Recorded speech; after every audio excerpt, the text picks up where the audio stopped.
long ago in the castle of a kingdom called Daventry.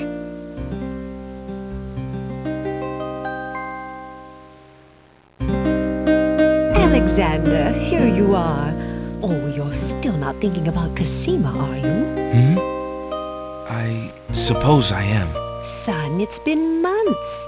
You've got to pull yourself together. After all, you only met her that once. I know. Have you discovered anything about the land of the Green Isles? No. No one's even heard of it. It's like she's just vanished. I wish I could help. Please try to think about something else, dear. I'll try, Mother.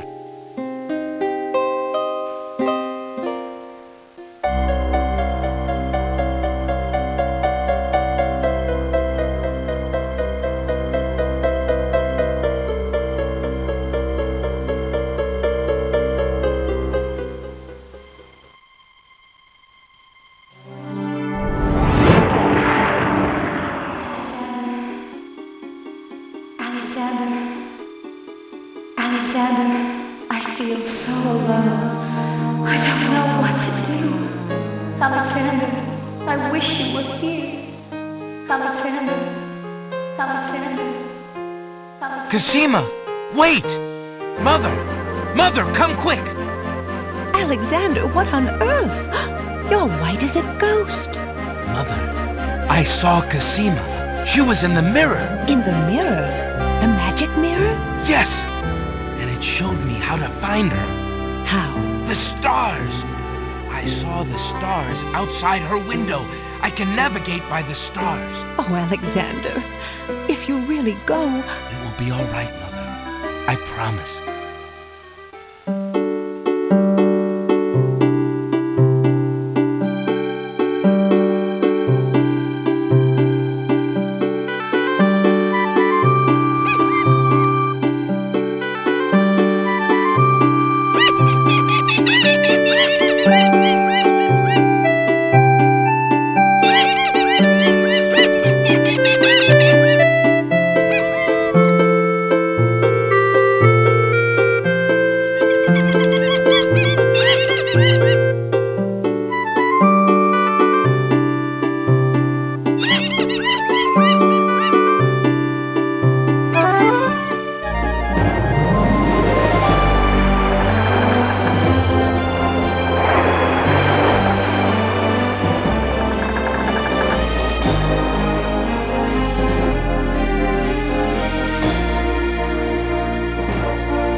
Prince Alexander sailed the known seas and beyond.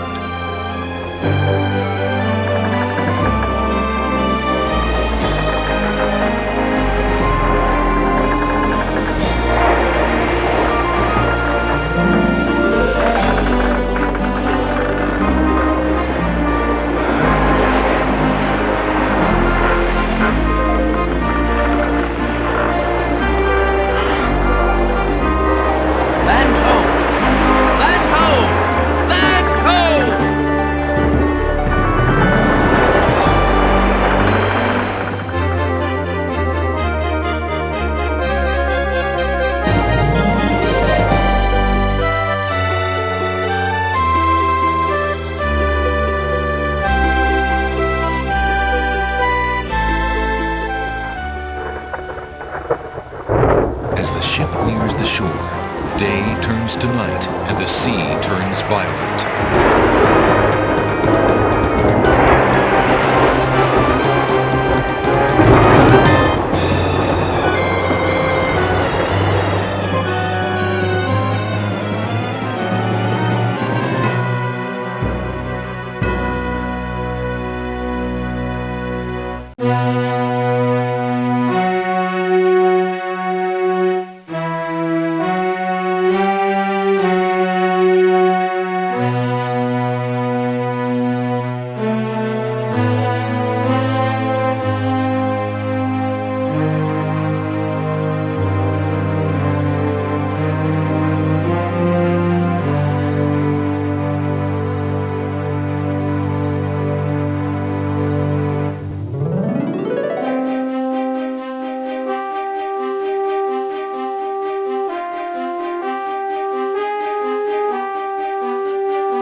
Alexander awakens to find himself on an unfamiliar beach. For a moment, he is too dazed to remember how he got here. Then, he does remember. The shipwreck. The sea.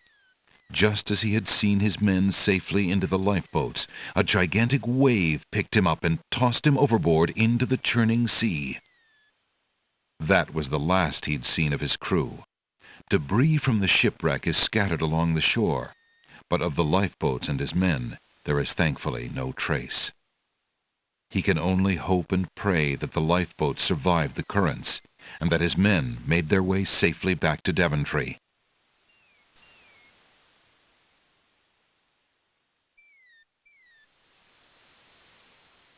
Alexander is standing on a beach littered with debris from his shipwreck. A path leads north into the lush green island. An occasional breeze rustles the nearby foliage. The remains of Alexander's sailing ship lie dashed upon the distant shore.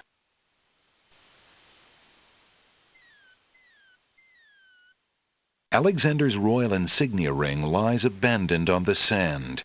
It must have slipped from his finger during the shipwreck. Fortunately, it was not lost in the sea.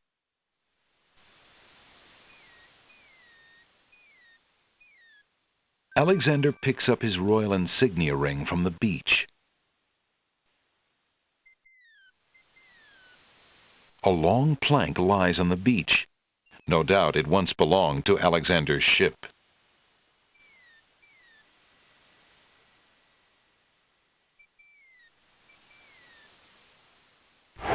Alexander pushes the plank to one side. A box has been partially buried under sand. Alexander moves the plank. Alexander pushes a box has been partially buried under sand.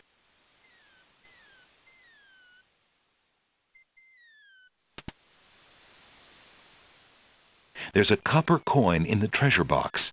The coin bears the seal of Daventry and King Graham's noble face. Alexander takes the coin and leaves the ruined box where it is.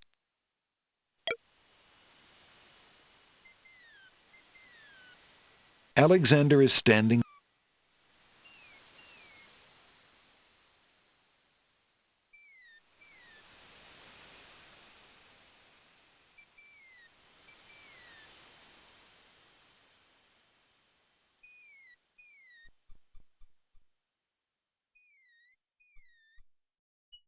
A grand old tree stretches its luxurious limbs out over the crossroads.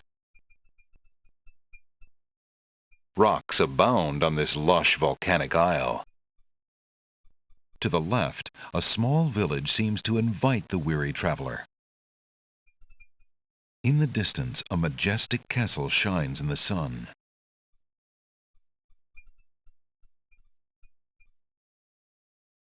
The old tree must have witnessed many intrigues and many tragedies, but it keeps its stories to itself. The rocks are silent, as they have been for ages untold. The villagers might be more responsive if Alexander moved closer. Whatever inhabitants might live in the distant castle, they would never hear Alexander from here.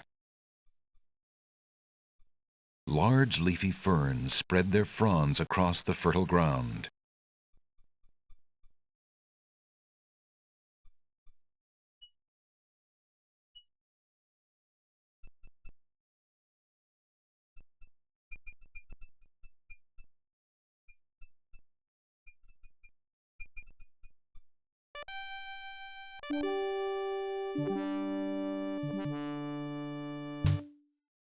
The castle appears to be of Moorish architecture. Its marbled walls and delicate inlaid mosaics are unlike anything Alexander has ever experienced before. His own home, though lovely and dear to his heart, seems rough-hewn compared to this delicate beauty. There's a little hut just off the path. Perhaps the guard dogs have an occasional use for it, but it looks empty now. Two guards take their stance in front of the castle doors. They look quite fierce and have the stiff, blank expression of soldiers on formal duty. Formal hedges and bushes provide dramatic landscaping for the castle.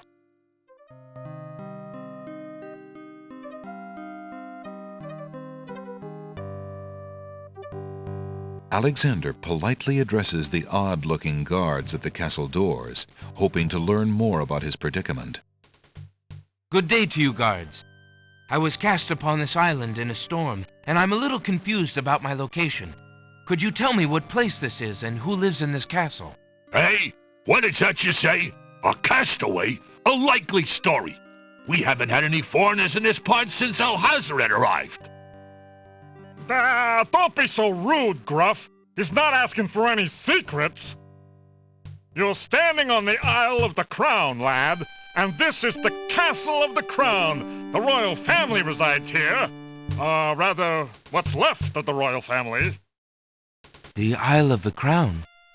But tell me, am I anywhere near the land of the Green Isles? This is the land of the Green Isles. The Isle of the Crown is the main island, foolish boy. Then Princess Cassima must live in this very castle. Aye, the princess is indeed our treasured jewel to guard, and we consider it an honor. Excuse me, guardsmen, guard dogs. I've been traveling for months to see Princess Cassima. I would like an audience, please. I'm sorry, but the princess is not receiving visitors, particularly not strangers.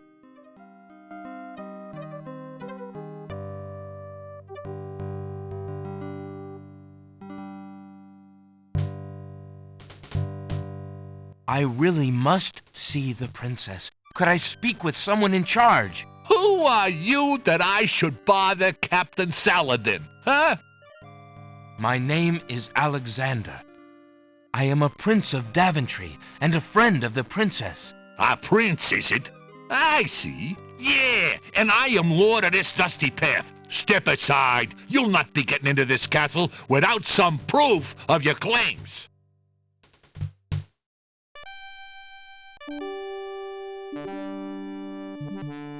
Alexander decides to try his royal insignia ring on the guards. With all of his papers lost in the shipwreck, it is the only possible proof of his identity that he can think of. Perhaps this ring will convince you of my identity. It is the royal insignia ring of Daventry. Ha! I'm sure. Just let me take a look at that ring. Well, I'm sorry, Your Highness. It's just that princes are so uncommon in these parts. Let me get Captain Saladin.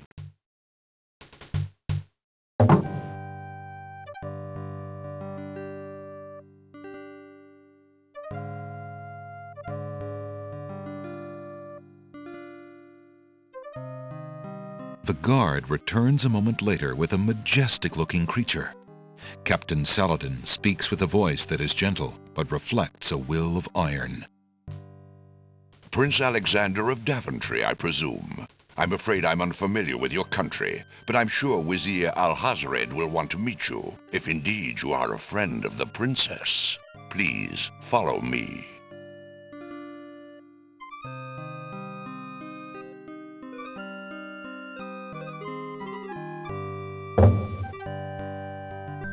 Lord Alhazred, a visitor to see you. Prince Alexander of Daventry. What is it that you seek, Prince Alexander? Pardon the intrusion, my lord, but I came to see Princess Cassima. Some months ago, my father, King Graham, saved my family and I from imprisonment under an evil wizard named Mordak. The same wizard that kidnapped the princess? Exactly. When my father rescued us, he also liberated Cassima and sent her home. Then your father has my gratitude, and that of the entire kingdom. But I'm afraid I still fail to see the purpose of your visit. Well, I came to make sure that Cassima arrived safely and to pay my respects. Before we parted, she gave me an invitation to visit. I have no doubt she did exactly that at the time, Prince Alexander. However, things have greatly changed for Cassima since her ordeal in Mordak's castle. Cassima's parents both became ill and died while she was gone. Cassima is sequestered in mourning for them as befits a princess. She is not receiving visitors of any kind. Even if she were, I do not think your visit would be appropriate.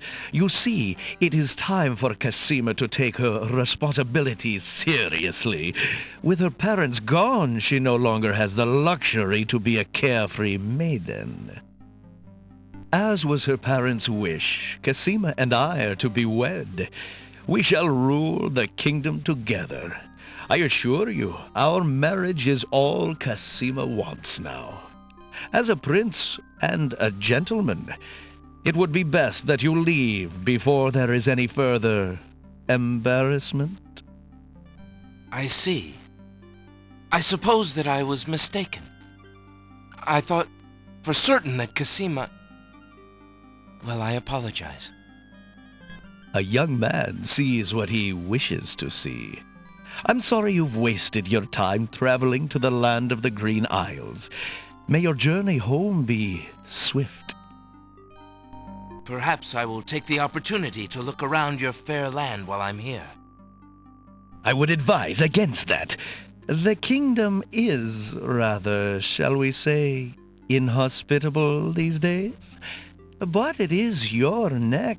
You may risk it if you please. Captain Saladin will escort you from the castle. Good day.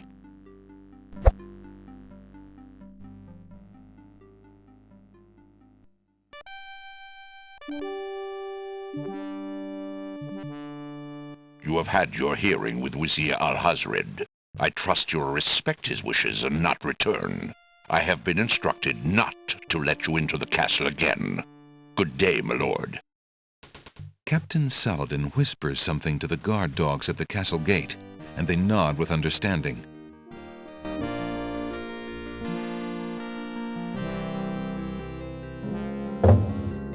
Alexander has a feeling they won't be letting him into the castle again.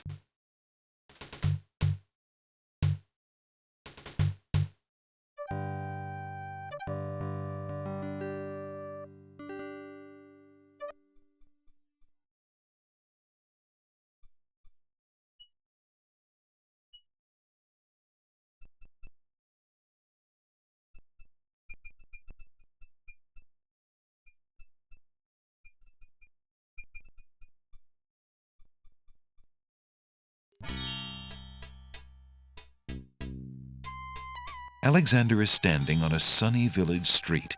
There are open shops to his right, a hard-packed path beneath his feet, and palm trees waving over his head. To the north, a key-shaped arch leads to another part of the village. The sign says pawn shop.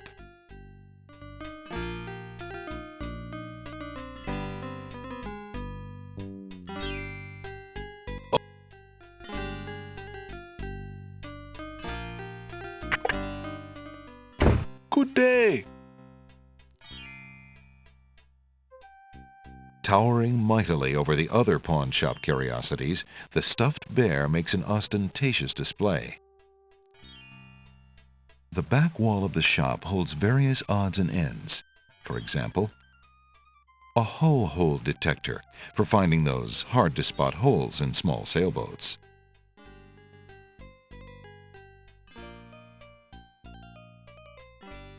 An elegant little glass dish decorates the countertop. The dish is full of green mints offered for the enjoyment of the customer. The pawn shop owner is a mysterious fellow. His face is old and inscrutable, and there's a glint of sheer iron in his gaze. Still, Alexander senses this is someone he can trust.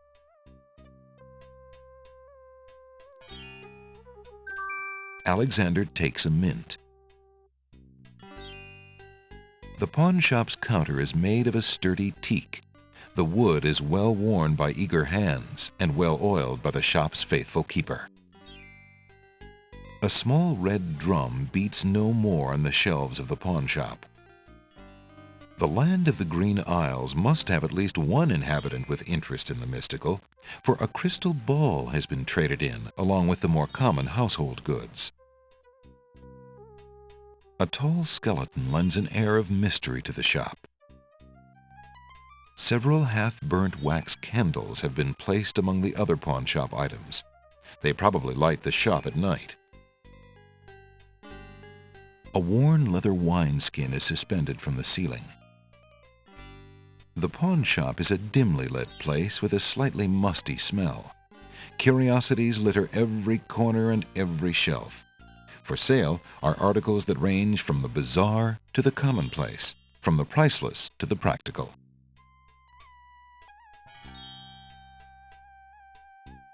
Good day, merchant. What can you tell me about the land of the Green Isles? I can tell you she is in a dark time.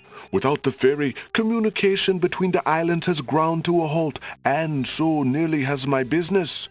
Why the long ages of peace have ended, and why the crown has not done something about it is beyond me. But then, I am a shopkeeper, not a politician, and can only hope for better days.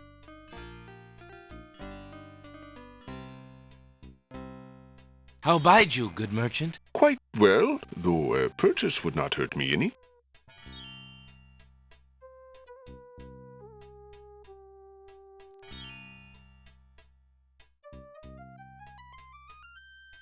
How bide you, good merchant? Quite.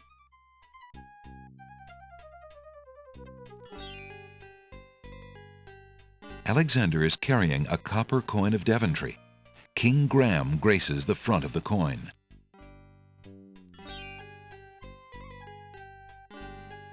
Alexander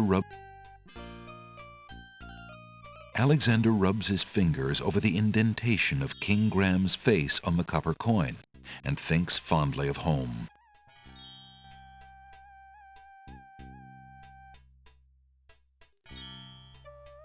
I have this copper coin. Is it of any value to you at all? Most interesting. I have never seen a Daventry coin before, but it is copper genuine enough. I might even find a buyer who is interested in foreign currency. The items on the front counter are the only things in the store that I can let go for the price of 1 copper. You may make your choice from there.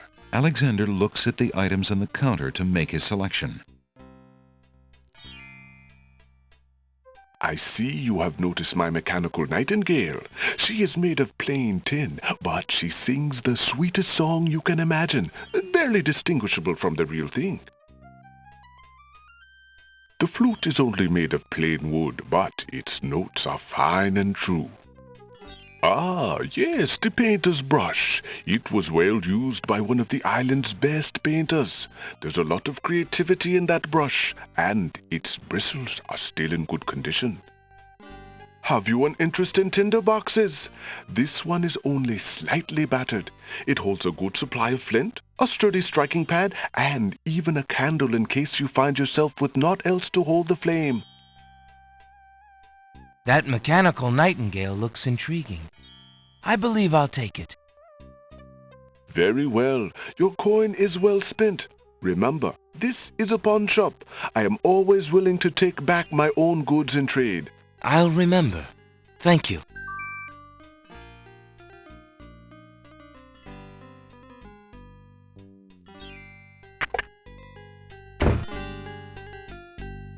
The sign above the door says Ali's Books. There's a battered wicker chest in front of a shop. A tall earthenware vase is one of the pottery pieces on display outside the shops. Old lamps for new. Old lamps for new.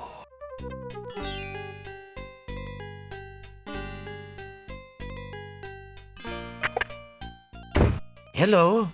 I will be right up. Now, what can I do for you?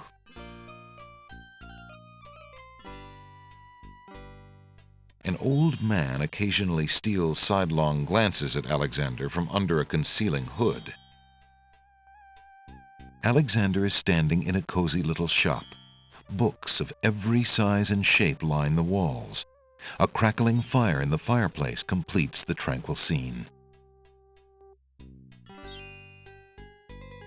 A collection of children's books fill those shelves.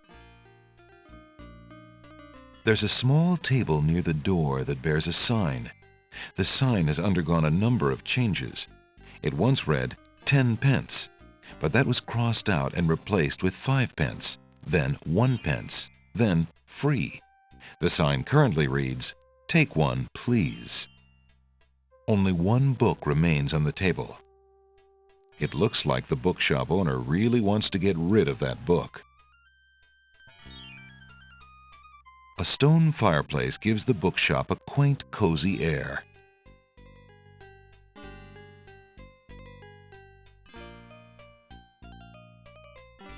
Alexander picks up the book from the small table. Oh, yes, please, take that book. You have my most humble thanks for doing so, good sir. Really? Thanks.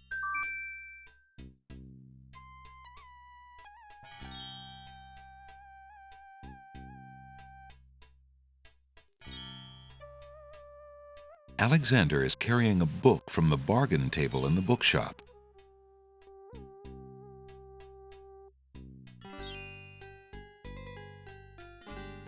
Alexander opens the bargain book and reads a paragraph at random. 2 dulcimers raised to the degree of 40 half-dulcimers, divided into equal parts by the third of a cackle of grouse geese, put over the result of 10 fine mackles, albeit small fine mackles, stretched over the total of 53 1/8 bottles of wild beast lard.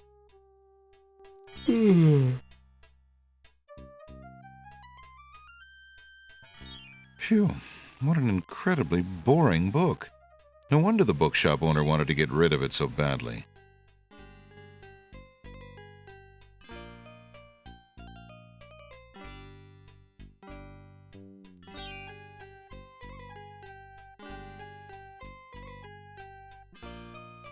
There's a book entitled The Changing Role of Court Entertainers Through the Ages on the small table in the reading area. It appears that some regular customer likes that book. An antique leather-bound book is displayed on a little stand on the counter. On the elaborate cover is the title, Ye Useful Book of Magic Spells.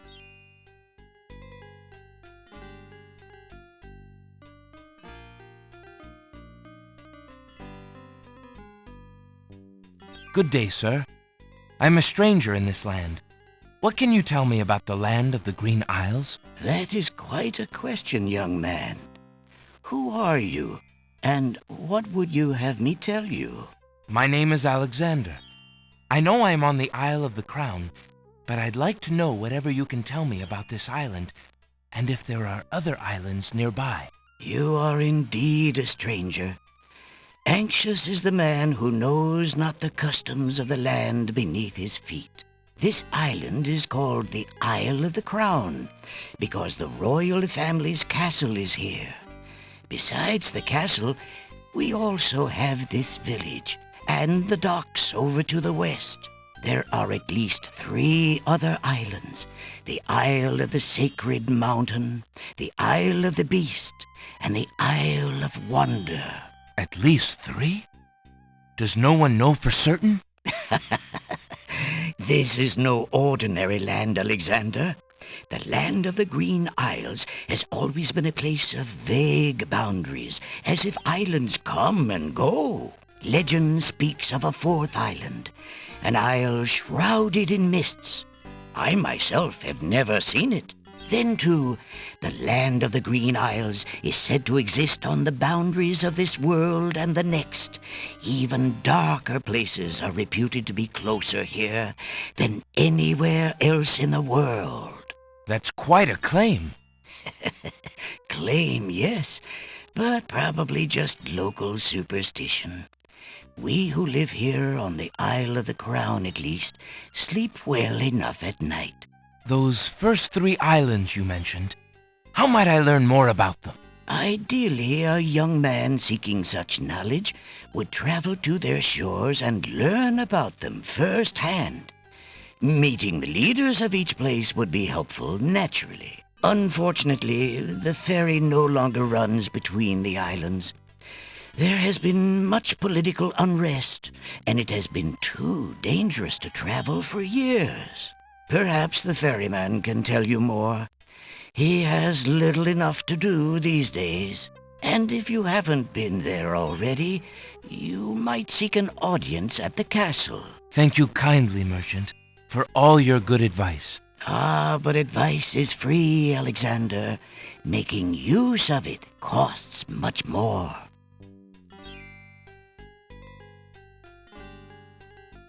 How much for that book on the counter, merchant? It is a fine book, is it not?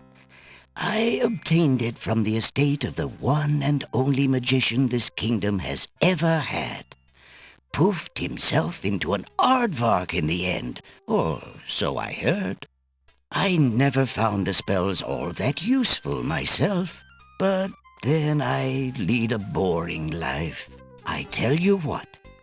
If you can find another rare book, something a bit more marketable, I might be willing to exchange the spell book for it. How fare you, merchant? Quite well, thank you. I just finished a wonderful book on geological rock formations. Fascinating. How fare you? Well... How fare? Quite well, thank you. How fare? I have been reading too much love poetry lately. It is rather depressing to an old bachelor like me.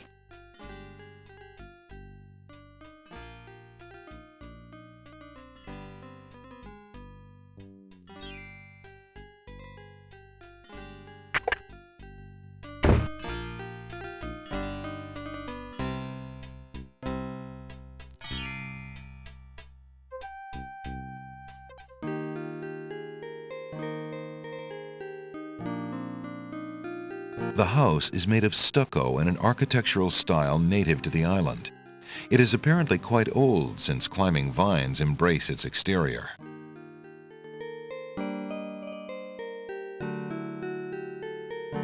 There's a young girl in the yard. The girl is dressed in a long, plain orange robe with a thick headdress. From the appearance of her clothes and from a skittish, fearful look about her, Alexander gets the strong impression that she is a servant, or even worse, a slave. The serving girl appears to be stealing a quiet moment tending the rose bushes. The gate is closed. It appears that the house's owners like their privacy. You lazy thing! Get back to work and stay away from those roses! I've told you 1,000,000 times, those flowers are too sweet for the likes of you! You've still got to do the breakfast dishes, make lunch, and clean the stables yet this morning! And get your veil back on! No one wants to look at your face! Yes, stepmother.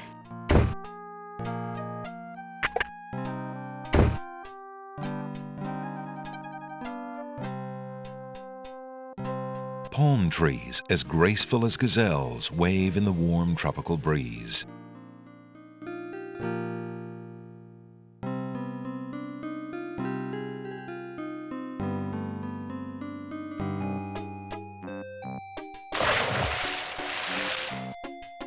Hey, stranger, come join me. The water is wonderful, and I can show you the way to the next island.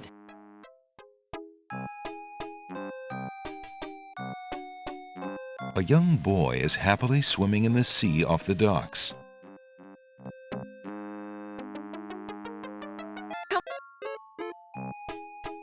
Good day. I'm Alexander. What are you doing in the sea? What does it look like I'm doing? I'm swimming. I mean, come join me. The water's wonderful.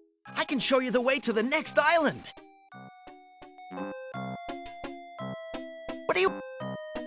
A worn wooden vessel has been dry docked on a jetty. The boat is in sad shape. A hole in the hull and the condition of its boards make it obvious that the vessel is no longer seaworthy. Alexander can see the peaks of another island on the horizon. That's strange. The young boy in the water just disappeared. Oh well, perhaps he just dove under the water.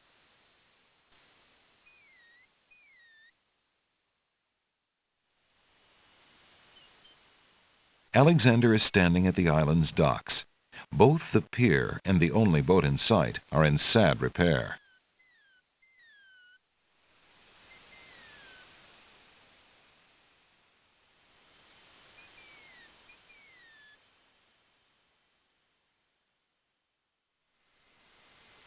That boat is not going anywhere.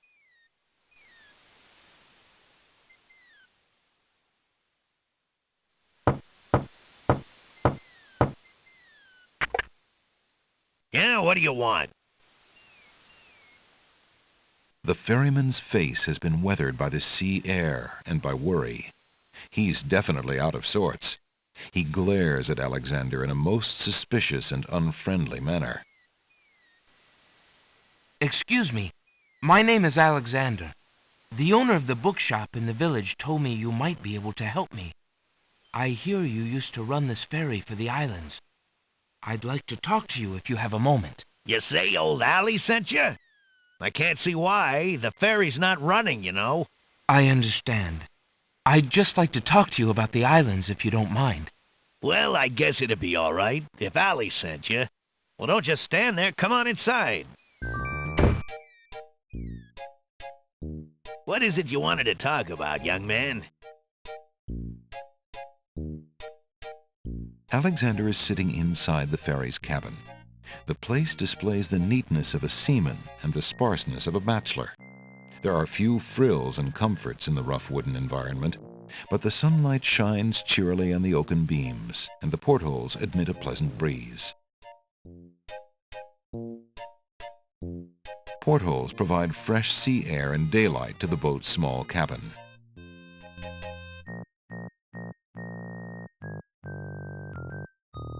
The ferryman is a disgruntled-looking man who is probably a lot younger than he appears.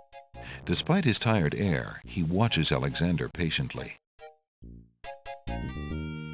I'm a visitor to these islands. I'd like to learn what I can about the area. So you said outside. What is it you want to know? Well, for one thing, why has the island's only ferry been dry docked? Huh. It just ain't safe to sail these days. What with the islands feuding and all. Vizier Alhazred ordered the ferry closed till things settled down. Me, I don't think she'll ever see water again. But why are the islands feuding? You got me. Something about stolen property or some such thing. 'Tis a real shame. Things used to be so friendly. Then this unrest is recent. A few years is all, but it's been long enough. Perhaps if the ferry were repaired. This old thing? This ferry's been out of water so long she's no longer even seaworthy. Her boards have dry rot. She'd fall apart at the first taste of seawater. But there must be some way to get off this island. There's only one other way to travel that I know of. A magic map. The owner of the pawn shop can tell you more about that than I can, Alexander. Tell me more about the ferry. I remember when I used to ferry Queen Ilaria and Princess Cassima themselves. There was no thought of danger back then. They used to go visiting to care for the needy and to keep up the friendly relations between the islands. I remember their last trip. Things had started getting nasty by then, and when they came back aboard, I gathered that the Queen and the Princess had been received a bit coldly. Princess Cassima was such a pretty thing, and she was terribly upset. But who could be spreading these lies, she asked the Queen, but the Queen had no answer. What do you do now that the ferry no longer operates? Me? I'm out of a job. The job my ancestors have held for generations. I'm the only one trained to avoid the reef and the rocks. But that knowledge does me no good now. Is there no other boat on the island? One that might be more seaworthy? Boats don't last long on these shoals, as you may have found out if you got here by ship. You can be quite sure that this old ferry is, or was, the only craft on the island. Tell me more about Princess Cassima. Ah, such a beautiful child, and so pure of heart. Why, a contrary thought has never crossed her mind. Her mother was the same. The king and queen, they served the islands, not the other way around, always thinking about the people. Ah, they are sorely missed. What else can you tell me about the land? Let's see. The Isle of Wonder's a lovely spot. A bit crazy, mind you. Gotta have a good sense of humor to enjoy a tour there. What else can you tell me about the land? The Isle of the Beast is pretty, but unfortunately, you can't get very far onto the island. What else can you tell me about the land? The inhabitants of the Isle of the Sacred Mountain are the most gorgeous creatures you'll ever see. If you ever get to see them, that is. What else can you tell me about the land? The Castle of the Crown sure is a beauty. She's the finest palace ever built, I'll warrant. What else can you tell me about the land? Some say that the land of the Green Isles is near the edge of the world, and that the deadly currents are a result of a magnetism that sucks life from this world to the next. Of course, that's just silly talk. What else can you tell me about the land? Let's see. The Isle of Wonder's a lovely... There's a rabbit's foot on the table. It seems the ferryman is counting on a little luck. I see you have a rabbit's foot. Has it brought you much luck? As you can see, my luck's been out for some time now, despite that old charm. Why don't you take it with you? Perhaps giving the darn thing away will bring me good fortune at last. Perhaps it will at that. Thank you. The ferryman's bunk looks hard and uncomfortable. No wonder he can be so cranky. Several oil lamps are strategically placed around the boat's cabin to illuminate the island's dark nights. A cabinet with a dry sink lines one wall of the cabin. Alexander is sitting... Well, I think I'll be going now. Thanks for allowing me into your home. Posh, not at all. It breaks the boredom, if you know what I mean.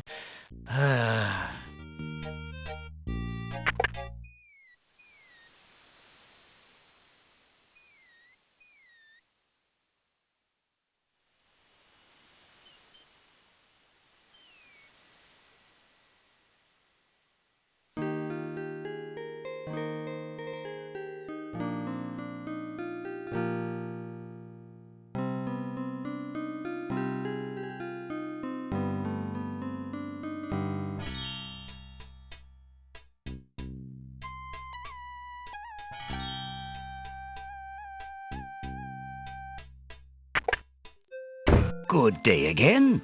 How may I help you? An odd-looking man is reading in the stuffed chair. He wears a vest, balloon-style pants, and pointed shoes.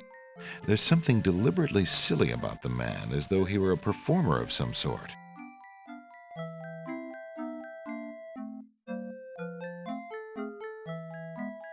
Good day, sir.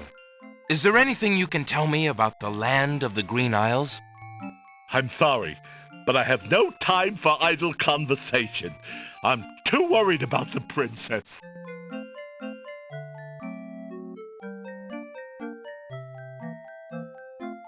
Excuse me again, sir. You mentioned the princess. I told you I'm not interested in talking to strangers. Excuse me again, sir. I told...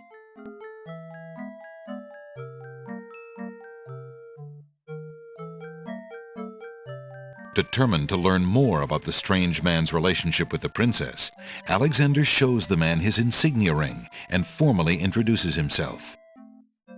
I'm sorry to insist, but my name is Alexander of Daventry, and... I appreciate the offer of the ring, Alexander, but I'm afraid I'm already spoken. Daventry? Where have I heard of Daventry? Flying flit mice. You must be Prince Alexander. Cassima told me about you when she arrived home. How came you here? Why, by a ship now wrecked upon the sand. But you know Cassima? She truly spoke of me? Yes, I saw her briefly when she first returned home. She mentioned a prince to me, Prince Alexander of Daventry. I'm afraid that was before she was told about her parents' deaths. You see, she arrived home a few weeks too late. The king and queen thought they'd never see her again. It is said they died of heartbreak. I'm afraid she's blamed herself. What a terrible homecoming. If we had only known. Terrible indeed, poor thing. Everyone in the kingdom seems to despair with her these days. The streets are silent. Where is she now? The princess is sequestered in mourning. It's a rather dated tradition, and not required, but the Vizier says she insisted out of respect. I see. You've yet to say who you are, and how you know the princess. I? Oh, pardon me. My name is Jalo. I am clown to the royal court, and had been since the marriage of Cassima's parents, King Caliphon and Queen Alaria. Oh, those were the happy days. The pair of them were so full of joy and life, so in love. And Cassima's birth. It would be hard to explain how long they had waited, how they had hoped for a child. I mean, she was such a charming little thing, smart as a whip, kind and sweet. Oh, she means everything to this kingdom, Alexander, and to me. I'm so terribly worried about her. About her grief over her parents, you mean? Well, the truth is, I do not trust the Vizier or his plans for Cassima. I'm still living at the Castle of the Crown as court clown, his clown. But it is more to keep my ear to the ground than out of loyalty. I wish I knew what the princess thinks these days. If only I could find Sing Sing, Cassima's pet nightingale. I might be able to send the princess a message. As it is, I must wait for the end of her seclusion. Now I'm afraid I must hurry back to the castle. I'll try to return to the bookshop again later. Thank you for speaking with me, Jalo. I hope we meet again soon.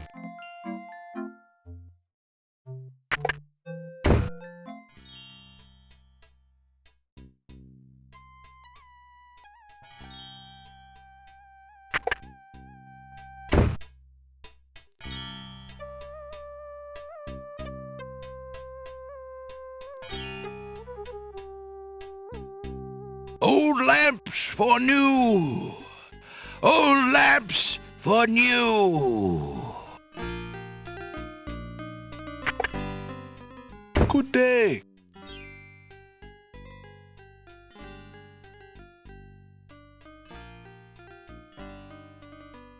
Excuse me, merchant, but the ferryman mentioned that you might have a magic map of the land of the Green Isles. Why, as a matter of fact, I do.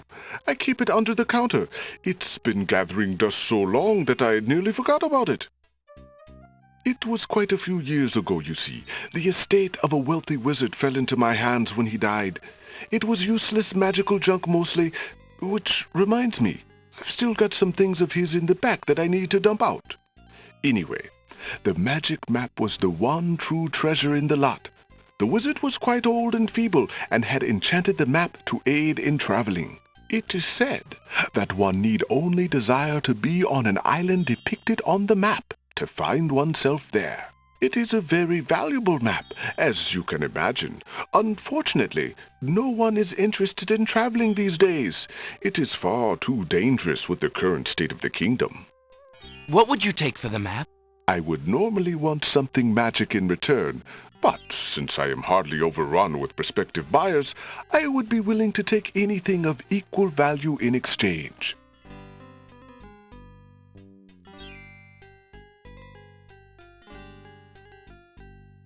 Would you be willing to take my family ring in exchange for the magic map? Daventry, are you a king then?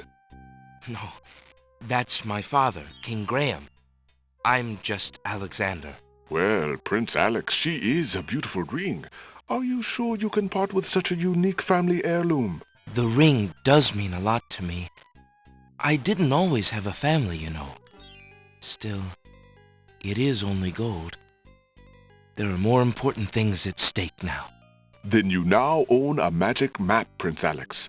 I will keep your ring out of sight for a few days. If you find anything else of great value in your travels, you can come back for your ring. I would hate to see it melted down for gold. Ah, and a warning about the map. It will only operate when you are out in the open and within sight of the sea. The limitation has something to do with the teleport spell ingredients. You might try the beach. Thank you. You are very kind, and I'll remember about the map.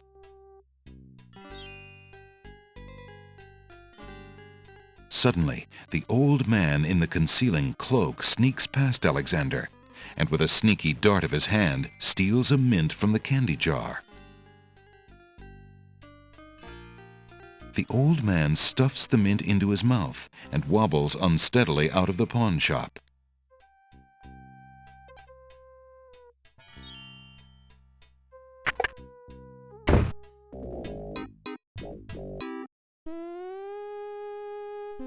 Master! I followed Prince Alexander as you wished. From the pawn shop owner, he just abstained, just reprieved. He just got a magic map. You fool! You've been eating those mints again. I ordered you to stop that. Yes, Master. Now, what is this about a magic map? With the map, Prince Alexander could travel anywhere as quickly as I can. I thought I took care of the only means of travel. By my scimitar, I can't have him stirring things up now. Get a hold of yourself and listen carefully, Shamir. Go to the other islands and tell them...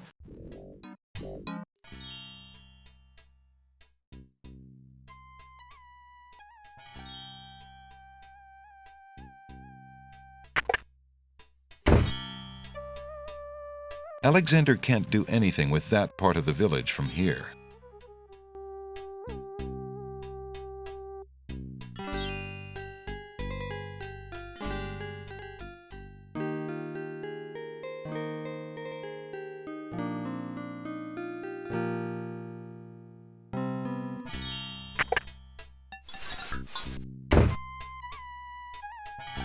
A large round pot is one of the pottery pieces on display outside the shops.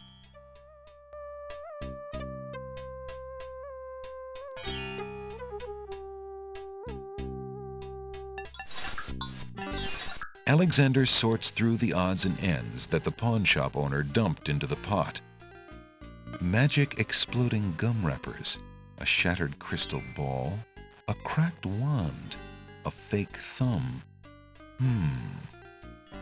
Near the bottom, Alexander finds a little glass bottle labeled ink. It appears to be empty, but Alexander decides to take it anyway. You never know when a small bottle will come in handy.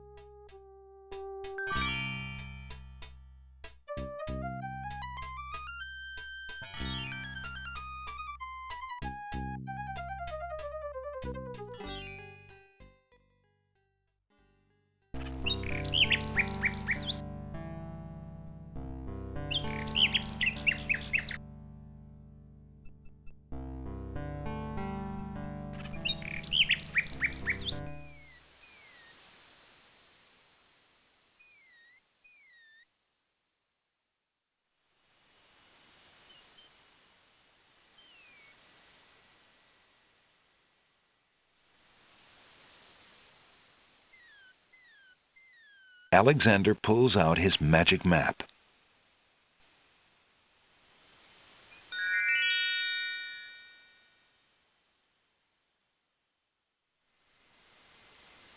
Alexander feels a strange pulling sensation.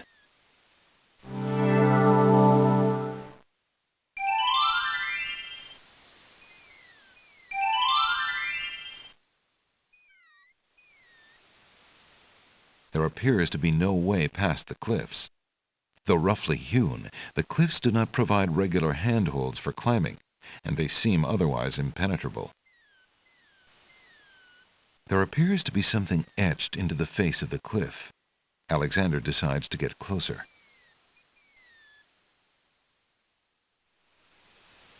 The rock has been etched by some unknown hand. One may need to read about the Logic Cliffs in the guidebook to the Land of the Green Isles in order to understand this mystical inscription.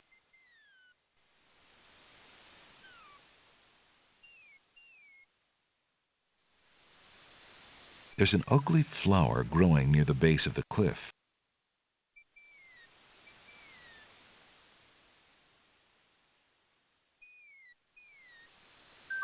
Alexander picks the flower and is startled by its hideously strong skunk-like odor.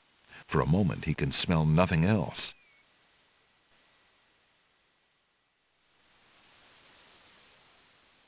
Alexander notices an unusually large coal-black feather lying on the beach.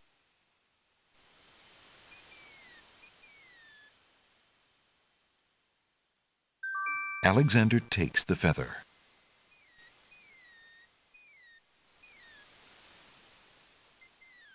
Alexander pulls out his magic map.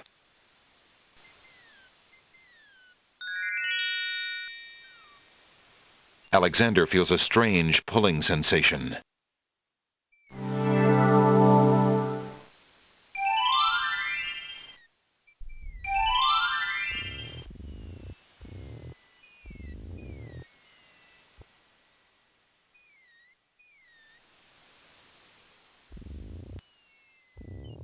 Oyster beds line the seashore.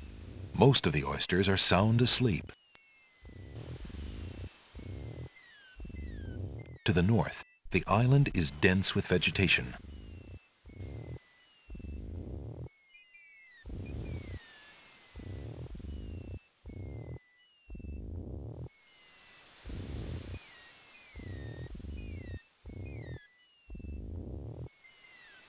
A string of letters floats in the water. The letters spell out, "Where are you going?" Alexander's heard of alphabet soup, but this is ridiculous.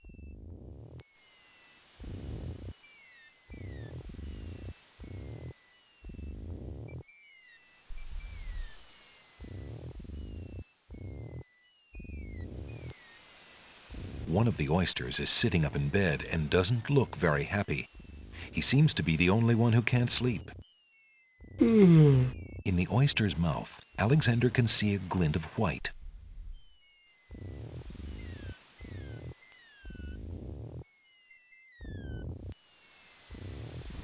Alexander picks up the object floating in the water.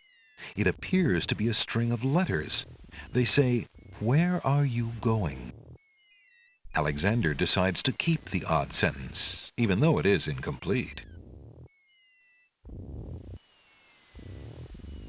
Why aren't you asleep like the other oysters? Oh, I'm so weary, but I can't sleep. I have a terrible ache in my mouth.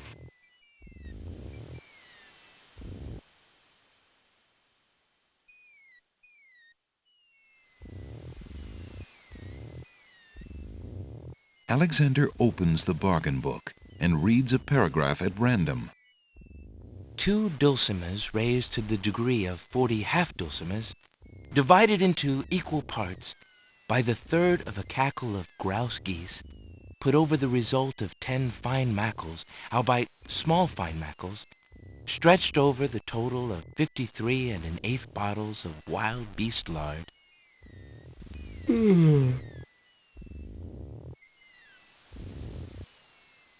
Phew, what an incredibly boring book. No wonder the bookshop owner wanted to get rid of it so badly.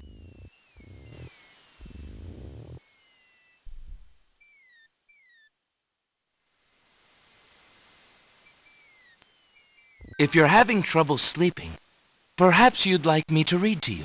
Hey, that would be great.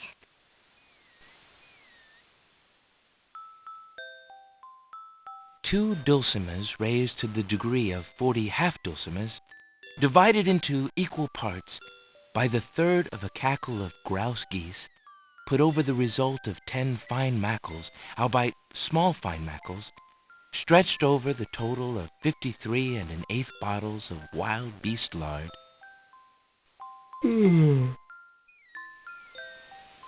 yields a gilded minnow of precise measurements, 2,069 centidrills by 3,023 6/7 puns, not punts, as might be expected. This is not to say, however, in any sense whatsoever, that deviations in mean temperature of 5 or 6 dregs or so. Alexander makes a grab for the pearl. Hey! You fixed my mouth! It feels great! Ah, the little oyster drifts into peaceful slumber with the rest of his oyster friends.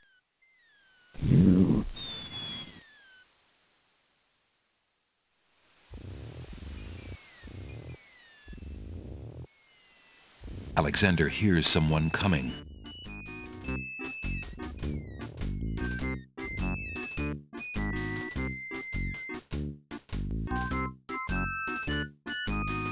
"5 fierce guards of the isle we be. Watch for a foreign man," said he, "with ears and nose, tongue, hands, and eyes. Its nature cannot be disguised. If mad it be, then mad it dies. Old Tom Troll, smell your smell. Do that which you do so well." A gnome with a huge nose stands before Alexander.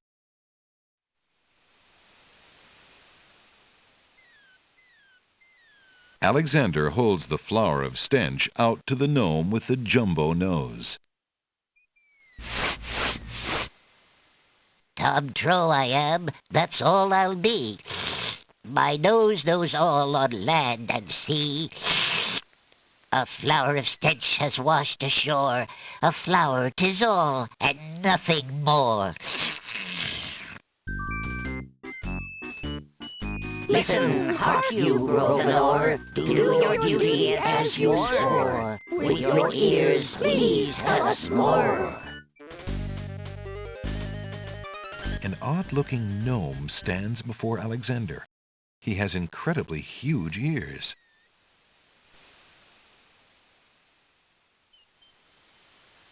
Alexander winds the tin nightingale and plays it for the gnome with the monumental ears.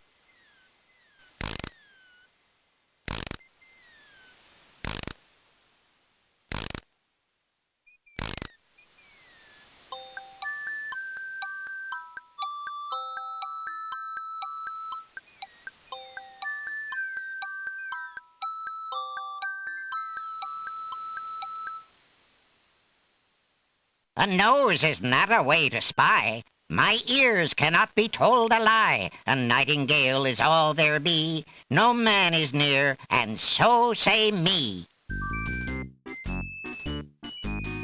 Taste, Grump, that we might know whether friend or whether foe. A squatty little gnome stands before Alexander. He has a huge mouth and a very long curled-up tongue.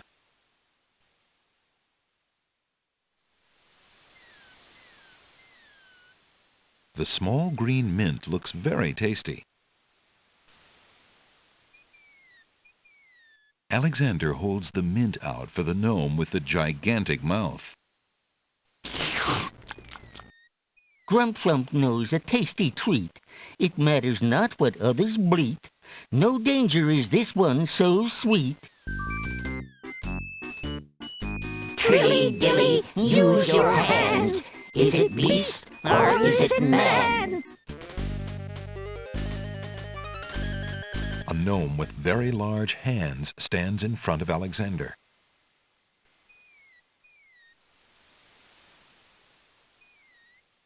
The rabbit's foot has long, soft fur. The long fur of the rabbit's foot is soft to the touch. Alexander holds the rabbit foot out for the gnome with the huge hands.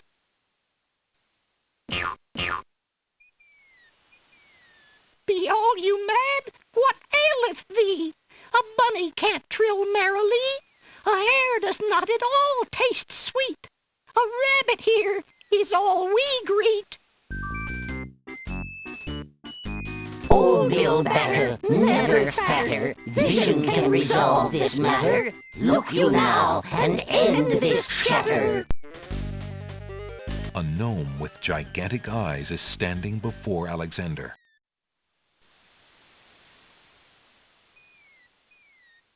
Alexander pours the contents of the empty-looking ink bottle over himself.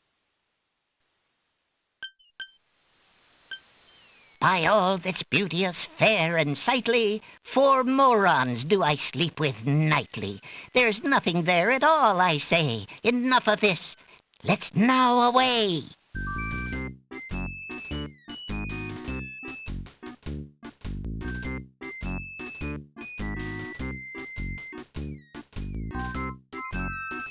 Alexander did it! He's fooled the guards!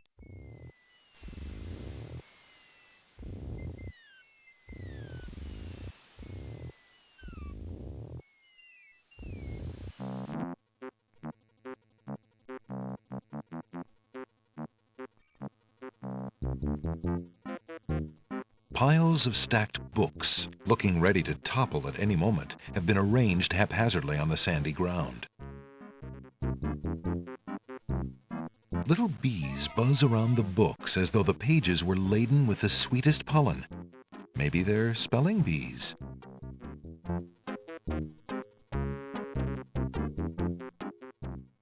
Wow. Hiya, gorgeous. Oh, what a luscious-looking hunk of flesh you are. Thank you, I guess. Who are you? How charming of you to pretend not to know. I'm Black Widow, of course. The femme fatale of all femme fatales. Know what I mean? You know, I was just thinking it was time I found my 50th, another husband. It would be quite a horror, an honor to have me as a bride. Just look at my beautiful weaving. It's so light, so delicate. You'll never want to leave my little nest. It is a lovely web, but my heart is elsewhere, I'm afraid. Oh, drat! The loss is yours. I'm sure you'll change your mind once you consider the advantages. A black widow is sitting in her web. She has long legs and an hourglass on her belly. She gives Alexander a knowing look. An intricately detailed spider's web has been spun between a pile of books and a small tree.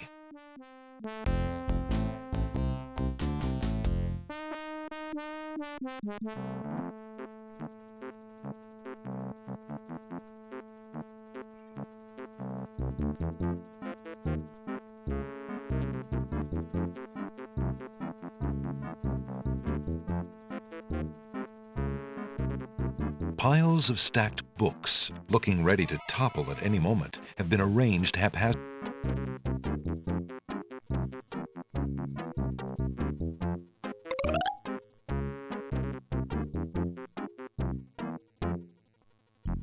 What do you think you're doing? I'm sorry. I didn't realize these books had an owner. I'm in need of a rare book.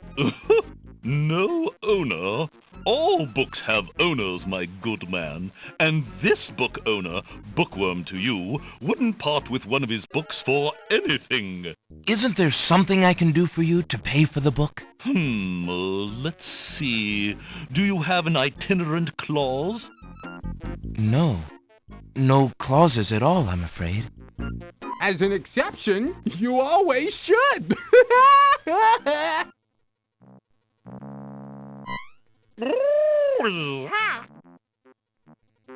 Don't mind oxymoron and diphthong. They're fairly limited grammatical principles, you know. Let's see. A marsh pig that does Texas? No. I'm afraid not. A dangling participle? I'm fresh out. A purple fiddle-whacker? No, I don't think so. Sorry. An idiosyncrasy, perhaps? Afraid not. Ha! Then what good are you?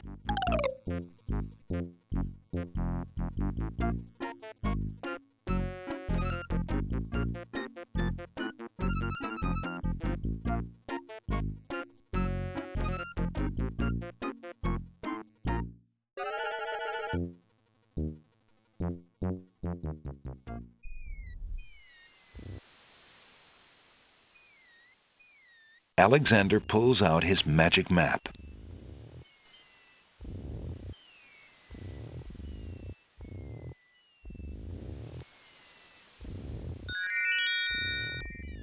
Alexander feels a strange pulling sensation.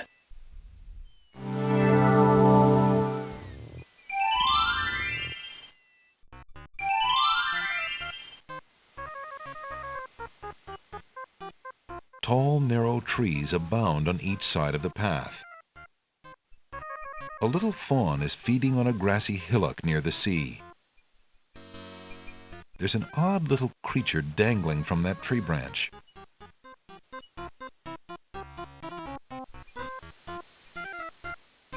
Hello, friend. Aren't you an odd-looking little fellow?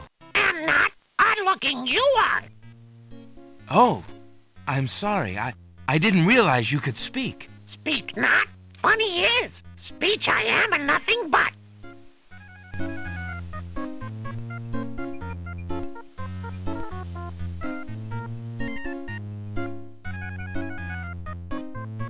You speak strangely, friend. Strange my speech is not. Eloquence I speak with. But who are you?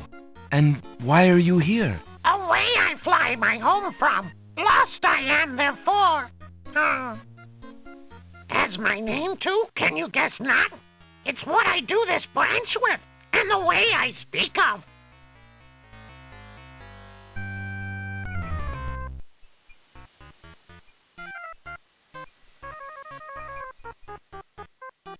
Alexander doesn't want to do anything to alter the tree. Alexander holds the sentence out to the creature. This sentence seems in need of an ending. Perhaps you could finish it? Where are you going? Where are you going? Know what I do? Where are you going to? Like you I do. Go I with you?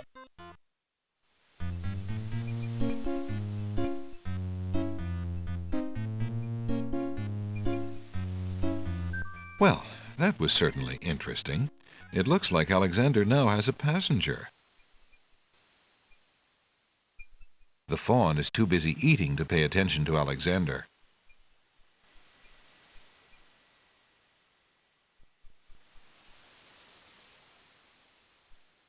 This heavily forested isle is dotted with rough granite rocks.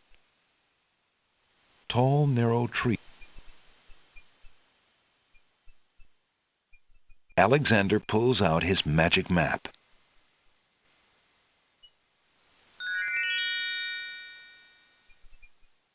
Alexander feels a strange pulling sensation.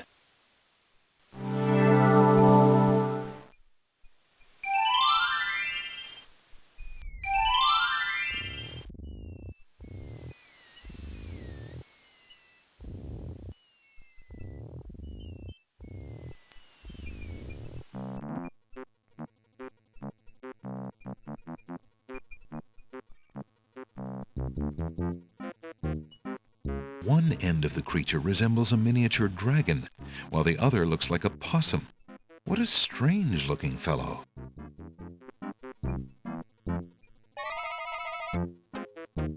Hello, bookworm. I have something you might be interested in. Well, what is it this time? I found this little fellow lost on another island. Coming home I am too. There you are, you naughty boy. I told you not to leave the island. Glad I am seeing you too. a most solemn celebration.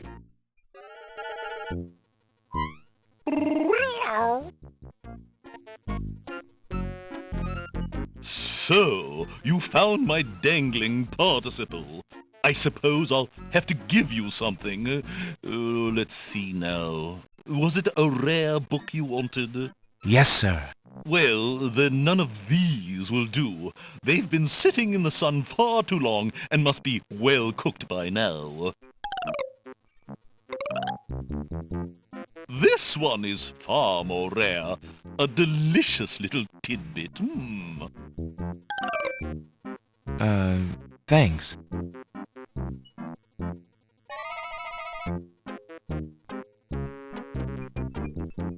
Alexander is carrying a rare book from the bookworm. The words in the binding are very faint. The something riddle book. Alexander opens the rare book and looks inside.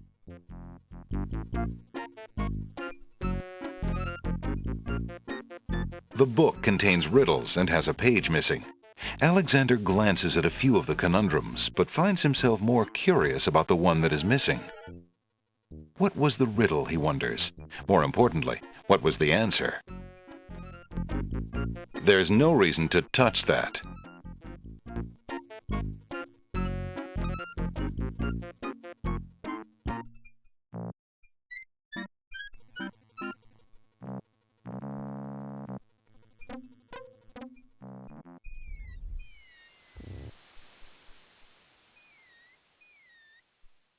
Alexander pulls out his magic map.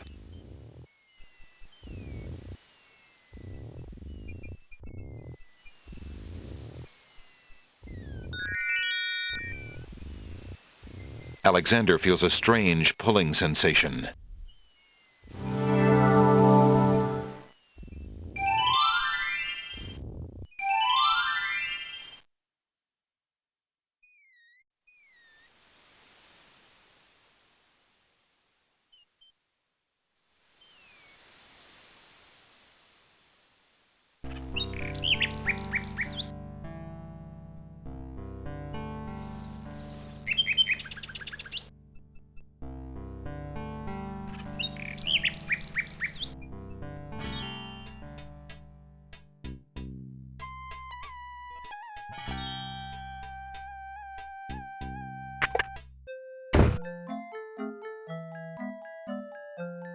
Jalo, how fare you? And what news have you from the castle?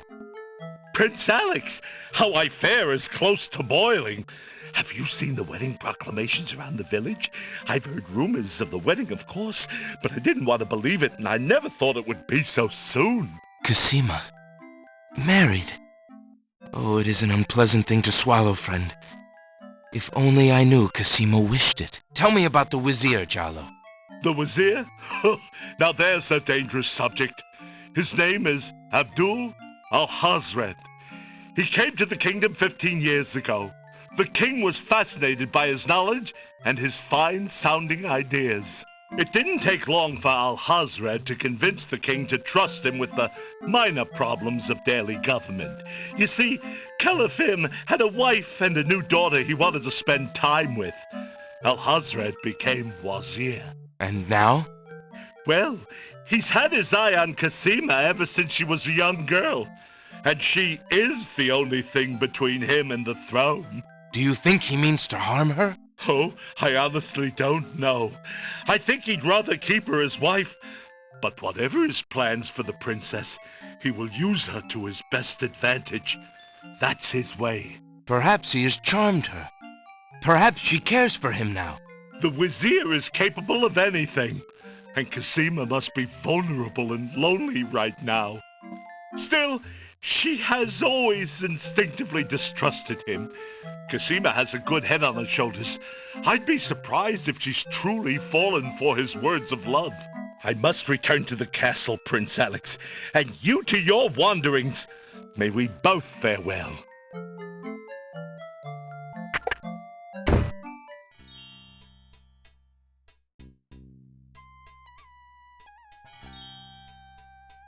I found this rare book, and I thought of your offer.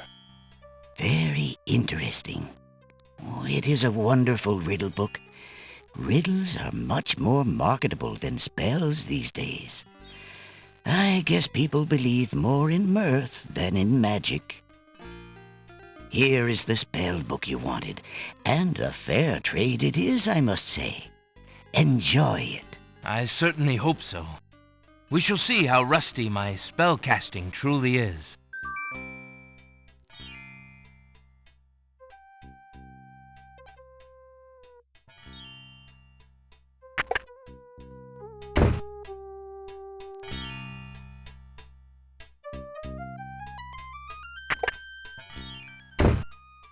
Your candy dish is empty. I am sorry, sir, but I have no more mints. Somebody has eaten them all. Well, get some more then. I fear that is impossible. Without the ferry, I can no longer get imports from the other islands, and we do not grow mint extract on the Isle of the Crown. Oh, I hate not getting what I want.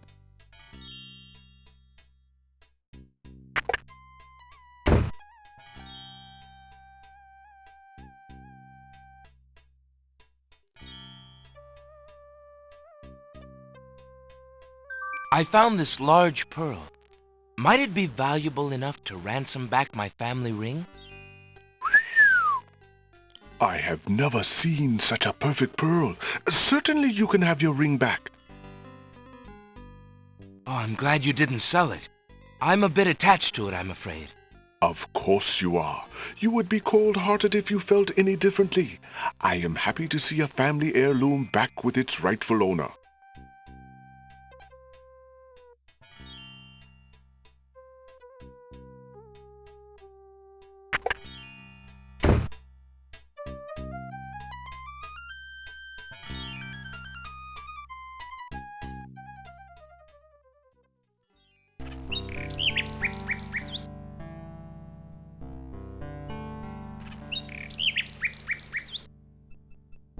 A nightingale perches on a high branch of the tree. She sings the most beautiful song Alexander has ever heard.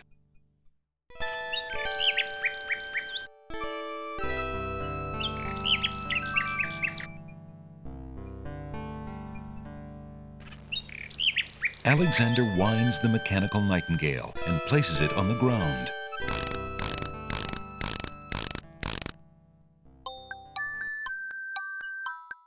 The mechanical nightingale sings a sweet, tinny tune. The real nightingale in the tree cocks her head and listens intently.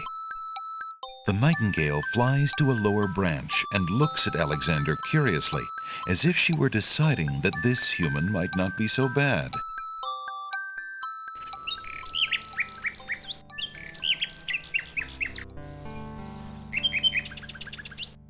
Hello, little nightingale. Of what do you sing? The nightingale only looks at Alexander curiously and continues to sing.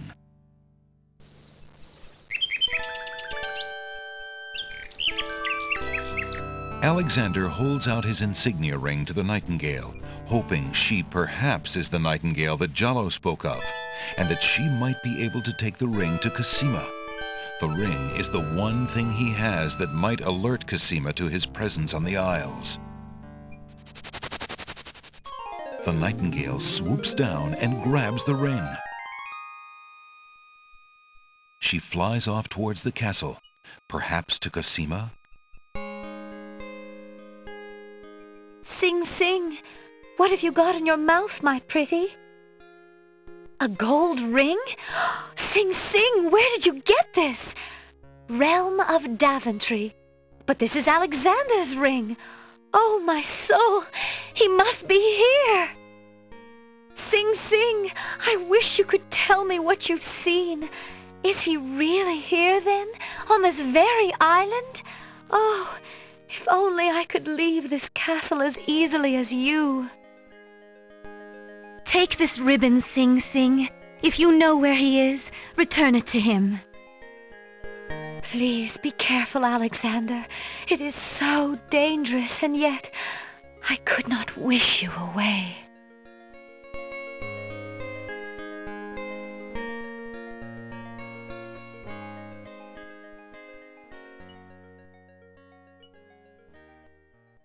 little bird makes a delivery.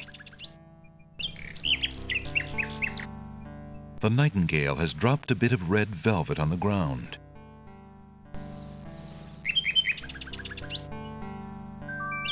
It's a red velvet hair ribbon. Could it be?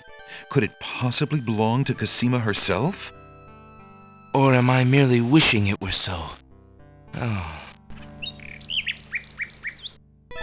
Alexander examines the red ribbon and finds a strand of long black hair.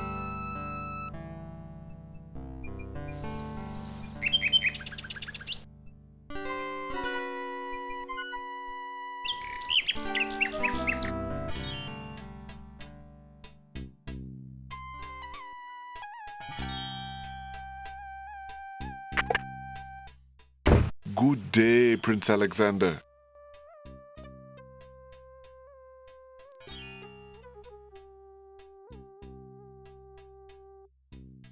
Would you mind if I traded this in? Of course, Prince Alex. Please, choose something in exchange for the items on the counter. Alexander looks closely at the items on the counter to make his selection. I'll take the flute. The flute? Very good, Prince Alex. May its music always be sweet. Feel free to trade it back at any time. Thank you.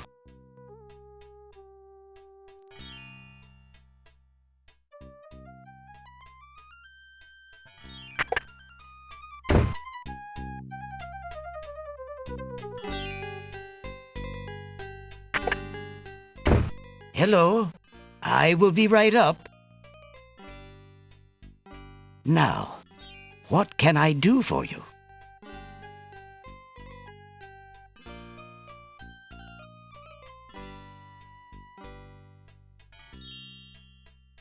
Alexander is not interested in those self-help books. Thinking of Cassima, Alexander decides to leaf through one of the volumes of love poetry. He reads, "Thy hair, thy lips, thy beauteous face, and all thy studied female grace have won for thee anon a place within this broken breast." Not bad. And another. "Upon the shore the lilies bend, untouched by worldly care, where shadow they her earthly bed, oh, that she were not there." Yikes. And another. "What was it when I looked at you? What power has chained me through and through, and binds my heart with links so tight I cannot live without the sight of you? What nameless thing has captured me, and made me powerless to flee? What thing is it without a name, that brings my mind e'er back the same to thee? The name of love cannot apply, its commonness does not decry the haunted, hunted, painful cry that my heart makes for you, that e'er my soul eternal makes for you." A little close to home, that one. Alexander returns the love poem book to the shelf.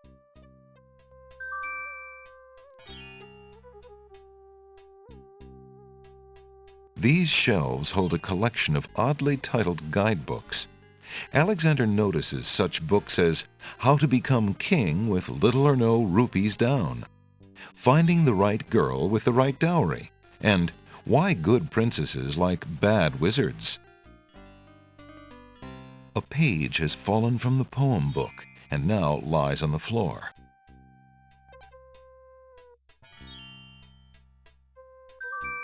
Alexander picks up the fallen page. It's the love poem he particularly liked. It must have fallen out of the poetry book. I see that old volume has lost another page.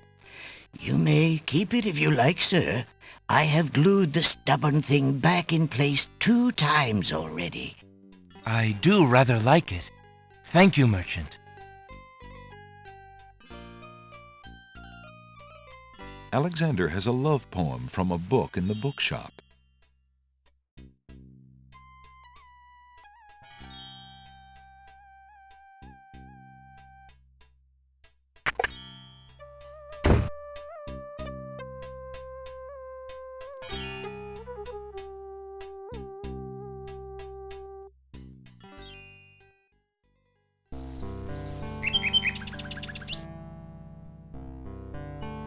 There's no reason to use... Alexander doesn't want to disturb the old tree.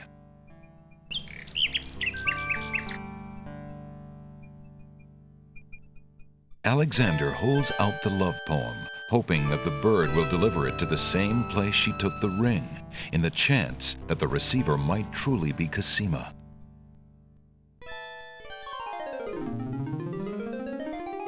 The nightingale swoops down, grabs the love poem, and takes it towards the castle. Sing, sing, my sweet, you bring another present. Let me see. It is a poem, Sing Sing. What was it when I looked at you? What power has chained me through and through, and binds my heart with links so tight, I cannot live without the sight of you? Oh, Alexander. I was hoping he'd return to you. Take this to him while he waits. Hurry, my fleet one.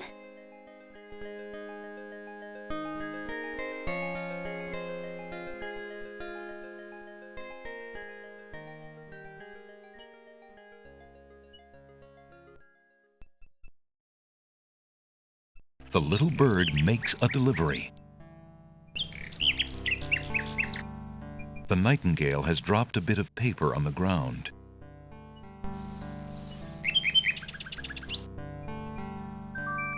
It's a note.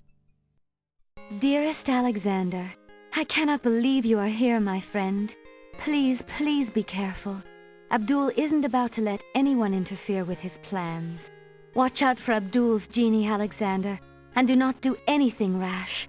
I am not without resources, and I will prevail if I can only find some small means of defense. Do nothing to try to get to me. You must not be endangered again for my sake. Greatly in your family's debt, Cassima. Alexander's hand trembles as he reads the note. For the first time in his long search, he has heard her voice again, if only in writing. No words of love, only friendly concern. Friend. Is the maiden merely shy, or does she regard him only as a brother?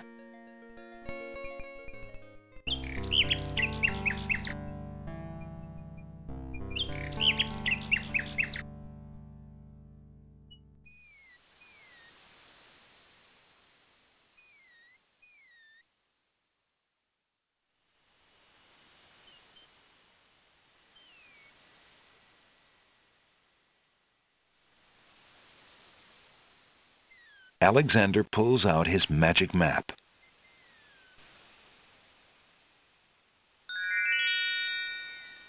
Alexander feels a strange pulling sensation.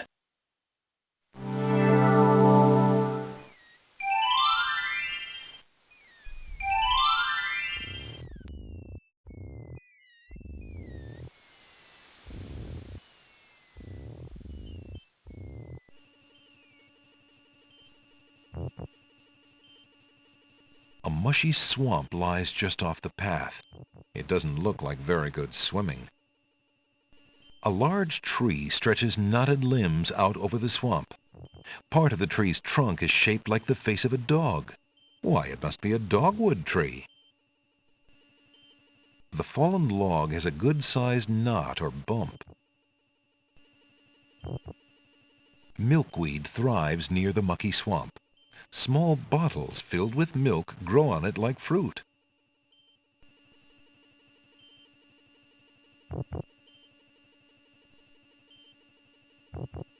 Alexander takes a bottle of milk from the milkweed bush.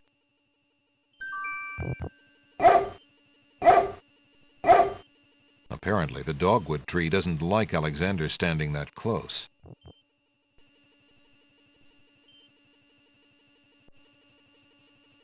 My dear tree, is it true that your bark is worse than your bite?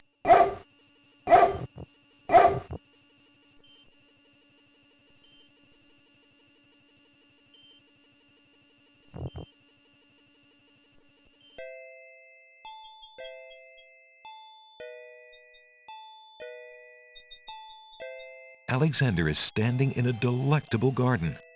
Nestled in the bright green grass are colorful plants growing in orderly clusters. Some of their curious faces peer up at Alexander from the sides of the path. The garden ends at a speckled gate. Unless Alexander is mistaken, those plants must be baby's tears. Vines of sweet ripening tomatoes climb up little wooden posts. A colorful array of snapdragons stand guard to one side of the path. The wallflowers look terribly shy.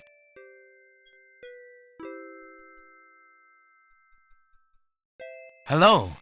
Aren't you a bunch of fine-looking young plants? Goo-goo gaga! Apparently, the baby's tears haven't learned to talk yet.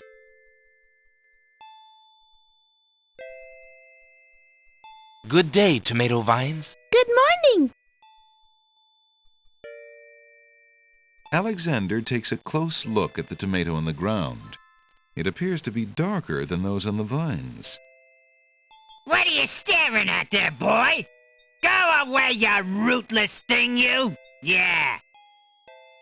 Yep, that tomato is definitely rotten.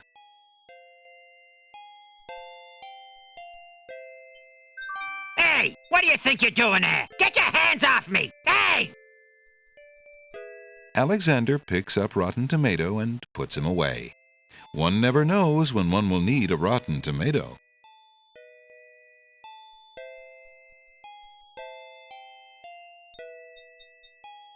Good day, snapdragons. The snapdragons don't seem inclined to communicate with anyone. Greetings, ladies. How charming you look today. The wallflowers are too shy to talk to Alexander.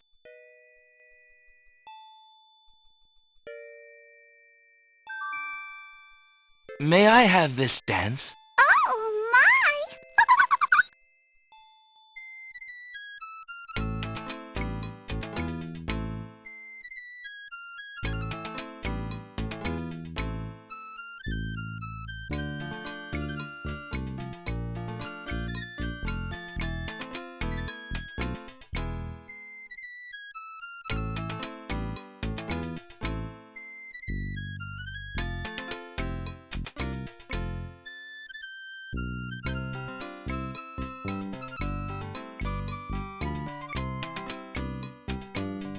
Alexander stops playing the flute, but the wallflowers and snapdragons continue to dance, caught up in the music and oblivious to everything around them.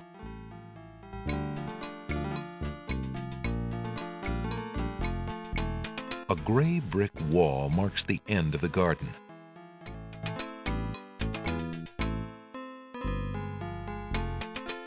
A gray brick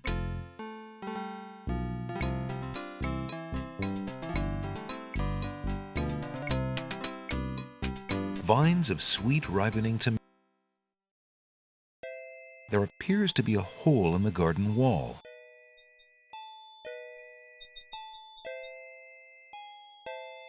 Through the hole in the wall, Alexander sees a land that resembles a giant chessboard.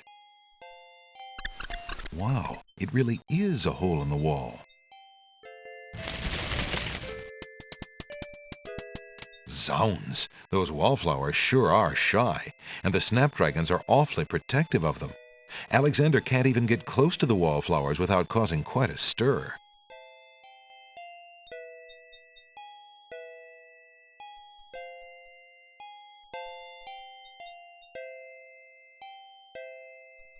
May I have this dance? Oh, my!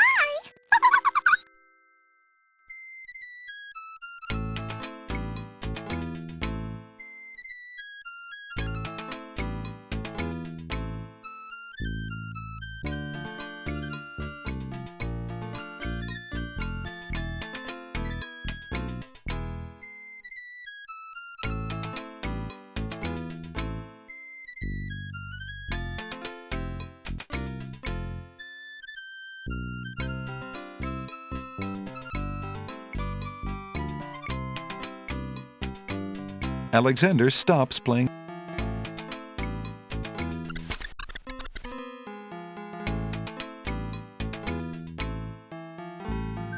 While the wallflowers dance, Alexander snatches the hole in the wall.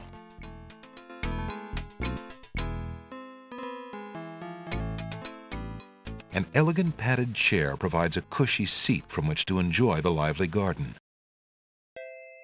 A delicate china teacup is occupying the chair at the moment.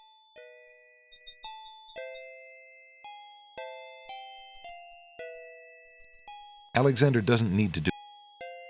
May I have this? Oh!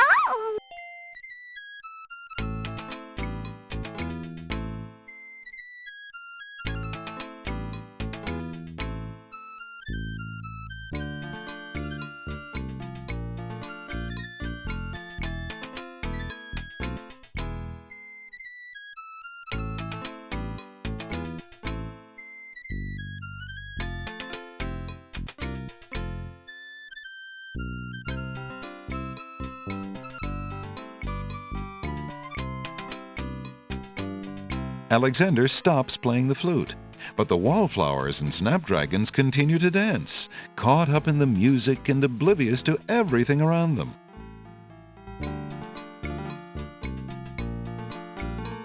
Alexander would love to sit a spell, but he's a tad busy at the moment.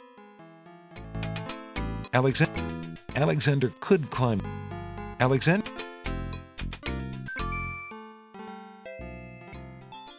Alexander takes the teacup.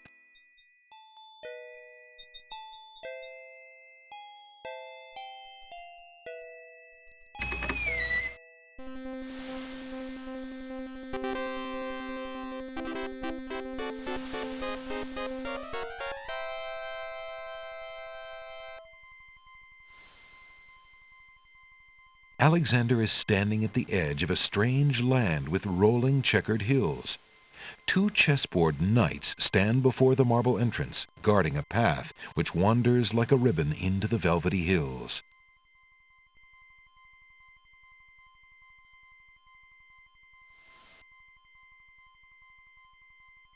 A noble white chess knight stands at the top of the marble stairs.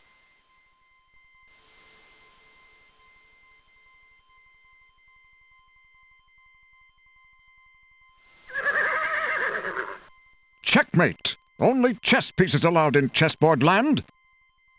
That's right. Humans aren't allowed in and never will be. Stay out!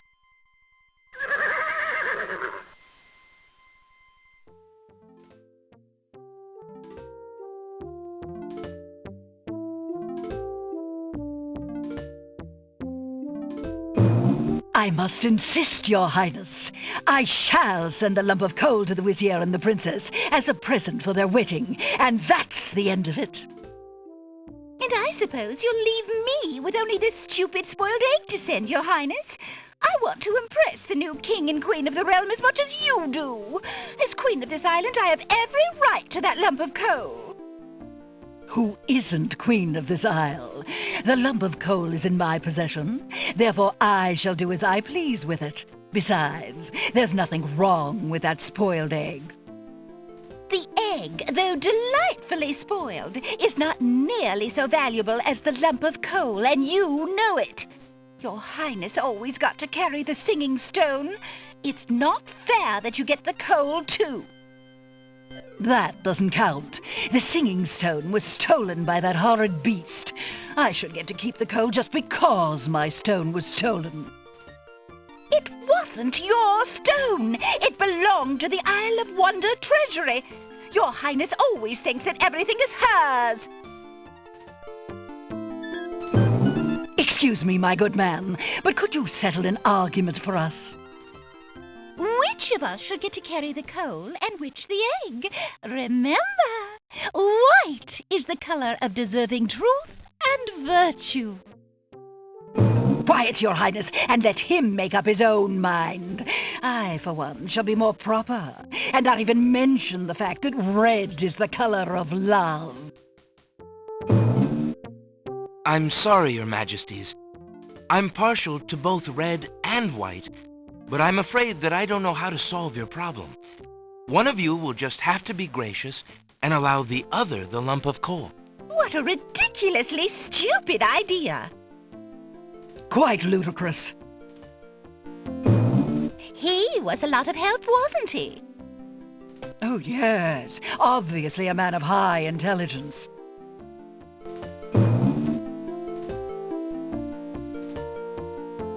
The lump of coal goes much better with my gown anyway.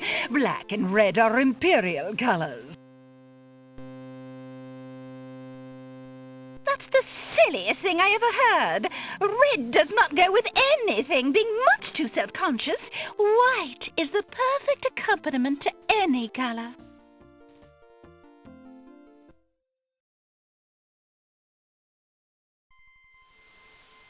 The Red Queen has dropped her scarf on the steps.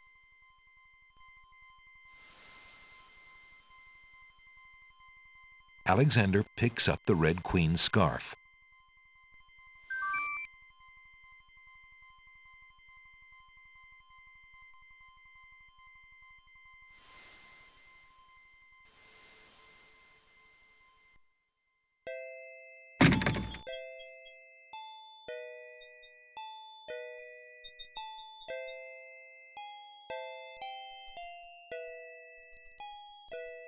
Alexander is standing in a... Clinging vines climb the garden wall.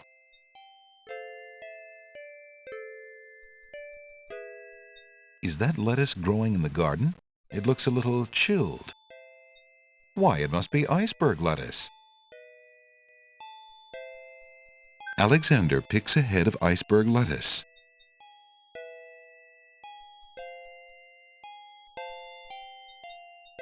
Ye gads! Is that cold?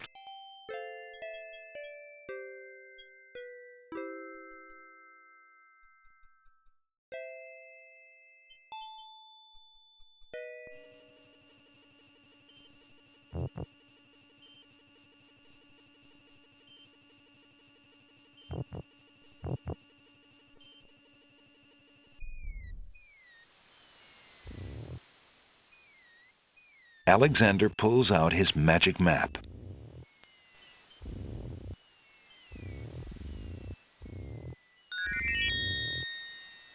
Alexander feels a strange pulling sensation.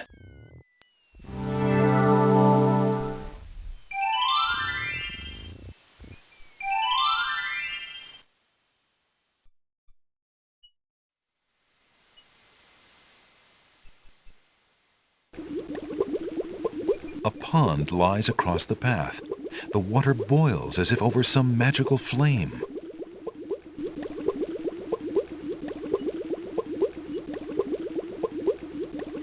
Hoping to cool down the boiling pond, Alexander throws in a head of iceberg lettuce. The pond's water slowly stops boiling, cooled by the ice. It still looks hot, but bearable. Tall, narrow trees abound on each side of the path. Alexander decides to brave the steaming pond. Ouch! Ow! Ooh, ooh, ooh, ouch! The pond is no longer boiling, but it's hardly bathwater. An old abandoned hunter's lamp is hanging on one of the trees. Alexander wonders who might have hunted in these dense woods.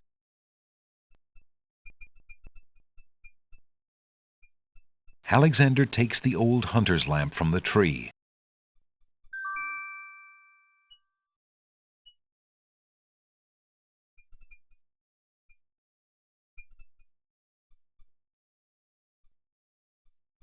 As Alexander continues down the path, he gets the strange feeling that he's being watched. Come on over here and see what I'm doing with these flowers. Never mind that stone fella on top of the gate. He won't hurt you any. He's just there to scare you. A pleasant-looking middle-aged man is busy tending a small garden just past the wall.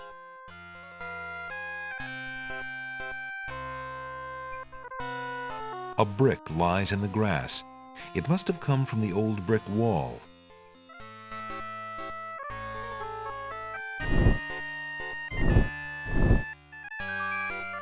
Alexander picks up the brick.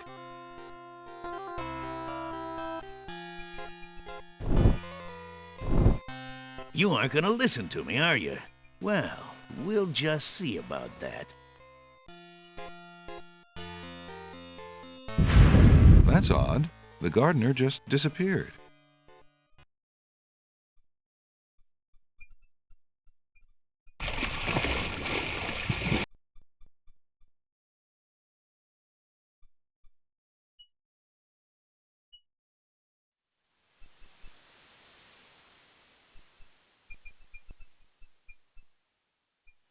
Alexander pulls out his magic map.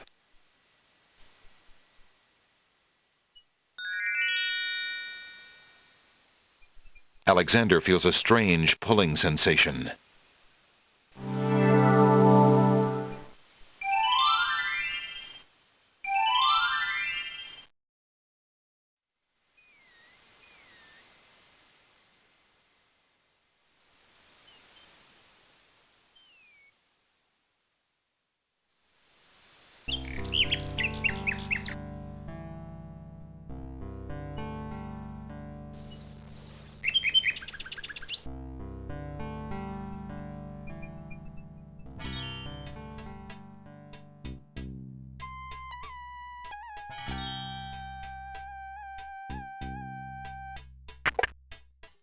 Good day, Prince Alexander.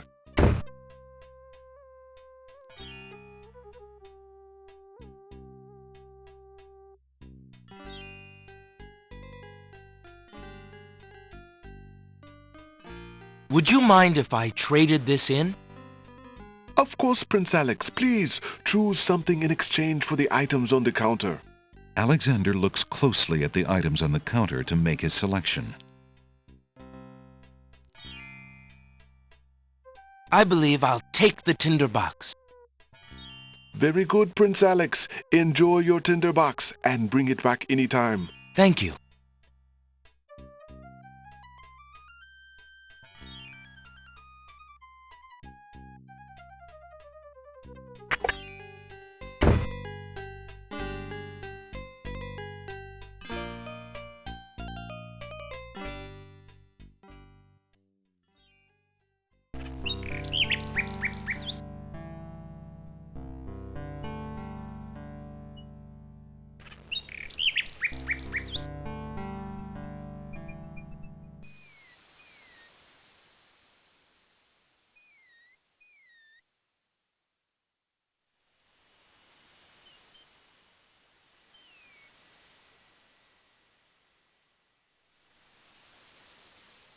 Alexander pulls out his magic map.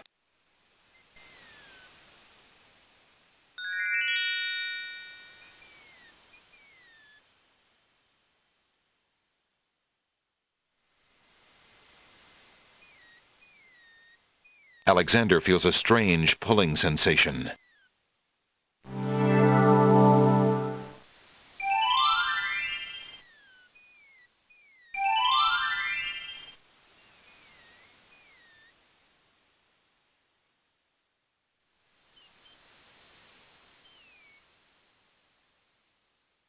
There appears to be something etched into the face of the cliff. Alexander decides to get closer.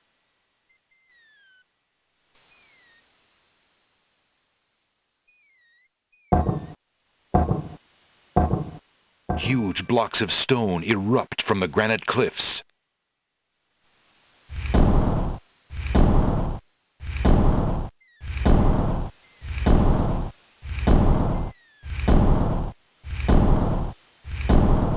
Alexander stares with wonder. That's quite a way to welcome a guest, if indeed it is a welcome.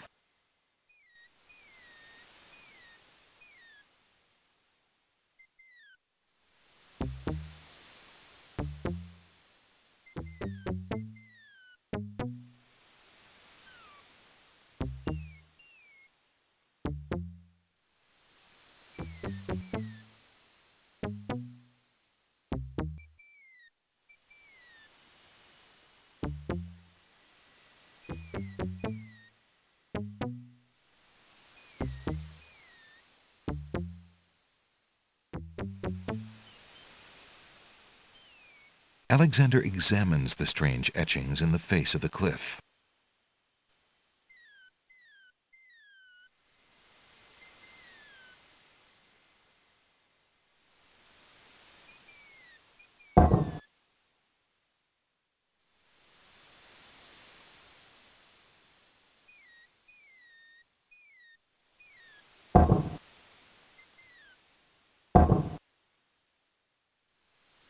The stone beneath Alexander's feet trembles as more steps emerge from the granite cliffs.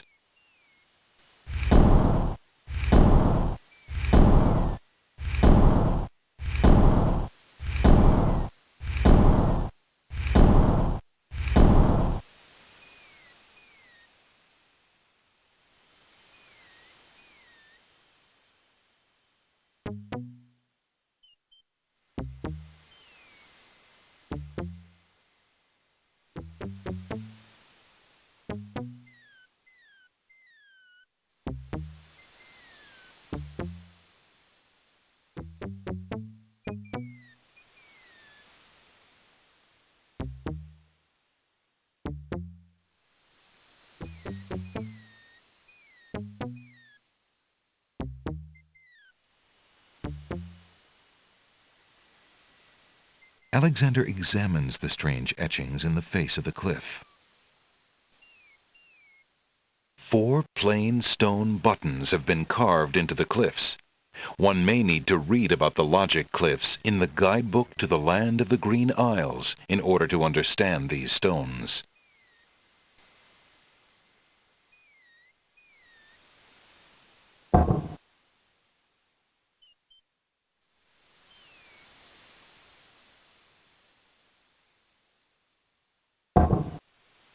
The stone beneath Alexander's feet trembles as more steps emerge from the granite cliffs.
The stone beneath Alexander's feet trembles as more steps emerge from the granite cliffs.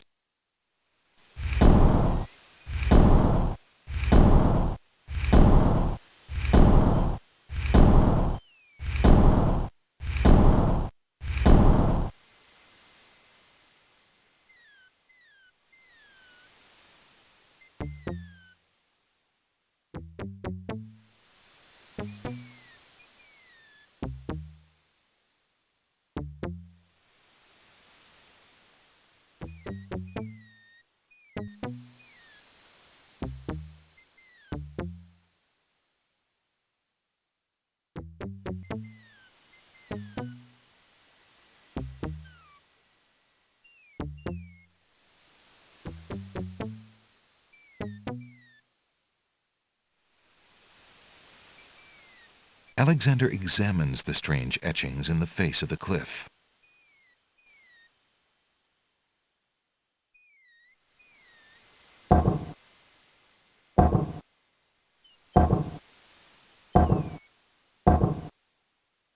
The stone beneath Alexander's feet trembles as more steps emerge from the granite cliffs.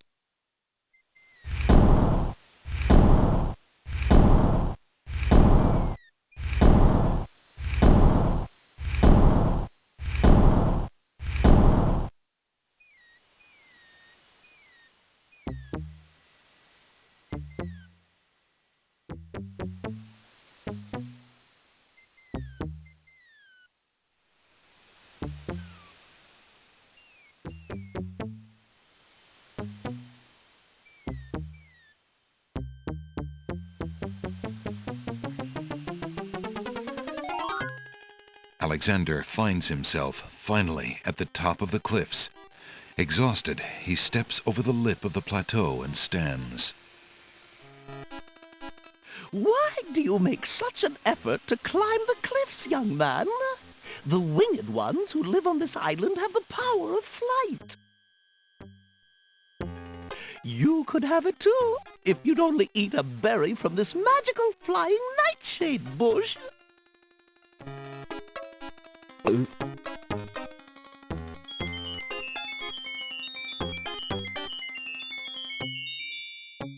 See? The sweet berries will make you float like a petal on the wind. Try some.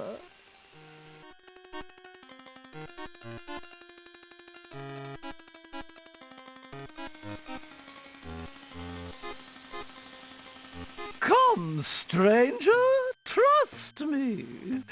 Think of what I'm offering you.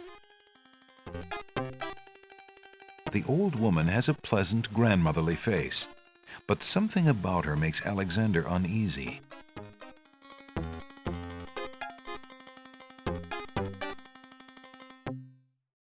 Young man, you offend me. I try to help you and you insist on being rude.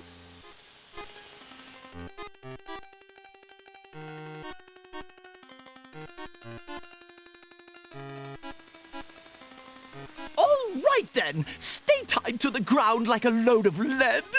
See if I care. You human. How odd. The old woman just disappeared in a cloud of smoke. Perhaps those berries are even more powerful than she led Alexander to believe.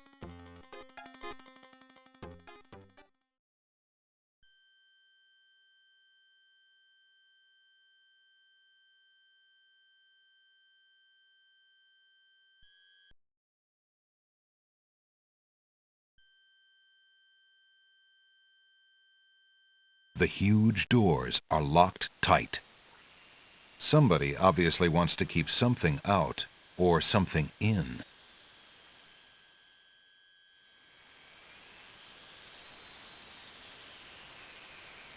There's a natural opening in the rock near the nightshade bush.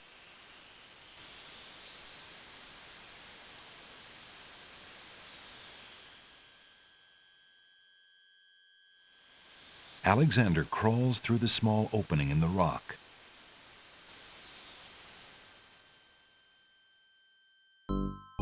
Alexander finds himself in a dark cave. Alexander can't see much of anything in the dark cave.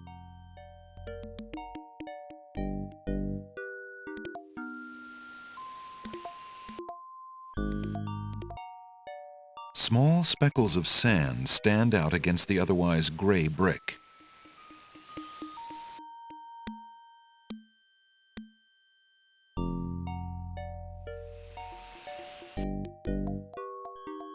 The pawn shop's tinderbox is slightly battered, but in reasonably good shape. The tinderbox contains a candle, as well as some flint and tinder. Alexander takes the candle from his tinderbox and uses the flint in the box to light it.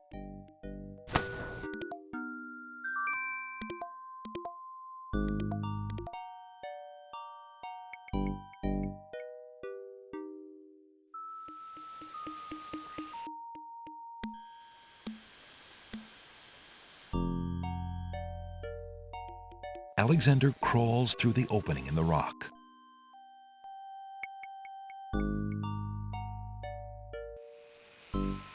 The lighting in this part of the cave is better. Alexander extinguishes the candle's flame and places it back in his pack. Alexander is standing in a second room of the cave. A natural window to the outside world provides a little more light here, and even helps clear the musty smell.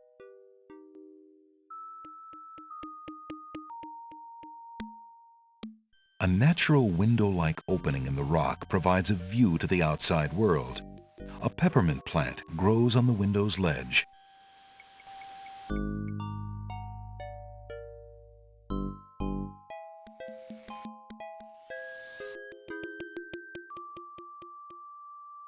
A plant grows on the grassy ledge. Smells like peppermint.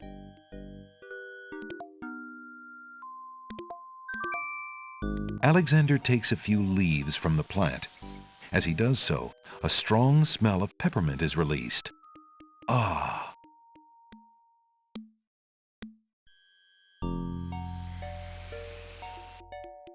There's no going that direction.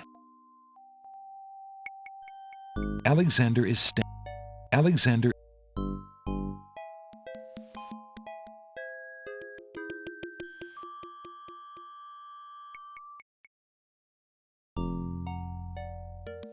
Alexander crawls back into the first room of the cave. Alexander can't see a thing.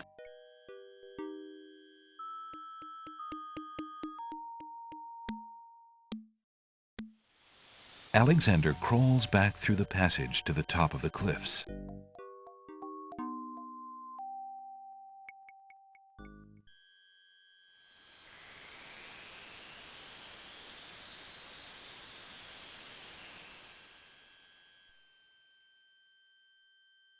In the distance, Alexander can see the peak of a majestic mountain rising into the clouds.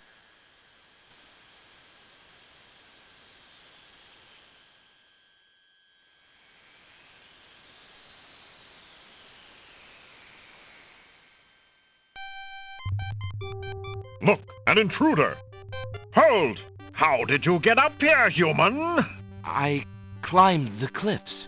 That is not possible. No one has solved the cliffs of logic in several centuries. And if the cliffs were to be solved, it would certainly not be by a human. I didn't mean to trespass. I only wanted to visit this beautiful island. No visitors have been welcome on the Isle of the Sacred Mountain in years. Not since the Red and White Queens had spies in the guise of friendly visitors steal our island's sacred golden fleece. But we will not display such foolish trust again. You will have to answer to Lord Azure and Lady Ariel. They will determine what will be done with you. I can assure you, it will not be pleasant.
Why did you tell Lord Azure you were ready and willing to face the catacombs? No one is ever ready, and only a fool could be willing. And you are far wiser, I suppose, to leave a maiden to die?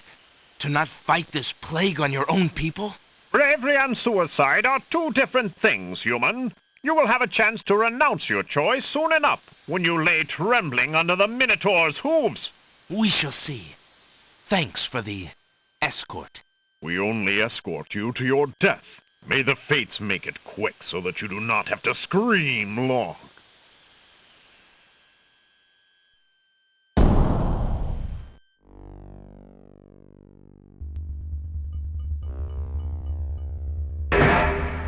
The catacomb's entrance door is locked from the outside by the Winged One's guards.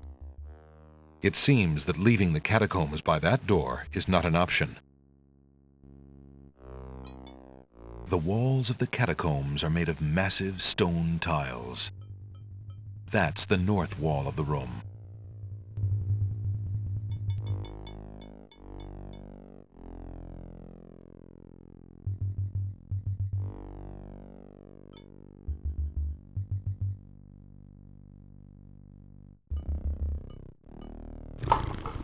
Niches in the wall form stone burial beds.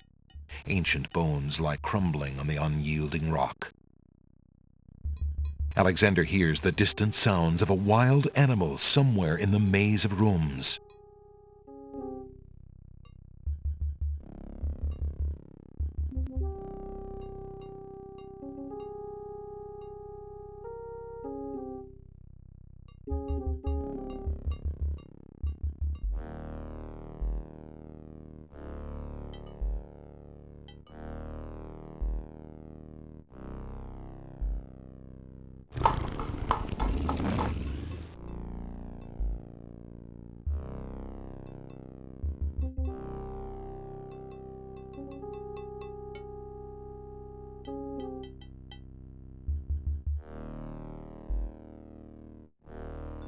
A lone skull lies on the ground among the skeletons.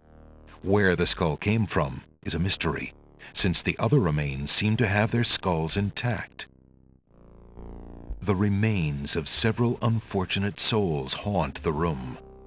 These bones seem more recent than the ancient catacomb bones that Alexander has seen so far.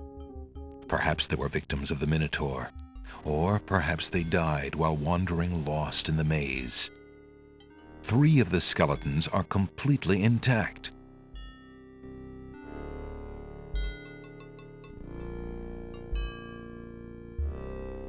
Alexander picks up the skull.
Ah, you were a human only and not the monster himself. I heard you coming and thought you were the beast. Did my father send you here to save me? Why, yes, he did, but how did you... Hush, there is no time. I think I have discovered the Minotaur's secret exit from the catacombs. Follow me and we'll both be saved.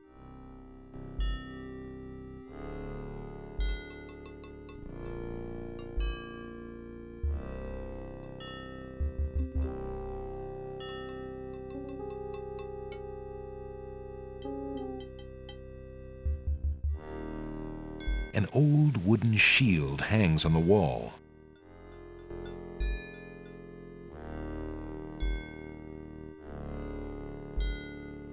Alexander takes the shield from the wall.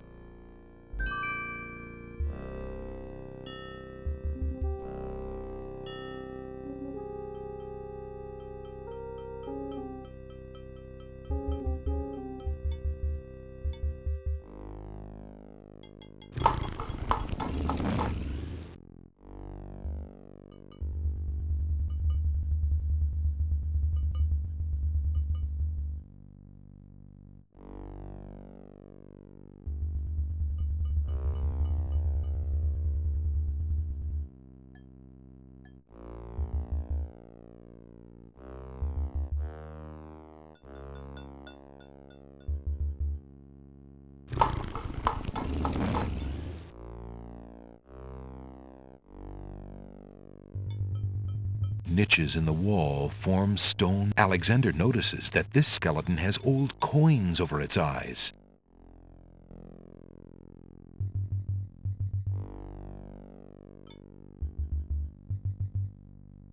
Alexander finds 2 coins on the skeleton's eyes. He takes the old coins.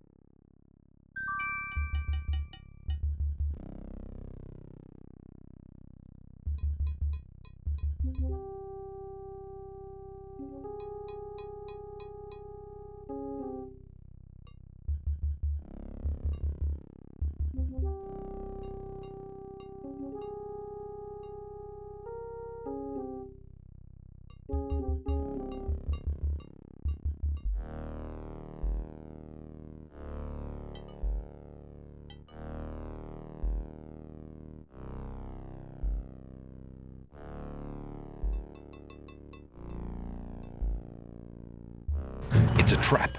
The doors have sealed Alexander inside. And the ceiling is coming down. The gears are working furiously to lower the ceiling. Their great cogs interlock perfectly. In a desperate move, Alexander throws a brick into the grinding gears. The brick is caught between 2 cogs. The gears shriek and shudder. The mechanism grinds to a halt. The ceiling is stuck. The trap is sprung.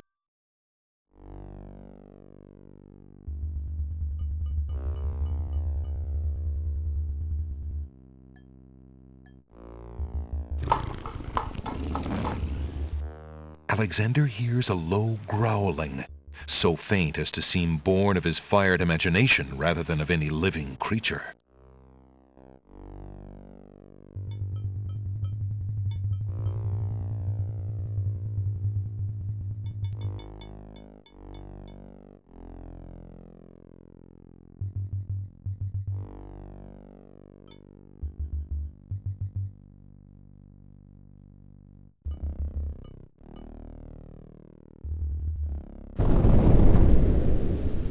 Sounds! A trap floor!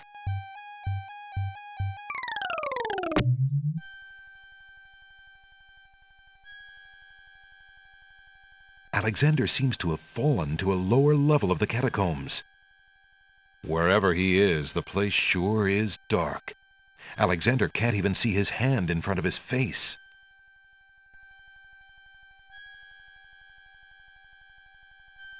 Alexander can see nothing in the darkness.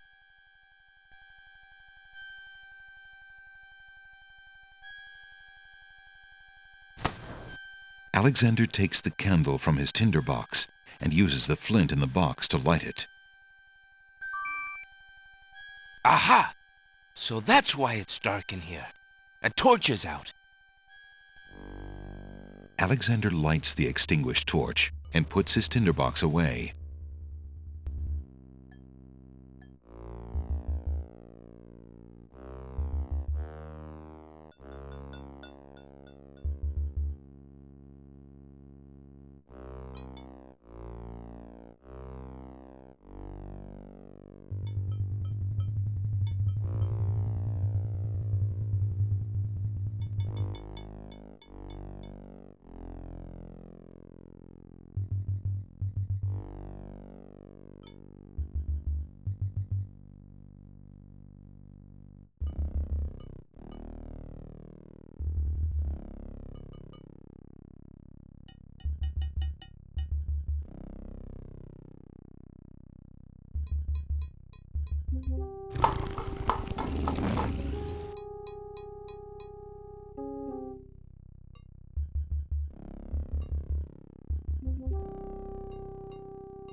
Alexander hears the sound of a wild beast again, this time so loud that the creature itself seems to be in the same room with him. The noises are coming from the other side of the east wall.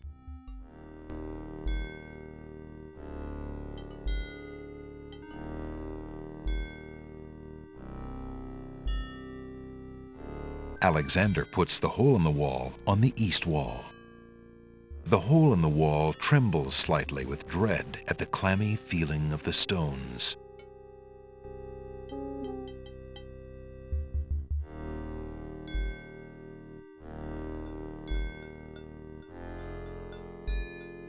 Alexander peers through the hole in the wall and sees just another room in the catacombs.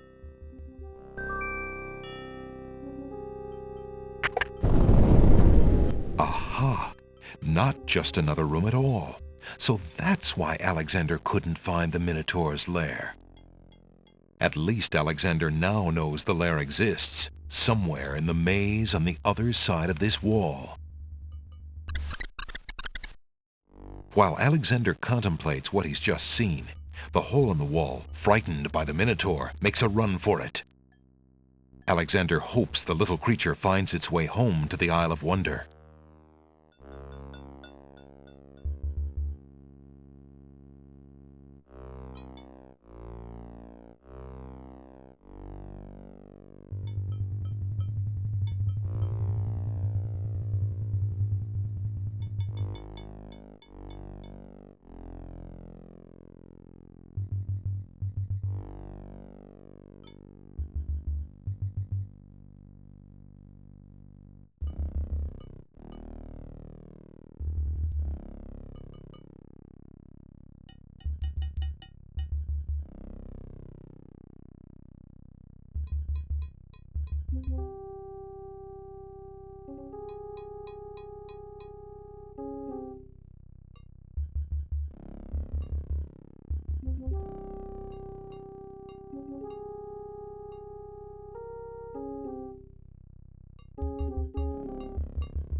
Somewhere, far off into the catacombs, the sounds of hooves faintly echo.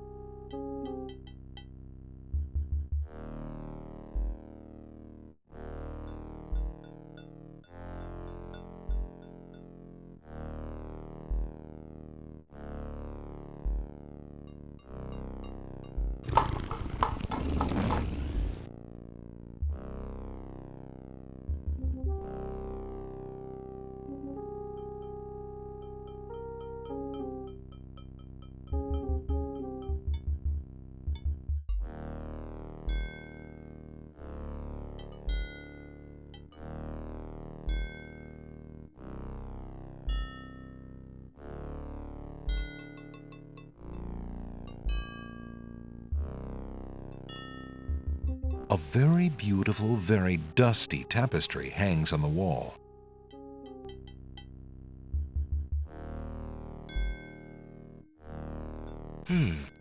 This tapestry looks familiar. Now let's see. I don't feel anything. Aha! A hidden latch. Alexander triggers the little latch. A secret door rolls open.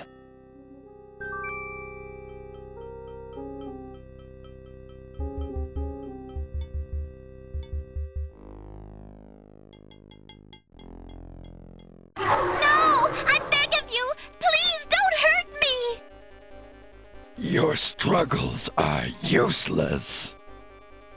It's the Minotaur, and he's struggling with a Winged One's girl. She must be Lady Celeste. The Minotaur is a huge, monstrous beast with cloven hooves and the head of a bull. A pit has caved in the floor in one corner of the Minotaur's lair. Flames rise from the pit as though from the throat of a dragon trapped in the earth. The fire makes the lair unbearably hot. A monstrous altar towers in one corner of the room. Alexander shudders with revulsion at the thought of the rituals performed at that sacrificial table.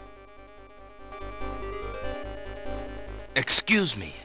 I demand the release of that maiden this instant, you fiend. Lady Celeste looks wildly around the room for the source of the strange voice and spots Alexander.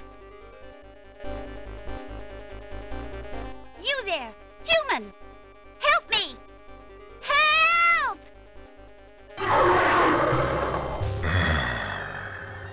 Who dares enter my lair? I ask you to release your captive or suffer the consequences. Never. You die, human. As the Minotaur advances in attack, Alexander slowly backs away.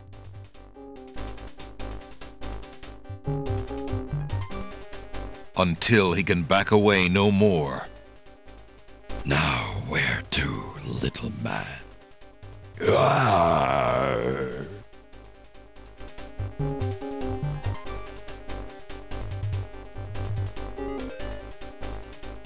The scarf is made of red silk.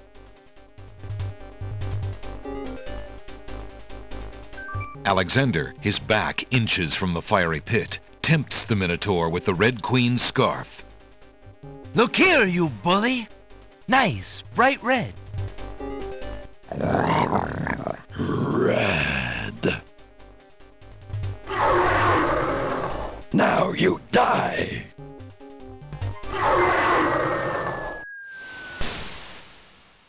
The Minotaur drops from sight amidst the consuming flames. Slowly, his scream fades as well. Have you been harmed, Lady Celeste? Are you all right? No, I am not all right. I assume you do not intend to leave me tied up on this vile monstrosity. Of course not. Sorry, let's see. If you'll give me a moment, I'll have these untied in no time. I can't wait that long. Look, I wear a small dagger just inside my belt. It should be enough to cut the rope. Oh, all right. I've got it, Lady Celeste. Here we go.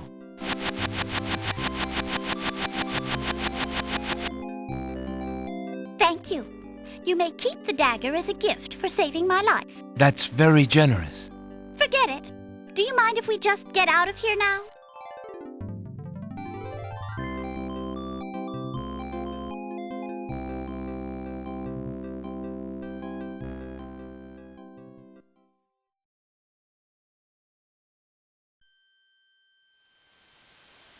The Winged One's guards, bored with the pointless waiting, are startled by the sound of rock moving against rock.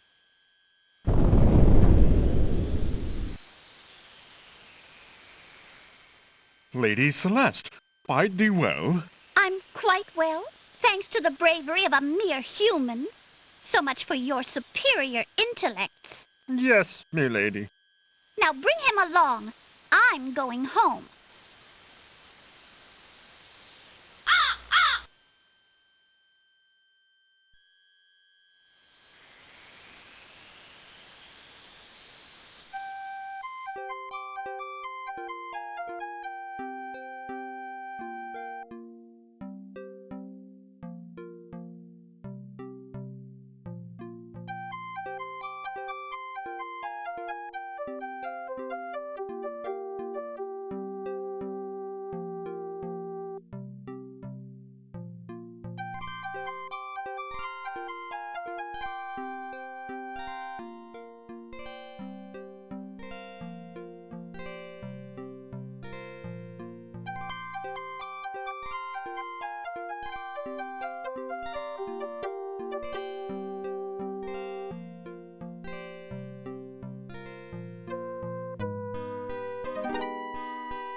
Hail to thee, great oracle. Lord Azure sends you this wingless mail.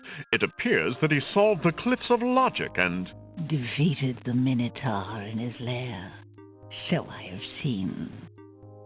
So this is the one that haunts my pool of late. Welcome, young seeker. What knowledge do you desire? Princess Cassima, whatever you can tell me, great oracle. Ah, of course, the princess. That explains my images. Let us see what we can see. I see a maiden, lovely and pure, but surrounded by evil. She's a rose set amidst bitter thorns. It is her fate to be the pawn of dark powers, and yours to try to redeem her. How? How do I redeem her? Fate is not like the cut of a blade, young one, but rather like the myriad of paths formed when a hammer cracks ice. I will tell you what I can, but what will actually come to pass is up to you. I see that any attempt to reach the girl will force you into battle, a struggle against a dark force. If you lose, your life will be forfeit. Who must I fight? A great darkness surrounds your adversary, preventing me from seeing clearly. I can only make out the shape of a black cloak. But before this final struggle, I see an infiltration, a dangerous game of hide-and-seek in corridors filled with enemies. The risks are high, but it is the only way to reach the one you seek. There is more than one way into this place. Your choice will dictate much. What else do you see, mighty oracle?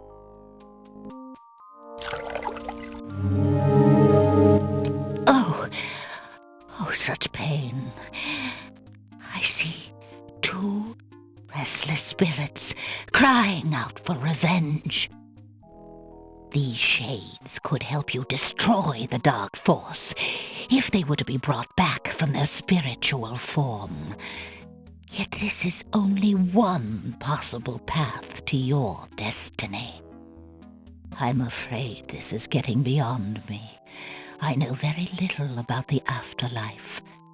I can only advise getting counsel from the druids. Be warned. The druids are reclusive and dangerous. They might aid you, or they might destroy you.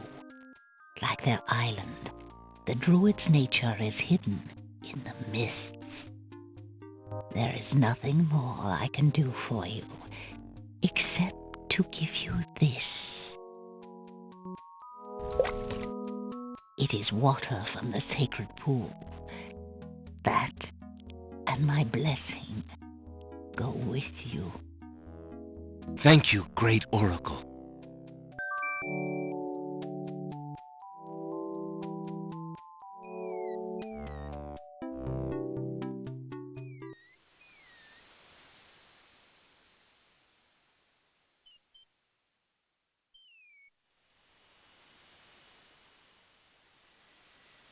Alexander pulls out his magic map.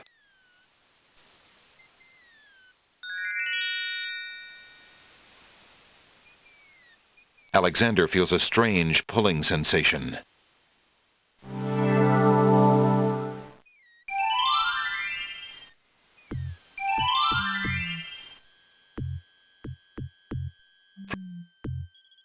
The island's trees are gnarled and eerie-looking. Grayish moss growing fervently in the damp, sun-blocking mist coats the trees' knobby branches. The island's trees are gnarled and eerie-looking. Grayish moss growing fervently in the damp...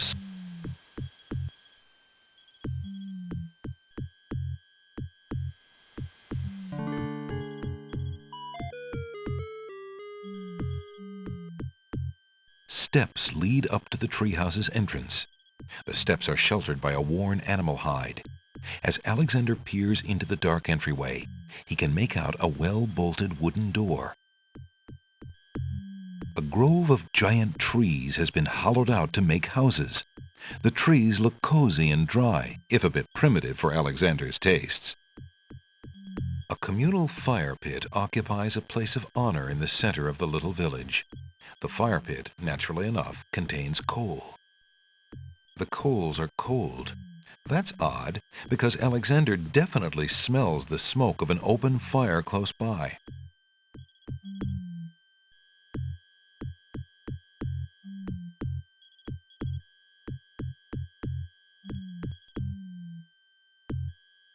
A wooden-handled scythe hangs against a bearskin on one of the treehouses.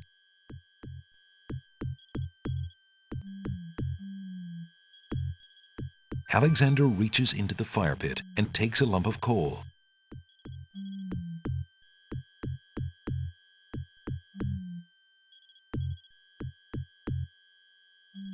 Alexander takes the scythe.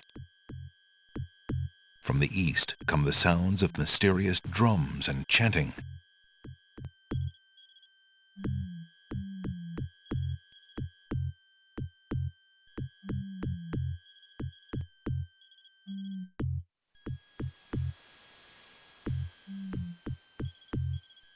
Alexander pulls out his magic map.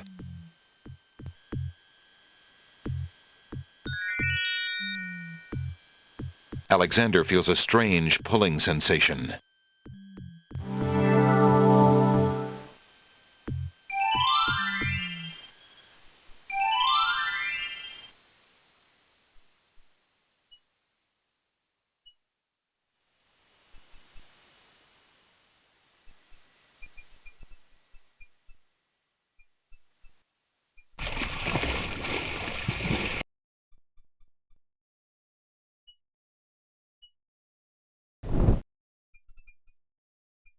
A stone archer sits atop the lintel of the gate like a silent guardian.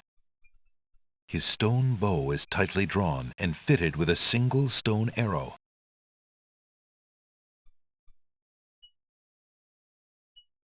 Alexander decides to pass through the gate, preparing the shield just in case.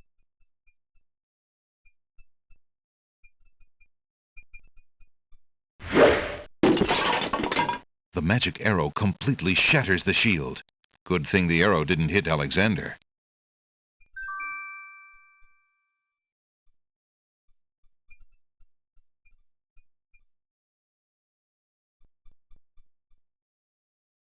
Flowering rose hedges grow on either side of the path winding north. Alexander takes a magnificent white rose from the rose hedges. Alexander can't do anything with the gazebo. A delicate gazebo made of white painted pine and overgrown with rose vines leads north into what appears from here to be a garden.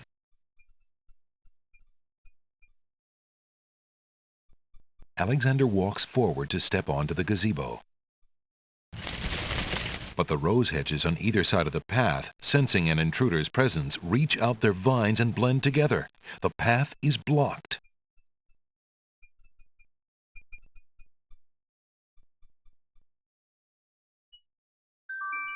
Alexander wields the scythe, determined to get past the magical rose hedges. The leaves fly as Alexander tries to cut the branches faster than they can grow back together. He sees light. He's through.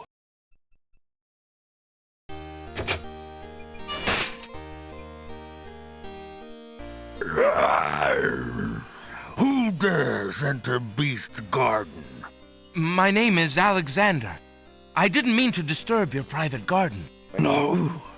And yet, monsieur, you could hardly have accidentally broken through the 3 enchanted traps of the Isle of the Beast.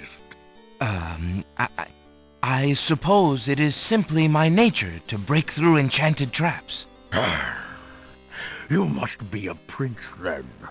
I know the nature of princes all too well.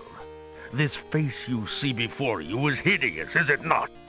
Well, for the face of a beast, it is really quite noble. Ha!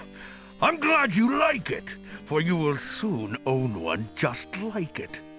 I too was once a pretty prince, caring for nothing but adventuring and rescuing fair maidens. But I rankled one too many evil hags.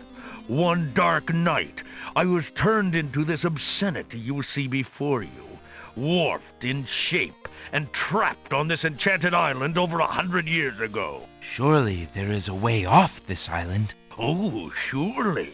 You broke in, did you not? And yet think, where would I go clad so eloquently as I am with this silk and this pelt? You see, my prison is also my sanctuary. You are the first to break through the barriers in lo these many years. That is, except for the druids who stole my heirloom coat of arms. If there's any way I can help. Help? You? I'm afraid you don't understand. The enchanted barriers were a warning and protection for you more than for me. Your prize for forcing your way past them is to join me in this dire life. By the laws of this sorcery, you are doomed to be trapped in the form of a beast. Your reward for broaching this garden is to be my slave, a slave as beastly as I am.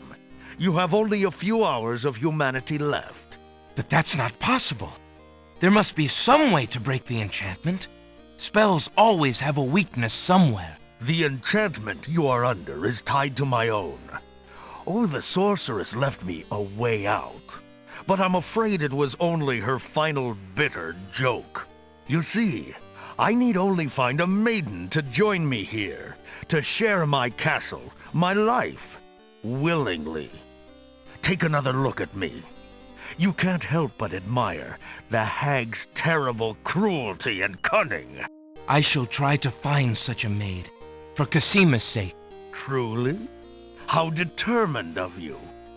I personally would not waste my last few hours as a man on an impossible errand. However, you may do as you please. I give you this token. It's my family ring, and the only heirloom I have left. If perchance you should... if you think you have found a maid... I shall give her this ring. Yes, she must accept it of her own free will. By doing so, she accepts me. Not that you shall find anyone, mind you. Your time is short. Count the minutes on your fingers while your fingers you have, pretty prince. Your master will await you.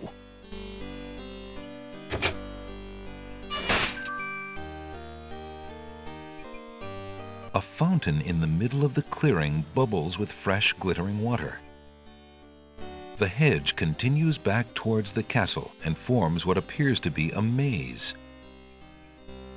Beast's castle seems forlorn and far from any human warmth. An iron gate leads to a maze of hedges.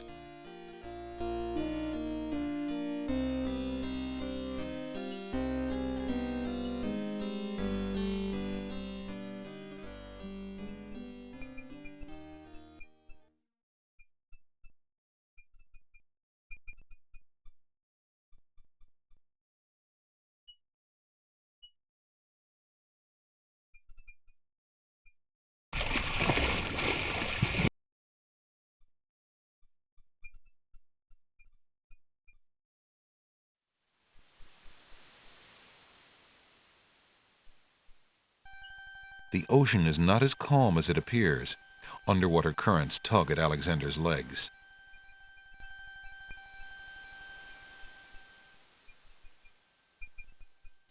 Alexander pulls out his magic map.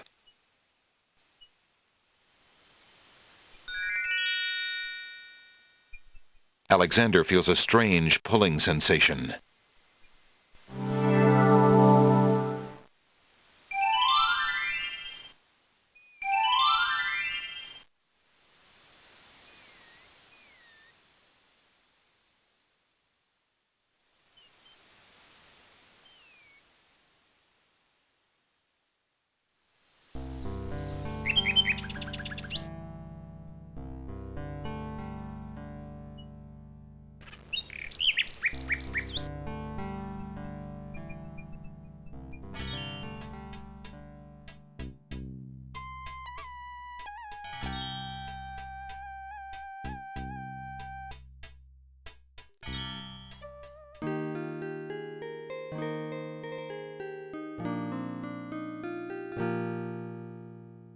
Looking at the serving girl reminds Alexander of the years he spent as a slave under the evil wizard Mananan. He wishes there were some way he could help her. She looks very shy and nervous as she tends her roses.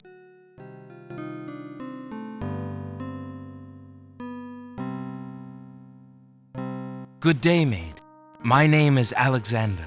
How do you do? I'm sorry, sir, but I'm not allowed to talk to strangers.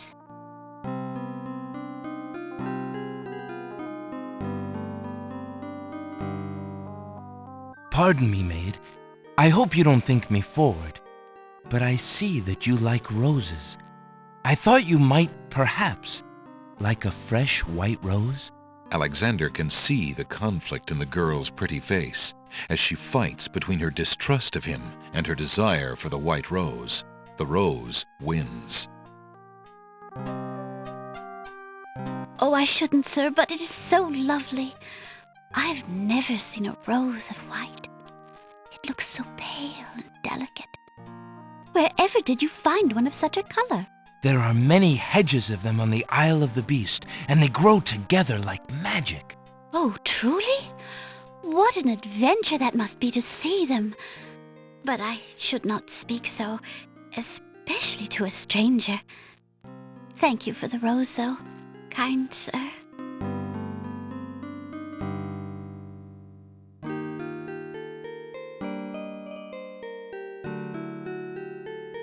Beast's ring is made of pure, heavy gold and bears an insignia possibly related to Beast's princely past. Alexander has a thought about the serving girl.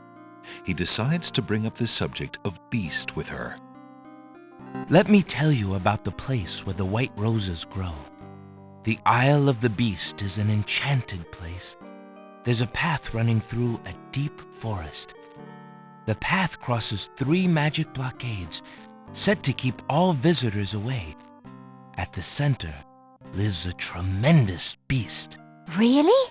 Magic blockades? How exciting! What kind of a beast? Is it very terrifying and ferocious? It is a beast that walks on 2 legs and dresses like a prince. It speaks with the voice of a man. A beast that talks and wears clothes? How is that possible? Is the beast magic too? Not magical. Enchanted. Beast was once a prince, but a witch trapped him in the form of a beast and set him on the island. There he lives in a castle in the midst of a maze. How terrible! Imagine how lonely he must be. It is a very lonely prospect, isn't it? Oh, I have met him, you see. He is indeed ferocious, but who would not be? He really exists? Oh, how it breaks my heart. If I could, I would tend to such a beast. Such a beast might find comfort in a kind face. Do you not think it so? Oh, I think it so. I very much think it so. You would not be afraid of him? Afraid? Maybe at first. But how silly of me to speak so. The roses in this little yard are the only magic I will ever see. I could take you there. In fact, I would owe you my life if you would go. If you truly wish to go. You are serious? I could leave here? Oh, I have always dreamt of leaving.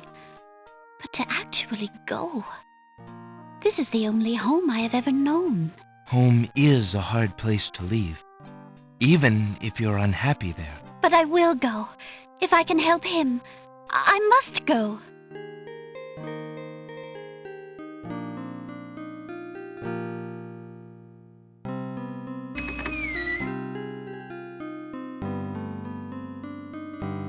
Is there nothing you wish to take with you? There is nothing. Then take this ring. It is his.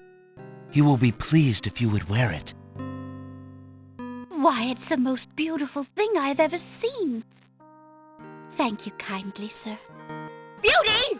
Where do you think you're going? To a place where roses grow, and to someone who truly needs me. I see you wear my ring. You willingly agreed to spend your life here with me? Do you know what that means? Yes, my lord, I do. I have been touched by your story. Pity alone need not sentence you to endure this face. Oh, but it is a gentle face, and kind. You look at me so sweetly and are not repulsed. Oh, by the light of your eyes, my spirit soars! The enchantment! It is broken! I am pleased to have served you, my lord. Do you still wish me to stay? What? Speak not such nonsense, Beauty. Do you think that I learned nothing of true love during my time here? You are my queen. Oh, my clothes! This gown! How well it suits your noble heart.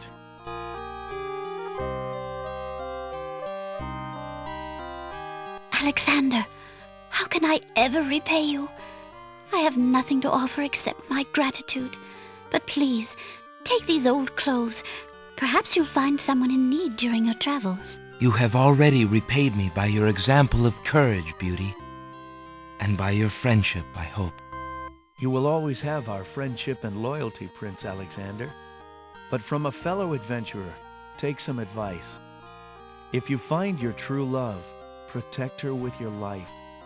Fear all beasts without the redeeming humanity of love. And to aid you, accept my mirror. Now that my life is no longer hung in false shadows, I have no need for it. Give it to someone with nothing to fear from the truth it reveals. Thank you. I wish you both well. Come, Beauty. Let me take you home.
Alexander pulls out his magic map.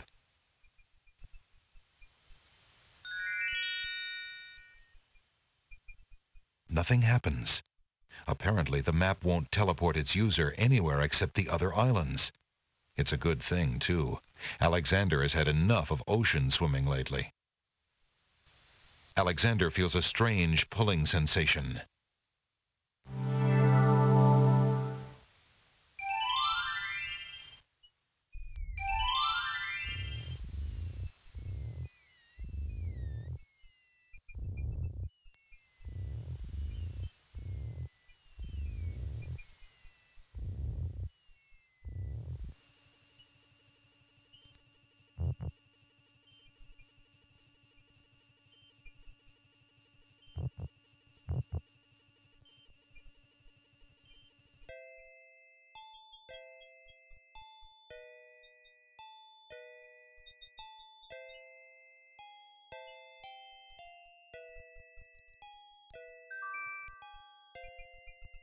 Alexander gives one of the baby's tears a bottle of milk. The other baby's tears seem to resent Alexander's gift for some reason.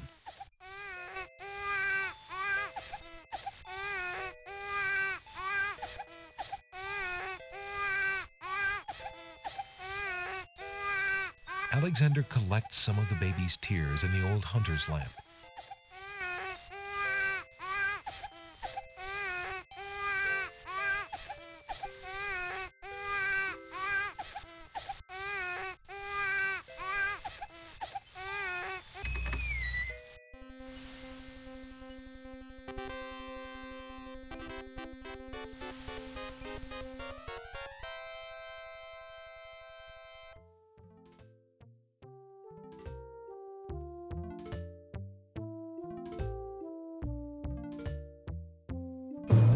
Your Highness may as well spend her royal time contemplating something else.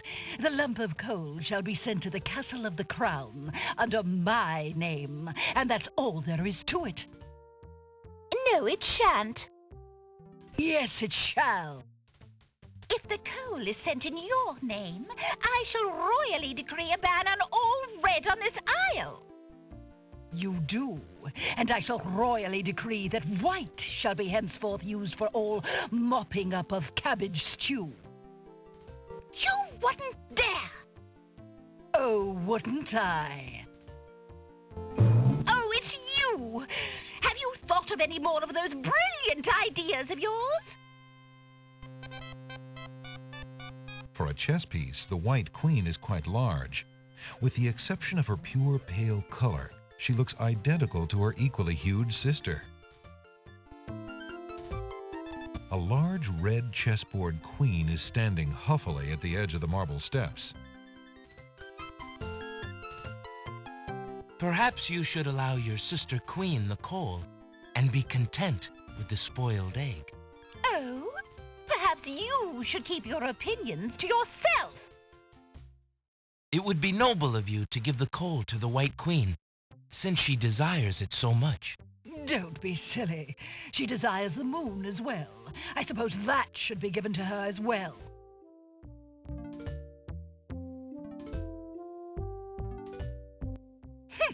Let's go. Polish this, Your Highness!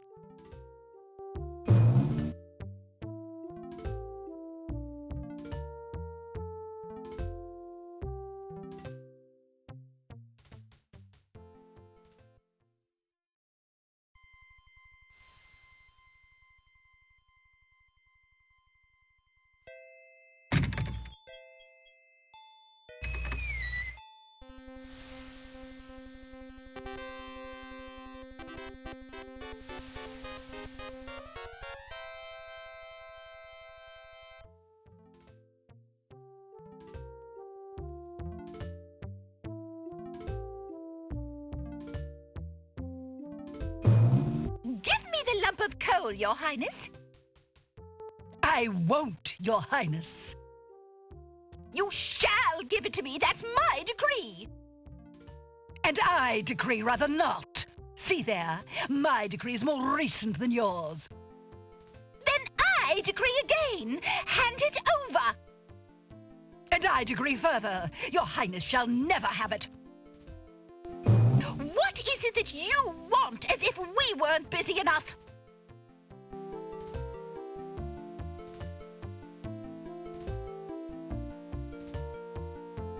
I found the two of you another lump of coal so that you can stop fighting over the one you have.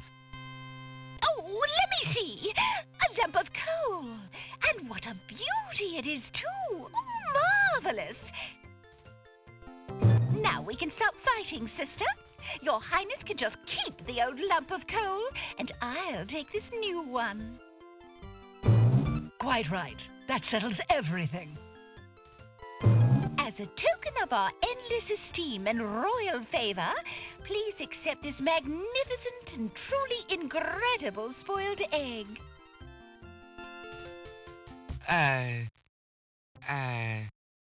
Thanks.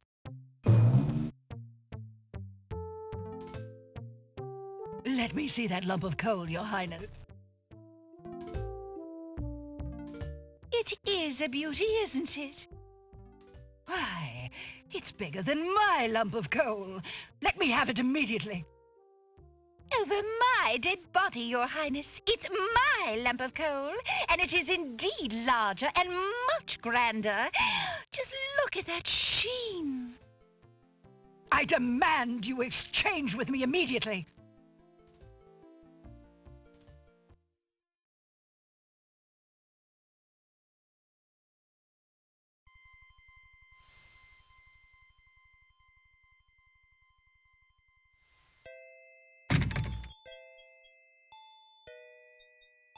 There's a small bottle on the coffee table. It bears a label that reads, "Drink me."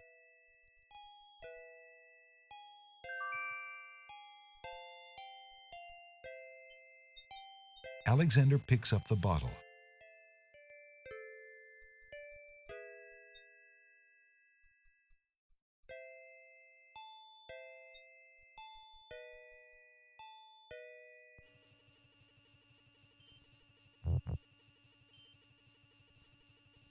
Alexander is carrying an old, battered hunter's lamp. The lamp contains baby's tears.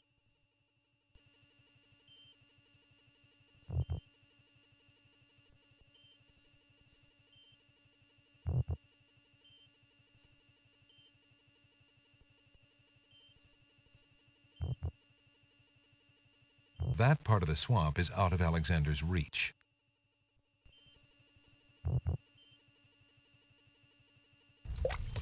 What do you think you're doing? You startled me. I was just getting some swamp ooze. Well, you certainly won't get it there! That's not swamp ooze! That's swamp sludge! He's right, you know. But he could be a little nicer about telling you.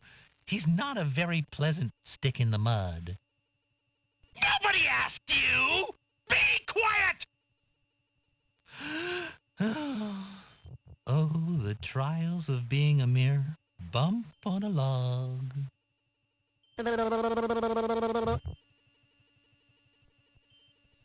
Stick in the Mud glares crankily at his brother Bump on a Log.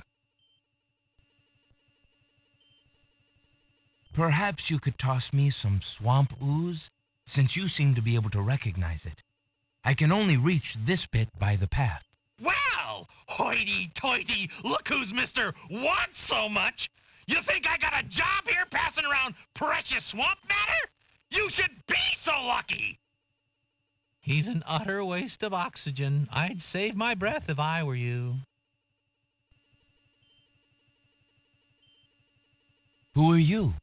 I'm Bump on a Log, and that's my brother, Stick in the Mud. We've had this thing about each other ever since our childhood. Mom always liked me best. She did not! That is absolutely not true! He's a bit lazy, you see. He's got the only swamp ooze in the swamp right next to him. But do you think he'd move a finger to help you get some? Hardly. He'd try to brain you with it more than likely. His temper's about the only thing that ever gets a workout, and that on yours truly. Oh, like you've moved at all in the last century! Like you're Mr. Physical Activity! Just because I can't reach anything, he thinks he can throw gushy swamp matter at me and just say whatever he likes. If only I could turn the tables on that heckler, he might learn some respect.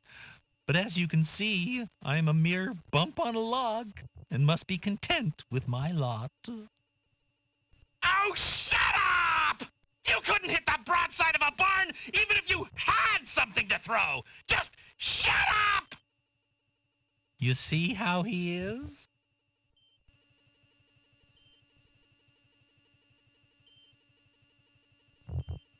There's no reason to leave that lying about in a log.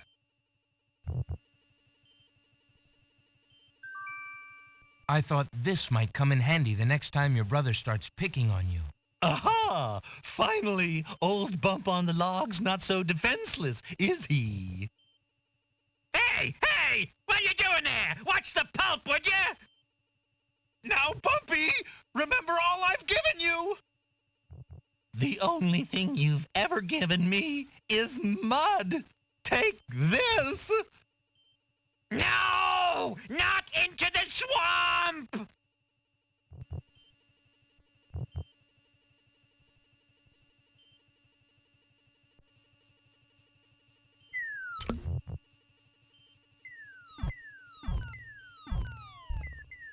Hey, okay, I give up.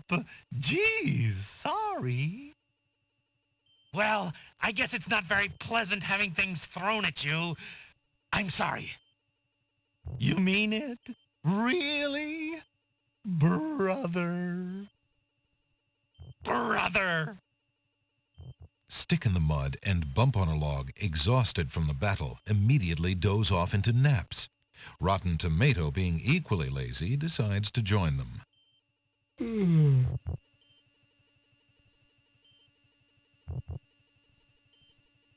A glob of swamp ooze tossed during the brotherly fight has landed on the log.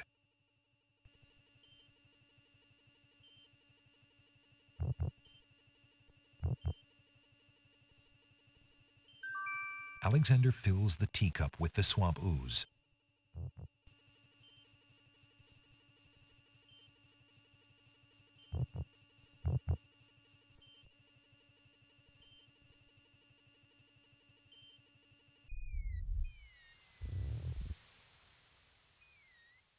Alexander pulls out his magic map.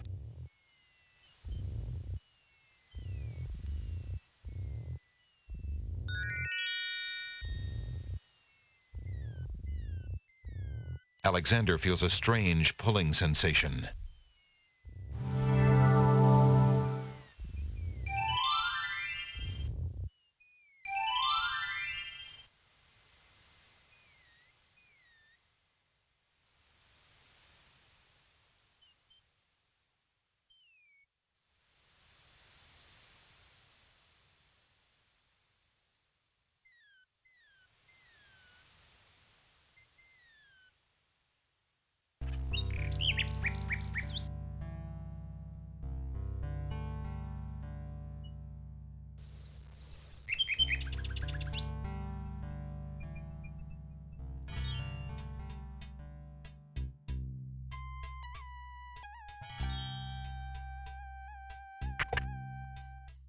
Good day, Prince Alexander.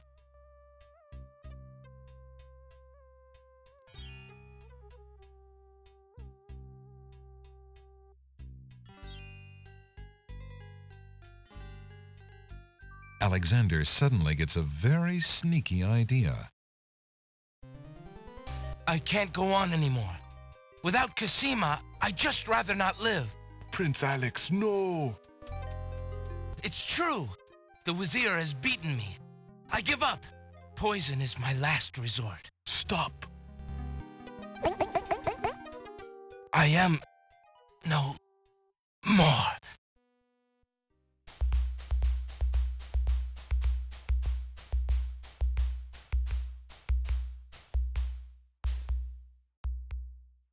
Oh, what a waste. The poor young fool. He's dead. He's dead. Wait until Abdul hears. He'll be so pleased.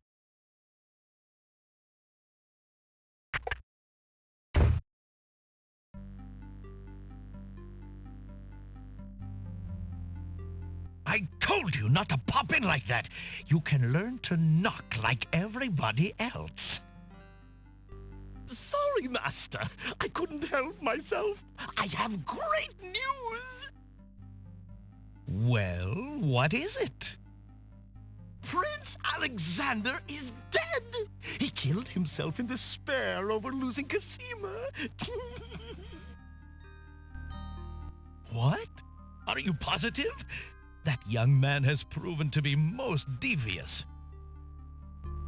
I saw the whole thing myself, Master. He was really and truly quite dead.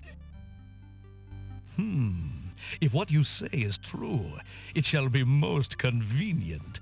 You've spent enough time on that little irritant. We must start thinking about the wedding. Anything, Master. Oh, I do love weddings. Well, we do want you to look your prettiest, don't we? Now, Shamir Shamazel, to the lamp with you. Prepare yourself as we discussed.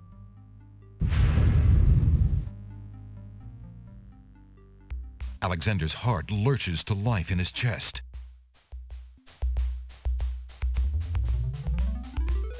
Prince Alex, but you were... Sorry, friend. I was doing a little acting, I'm afraid. Ah, of course, the strange cloaked man. You are quite clever, and a bit too exciting for an old man.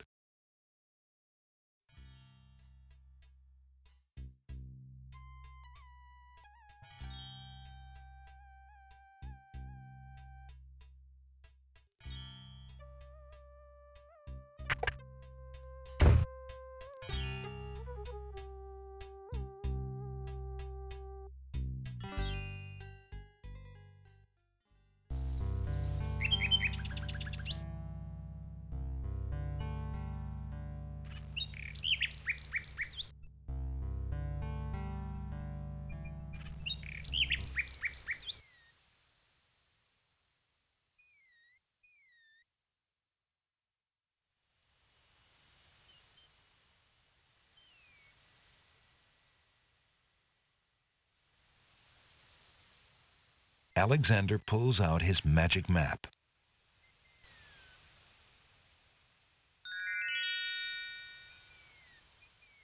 Alexander feels a strange pulling sensation.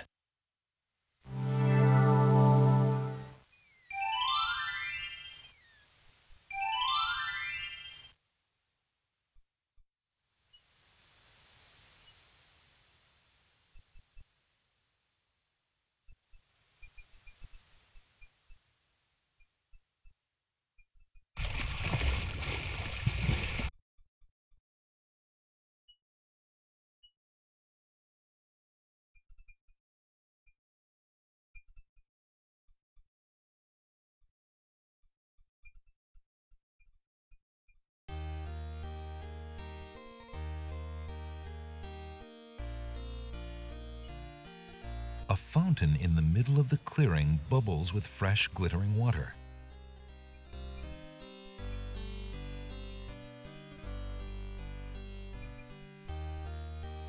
The small vial contains the oracle's sacred water. The water has a crystalline appearance.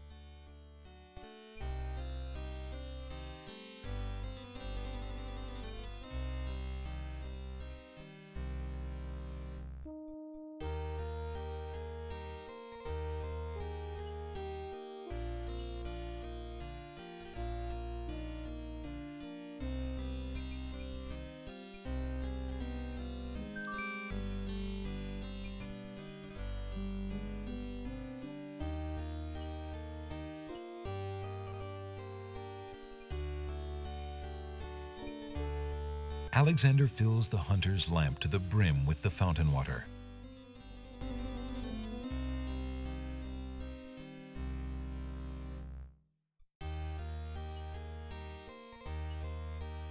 Alexander opens the bargain. 2 dulcimers.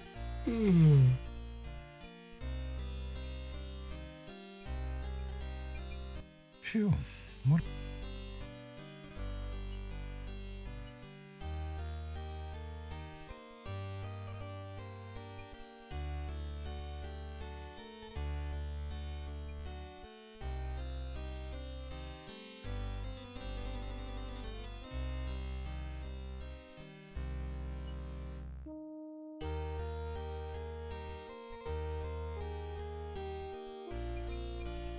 Alexander carefully reads the instructions for a spell entitled Magic Paint Spell. This is the first page.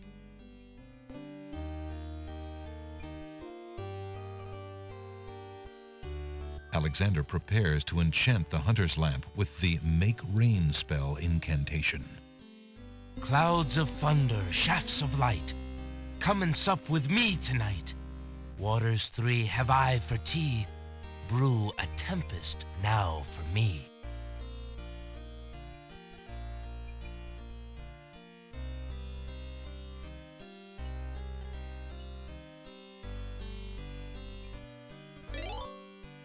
The lamp in Alexander's hand gives a little perk. He hopes the spell works despite his makeshift teapot.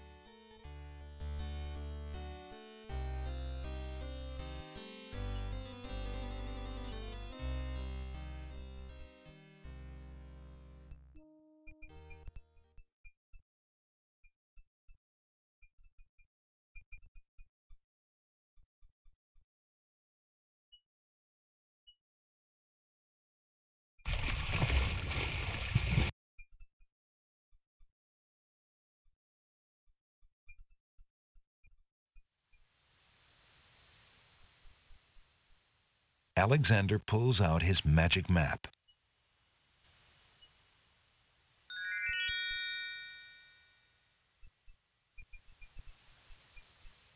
Alexander feels a strange pulling sensation.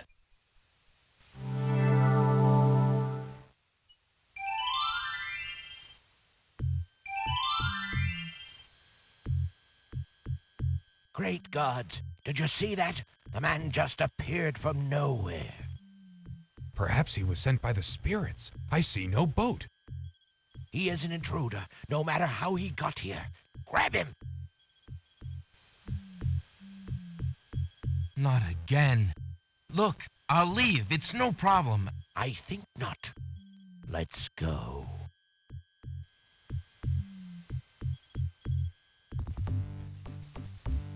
Alexander is frozen at the spectacle before him. Robed figures are gathered around a bonfire. Some mystical ceremony is taking place, but as to its purpose, Alexander has no clue.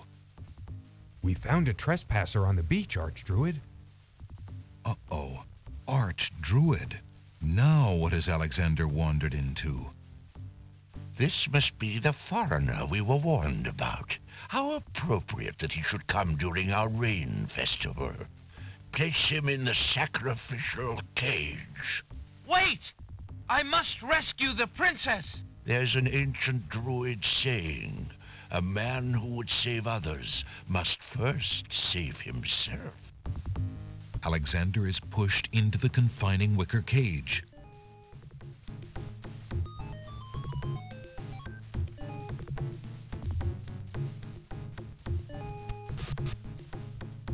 And the cage is swung out over the bonfire.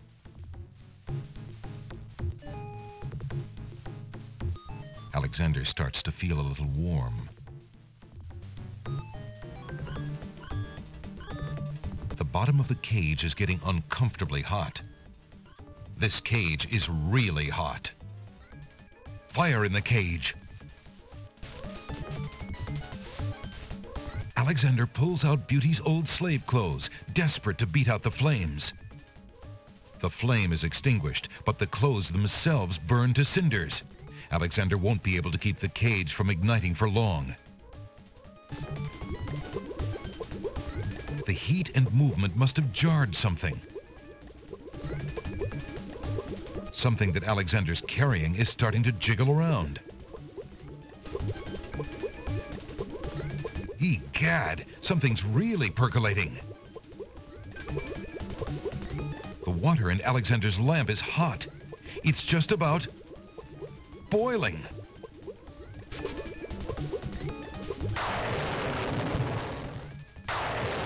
Alexander feels a drop. It starts to rain.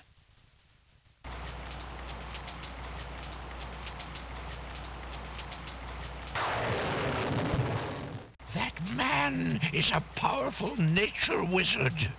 By the sacred oak, let him down!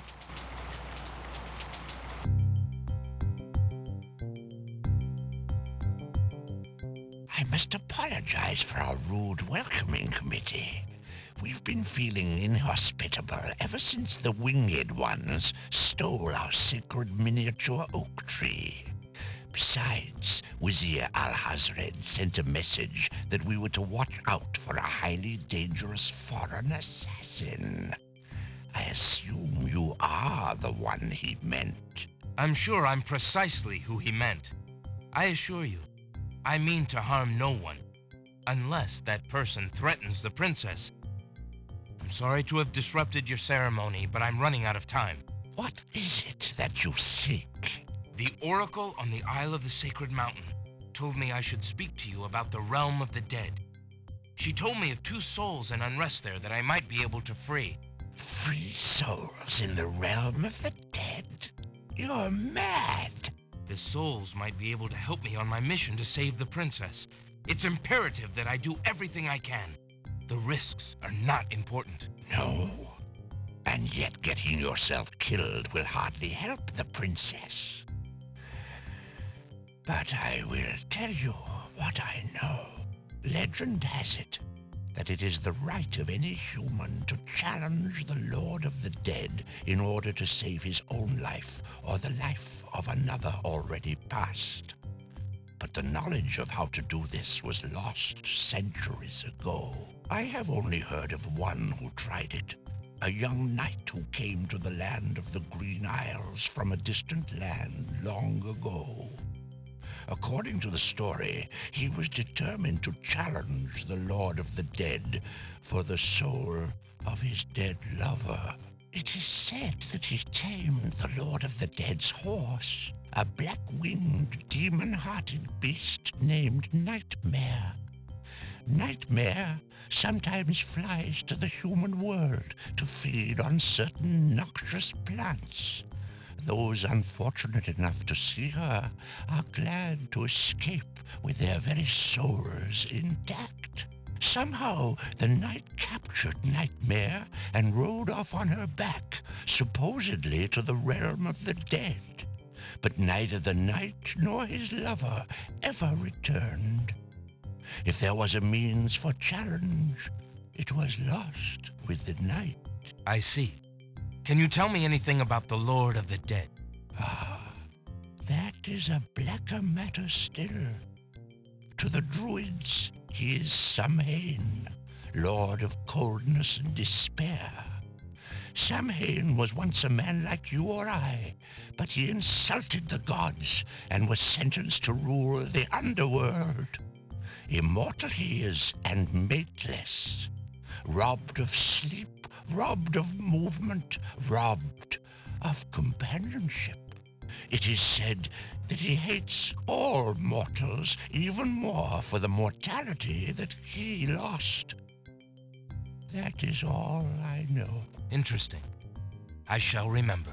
Now look how the oak embers of our bonfire still glow hot despite the rain. If you're bent on your course, you'll need courage that's just as impervious to the chill. May your luck last longer than your storm, brave one. May it indeed. Thank you, Archdruid.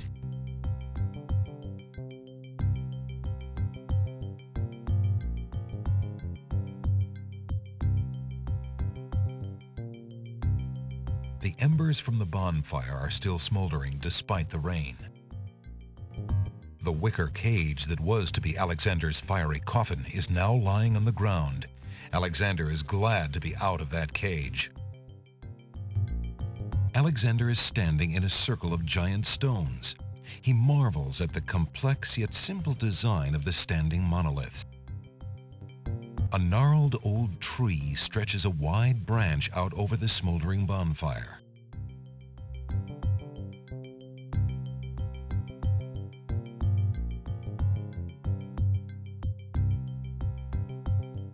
Alexander scoops up some of the red-hot embers in the ancient human skull.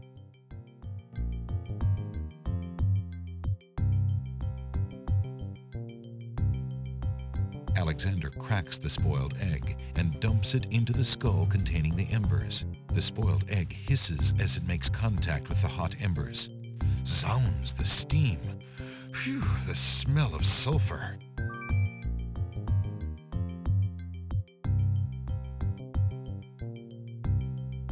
Alexander puts the strand of hair into the skull containing the embers and the spoiled egg.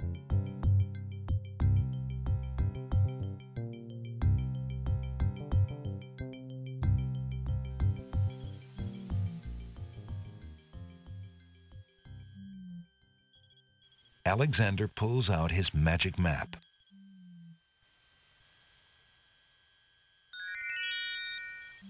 Alexander feels a strange pulling sensation.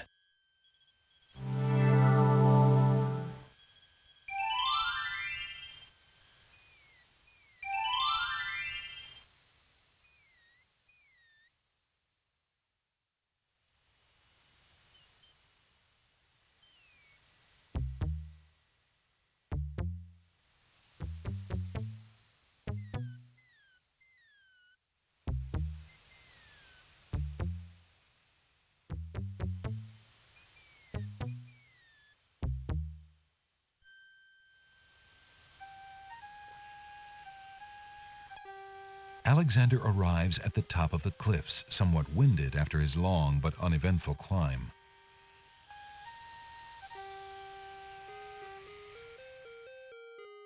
A mighty winged horse, the color of midnight, is feeding from the nightshade bush. The creature must be Nightmare, the one the druids spoke about. Calm down, girl. Nightmare ignores Alexander.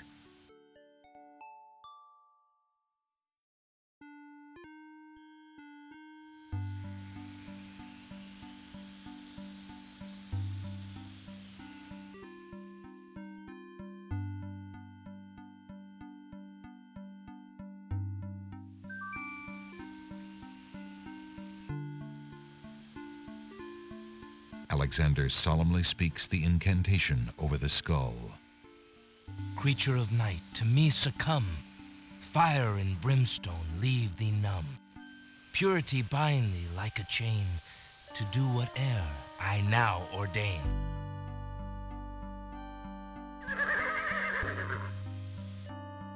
Nightmare flares her nostrils at the scent of the fire and brimstone. That's it! Come on! I need passage to your homeland, fiery one.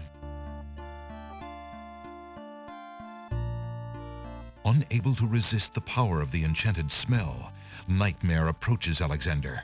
Her eyes appear glassy and sightless. In her hypnotized state, she is unaware of the human so close to her flank, or of anything at all except that marvelous smell. Now ride!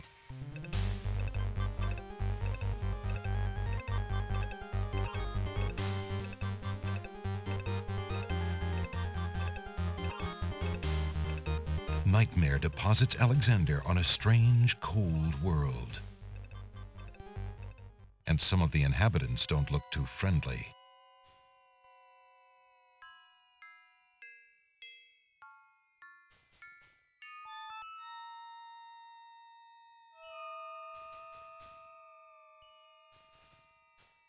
These two spirits wander together. The spirit of a beautiful and noble-looking woman floats silently alongside that of a desperate-looking man.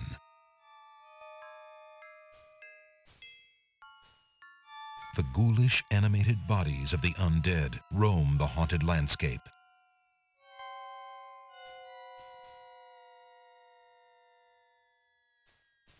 Alexander wishes to comfort the tormented spirits, but they are beyond the warmth of human hands.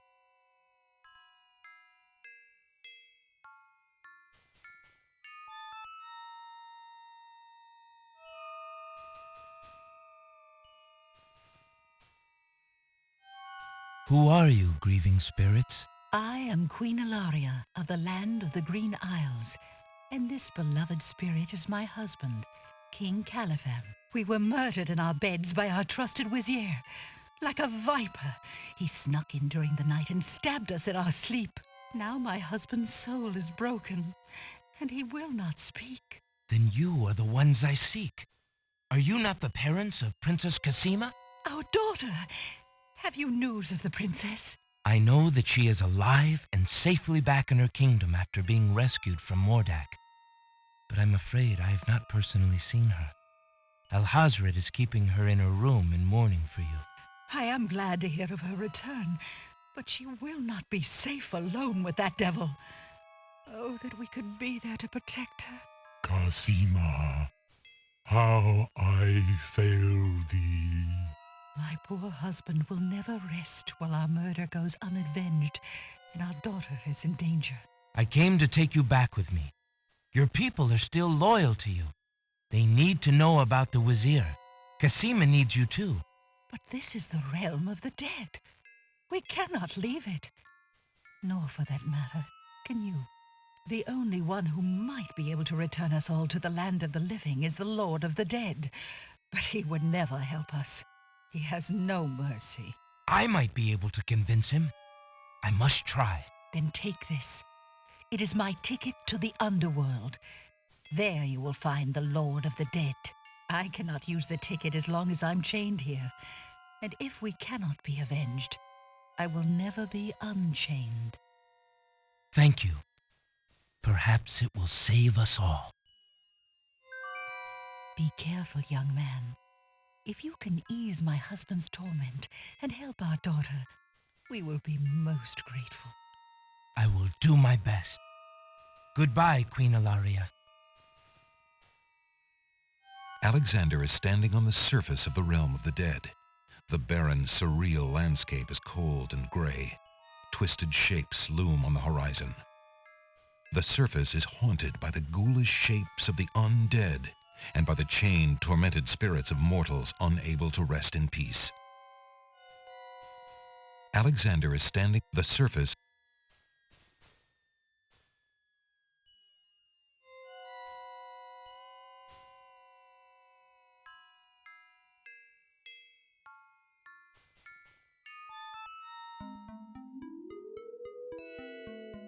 Some natural instinct draws the spirits of the newly deceased to the realm of the dead. They all seem to be focused on the skull that looms in the distance. A monstrous skull looms at the end of the twisted path. The passing spirits are all heading for it as though it were a magnet. It must be the entrance to the underworld. The surface of the realm of the dead feels even more oppressive here. A path leads to an ominous-looking skull that looms in the distance. The surface is haunted by the ghoulish shapes of the undead and by the chained, tormented spirits of mortals unable to rest in peace.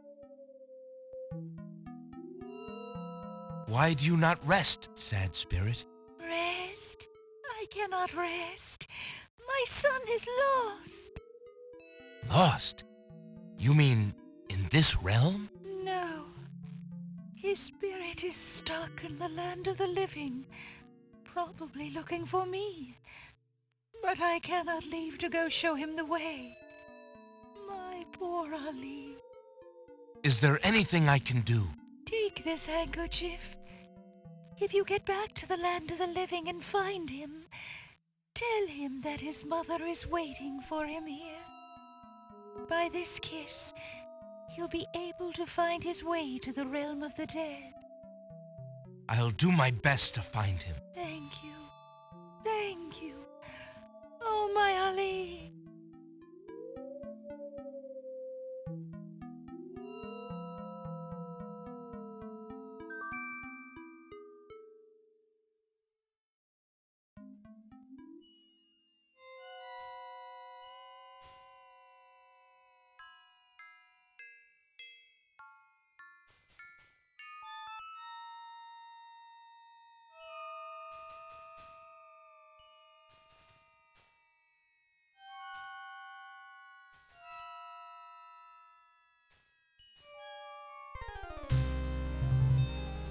The skeleton to the left of the path hands something to the spirits that approach the underworld entrance.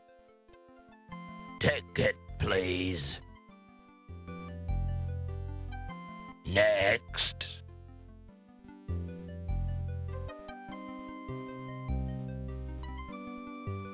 A strange skeleton with a long horse-like head and ceremonial armor stands at the base of the path to the underworld. He watches over new arrivals with a discerning eye, handing tickets to the spirits desiring admittance. A large bone keyring hangs from his waist. A uniformed skeleton stands guard at the entrance to the underworld. He takes something from the passing spirits and then waves them on into the underworld. A group of large bones form an interesting arrangement to the right of the path. Two smaller bones are propped up on the ground near the larger group. Might I get one of those tickets? The skeleton with the tickets must not approve of Alexander's less than ghostly looks. He refuses to give him a pass.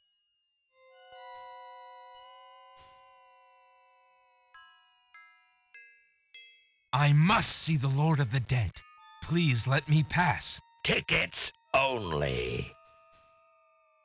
The skeleton at the door seems quite determined. Alexander is standing at the entrance to the underworld. The entrance is a huge tendon-covered skull. The skull's mouth is the doorway to whatever lies below. Two solemn skeletons admit the spirits who seem to be drawn trance-like to enter the skull.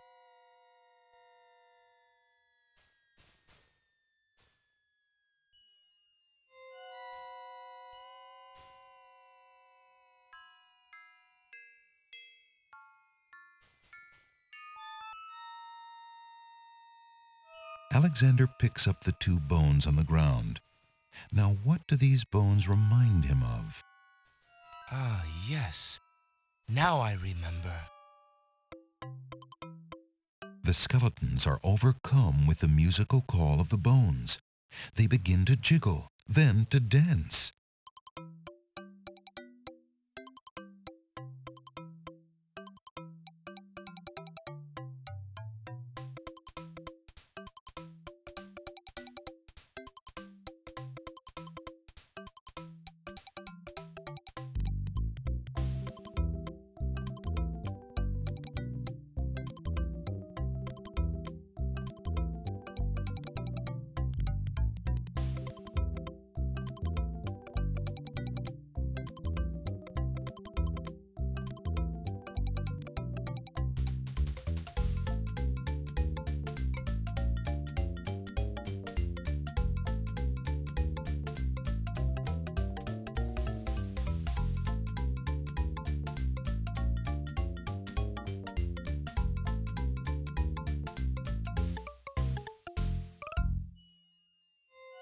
Alexander finishes his tune, and the skeletons resume their posts. Despite their frolic, they don't seem any friendlier. A key made of bone has fallen from the skeleton's keyring, and now lies on the ground.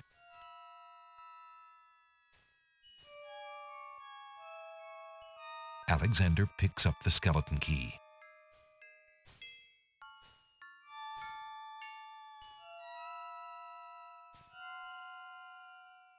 The skeletons have little interest in Alexander's possessions.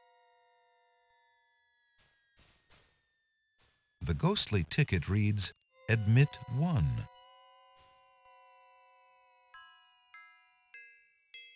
That skeleton has plenty of tickets and isn't interested in the one that Queen Alaria gave to Alexander.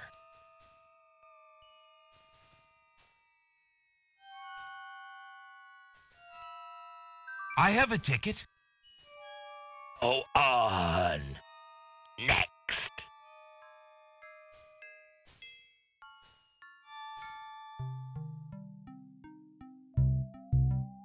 Alexander is standing inside the underworld. Organic walls form an oppressive passageway from which a spiraling path emerges and descends into the darkness.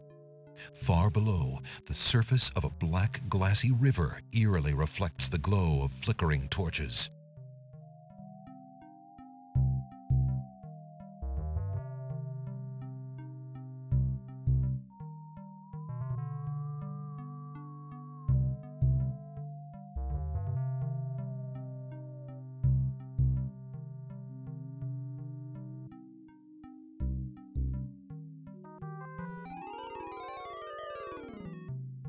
Apparently, Alexander's not the only one who's curious about the body on the path.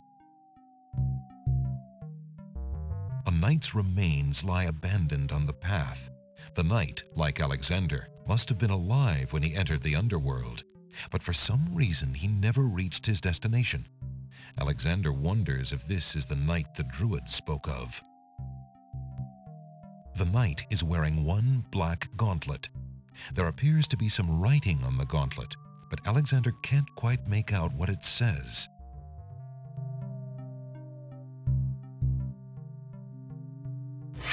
Alexander takes the knight's black gauntlet and examines the writing on it.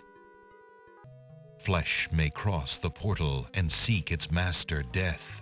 Flesh may go where death is trod, and challenge, like Scheherazade, he who reigns beneath the sod to spare a mortal's breath.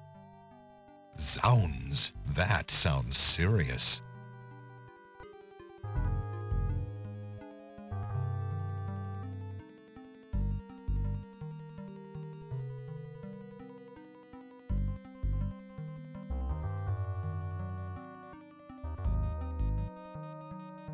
The river Styx is an ebony mass of liquid, resembling black tar or melted black glass. Despite its incredible stillness, the river seems to have a life of its own.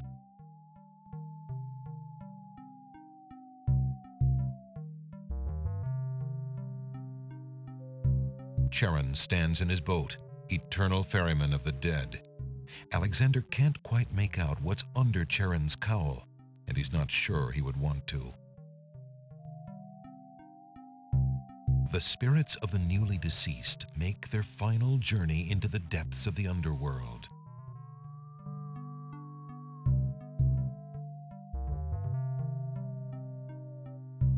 Putting that in the river Styx would serve no purpose.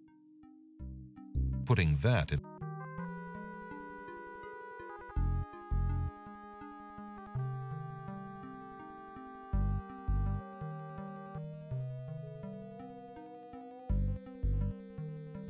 Alexander scoops a little of the river Styx into the teacup with the swamp ooze, being careful not to get any of the black water on his skin.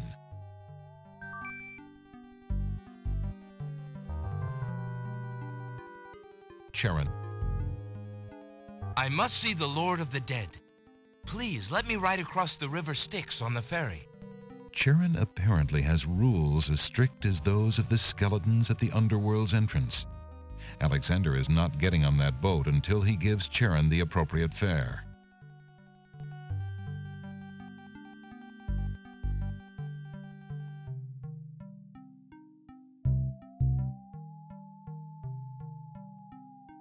Will these coins do as fare for passage?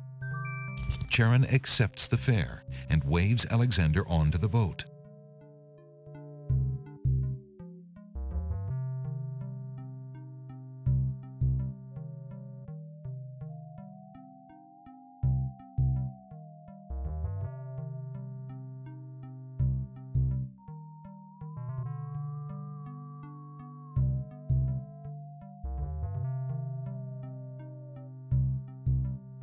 Alexander is standing on a path in front of a large gate.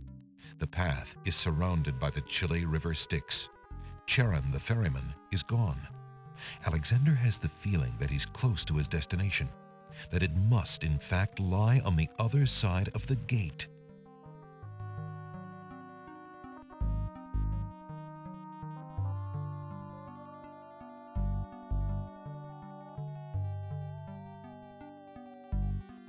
Alexander reaches out to open the gate. Suddenly, the wood trembles beneath his fingertips.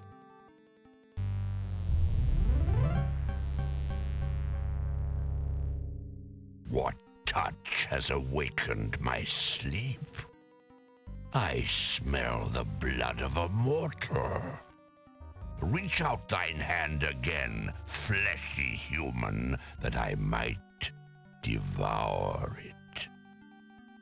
It has been centuries since I last ate.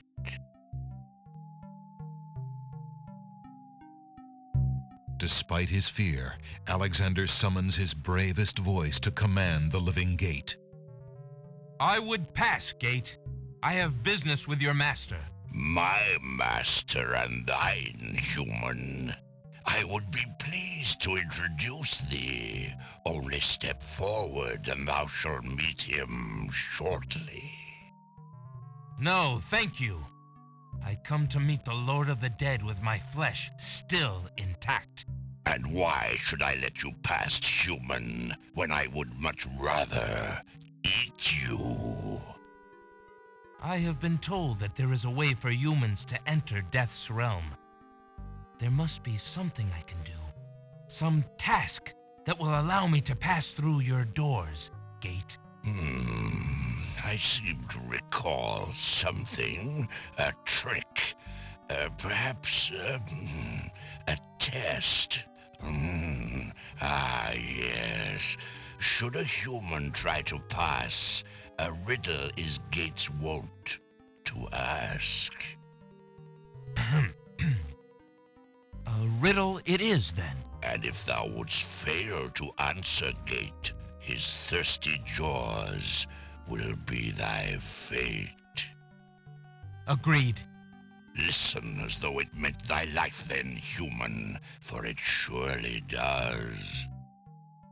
My first is foremost legally.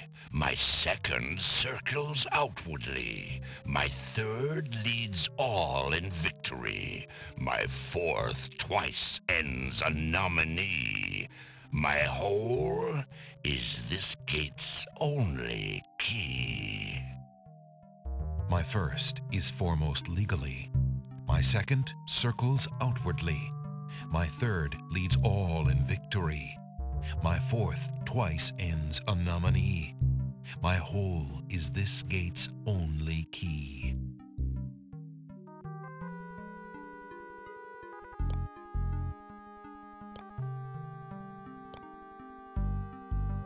The answer is love. Ah, thou traitor of the mortal plane! How didst thou guess love? That riddle should never have been solved. Love is unknown in this realm. Love cannot be banished, even from this place. There are spirits still pining of it on the surface above. Still less can it be banished from my heart. Enough!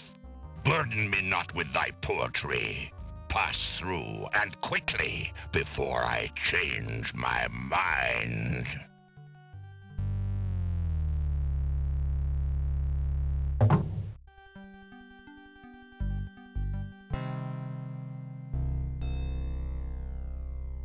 The spirits of the newly dead end their journey here.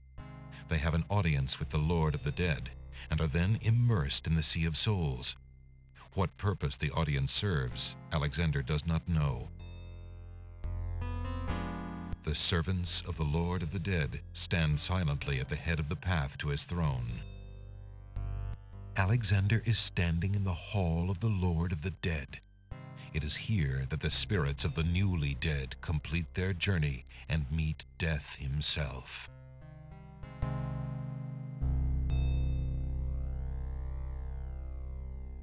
Excuse me, I'd like an audience, please. The shrouded guards escort Alexander to the throne of the Lord of the Dead.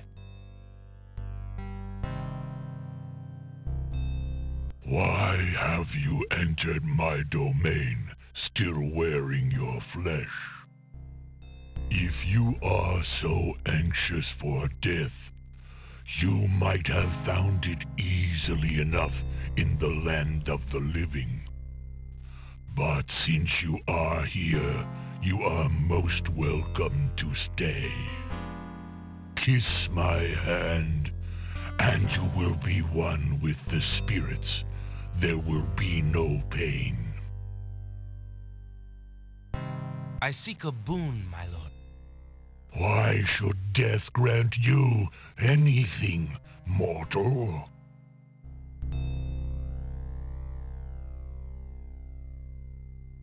I did not come here to die, but to demand my right of challenge.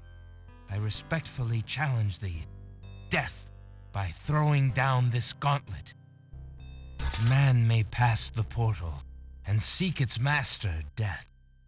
Man may pass where death has trod, and challenge like Scheherazade, he who reigns beneath the sod, to spare a mortal's breath.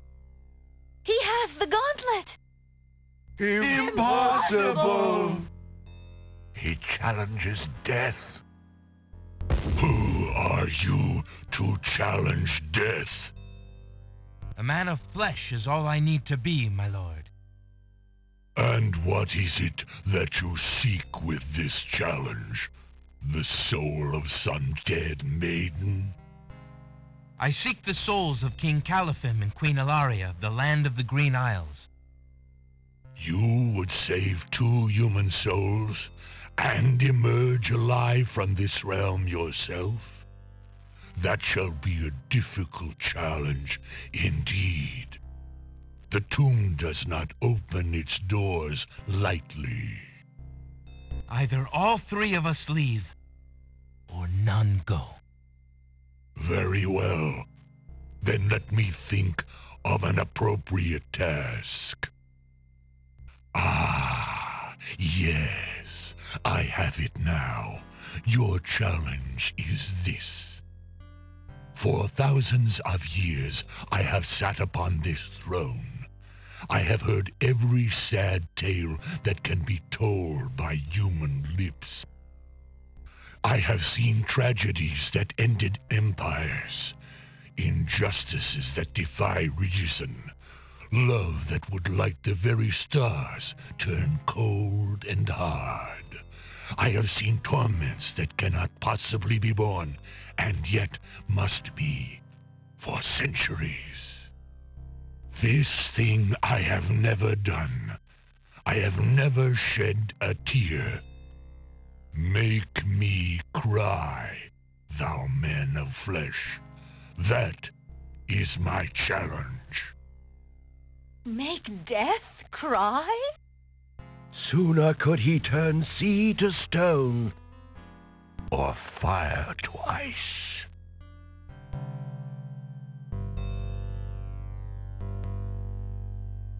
Beast's mirror consists of a piece of glass set into a decorative frame. The glass is unusually clear, and the image particularly true. If your existence has been all that you say it has, then truth alone shall be my sword. The mirror's surface swirls with darkness for a moment, then fills with images even blacker. Reflections of despair, of wailing souls, of shackles colder and more immutable than any forged by man, of a world of thirsts that can never be quenched. Alexander feels the mirror tremble in his grasp and is glad that he cannot see its face. But the Lord of the Dead is transfixed to the mirror, to the screening of his life. Things long forgotten are once more uncovered. His enslavement to this throne while still a man, the years of watching misery and horror and growing ever more numb to it, the seep of his own humanity, the slow growth of a new thing altogether which became that which he is now. His is an existence that has no possibility of redemption, no end. The surrounding spirits draw away in pain. The truth is so sharp it stabs, so intense it sears. Take it away. Make it stop.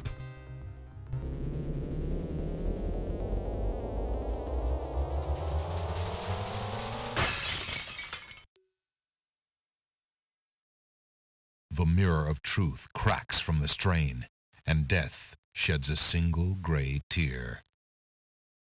Truth is indeed a terrible thing.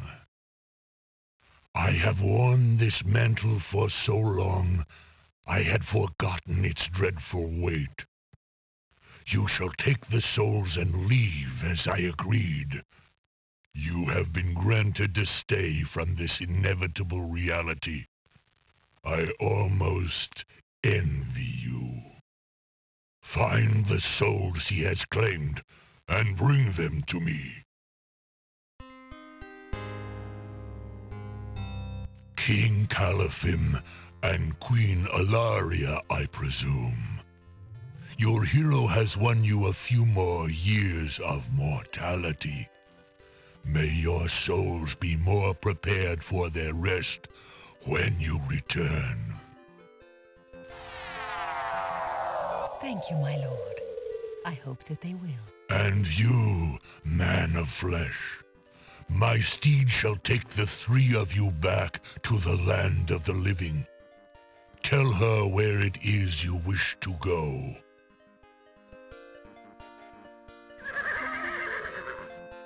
Until we meet again, then, I assure you, we will meet again. No offense, my lord, but I hope that will be many long years from now. It is never as long as you might wish, mortal. Now, begone. Yes, my lord.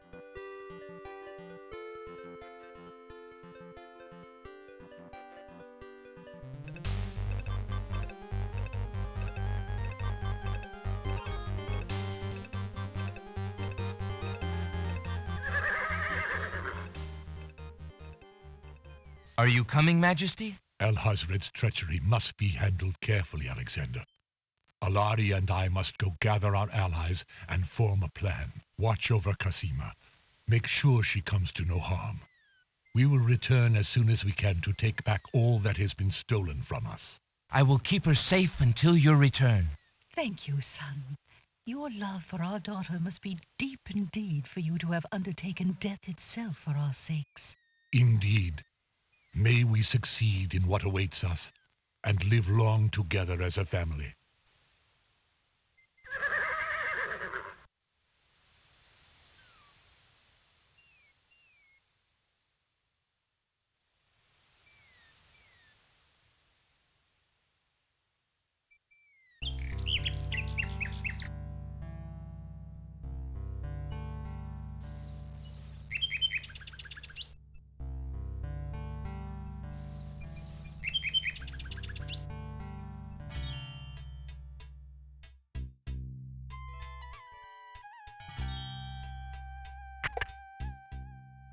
Good day, Prince Alexander.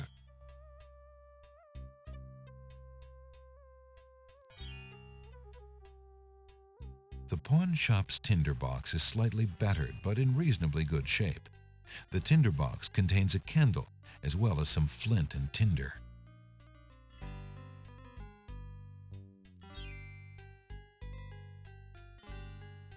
Would you mind if I traded this in? Of course, Prince Alex. Please choose something in exchange for the items on the counter. Alexander looks closely at the items on the counter to make his selection. I think I'd like the painter's brush. Very good, Prince Alex. The painter's brush it is. May your painting go well. Feel free to bring back the brush at any time. Thank you.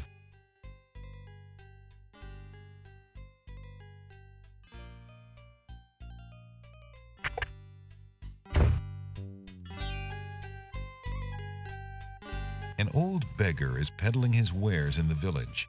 He offers a variety of lamps, all neatly lined up on a long pole.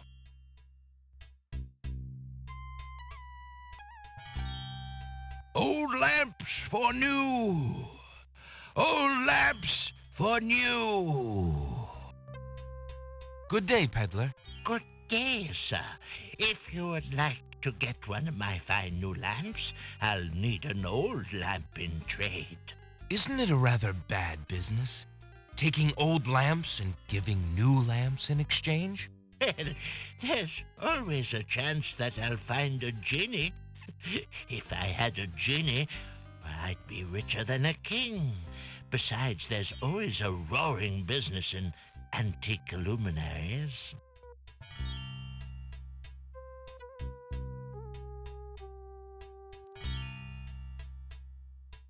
There's no reason to use that there.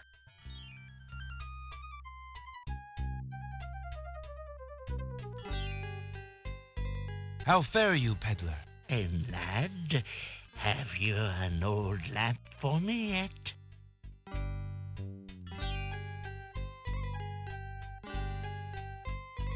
There's no reason to use that there. Excuse me, peddler, but I have an old lamp that might interest you. An old lamp, and what a nice traditional design, too. Take your pick of my new lamps.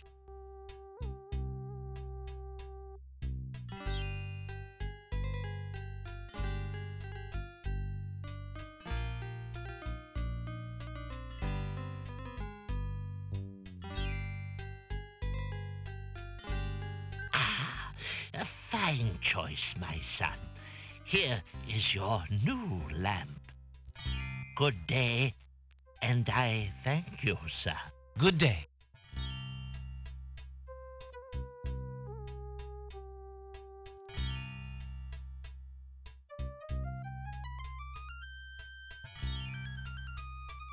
Drat!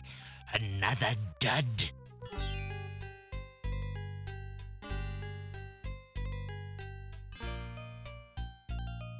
Alexander has obtained a new lamp made of blue-colored glass with a tall, thin neck and a cork-like cap.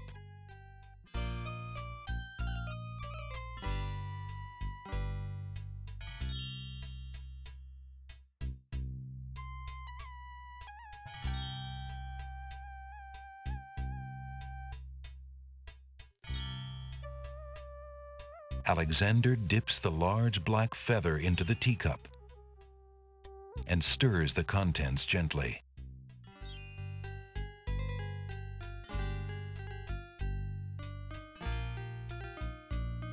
To his amazement, the jet-black color of the feather slowly drains from end to tip into the teacup.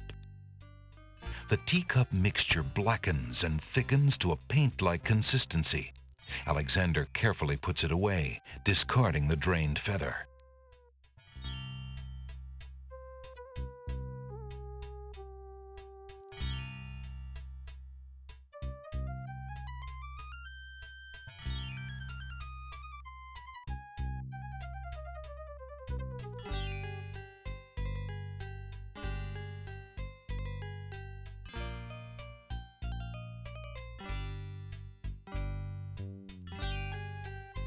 Alexander is carrying the Mother Ghost's translucent handkerchief.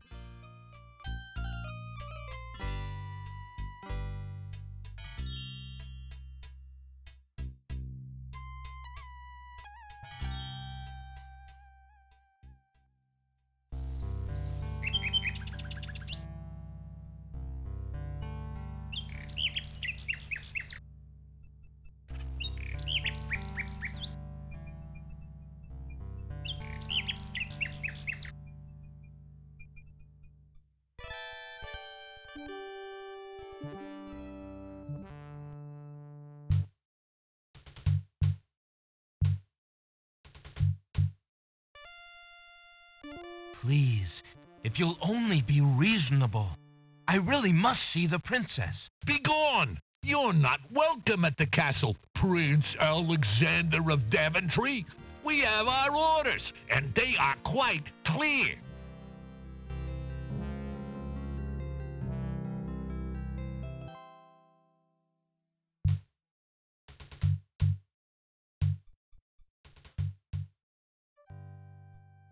The side of the castle is one big blank wall. The bushes near the side wall of the castle have been left natural and unsculptured.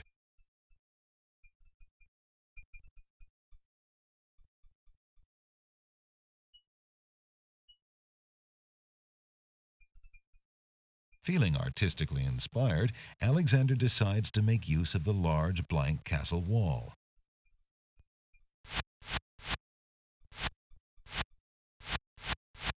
Ah, a doorway. Just what Alexander was thinking this wall needed.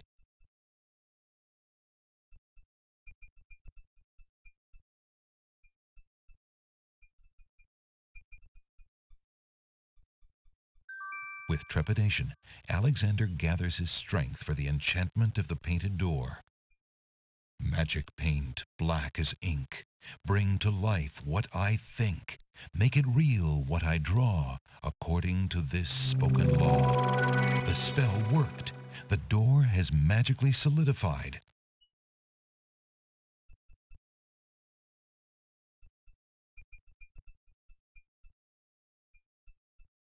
A very real-looking door now exists in the castle wall. Eager to be inside the castle at last, Alexander opens the enchanted door and steps inside. The magic paint door fades back into the wall. So much for an easy exit.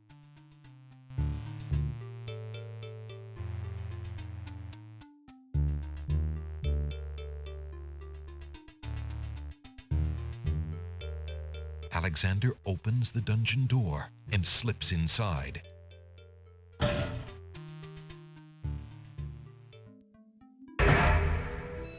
Mother? Mother, where are you? A spirit weeps inconsolably on the cot. The spirit appears to be the ghost of a little boy. What's the matter, little boy? I'm lost. I can't find my mother. I don't know why she would just leave me here. I've been alone ever so long. Mother? Mother, where are you?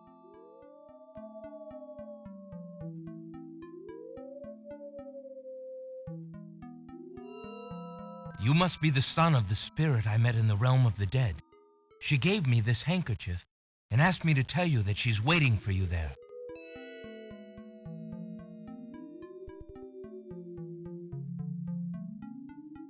It's Mama's. It even smells like her. I can feel her now. I know where to go. Wait, before you go, is there anything you can tell me about the castle? I like to play in secret places. In the basement behind the Man of Steel is a door. Nobody except me knows it's there anymore.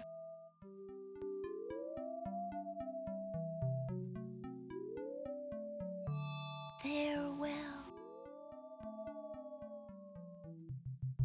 Alexander is standing in a dim, damp dungeon cell.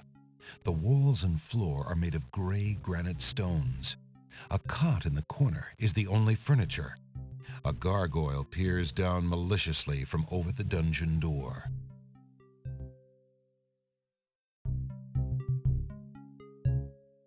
A brown spider peers down at the man in the cell with little interest.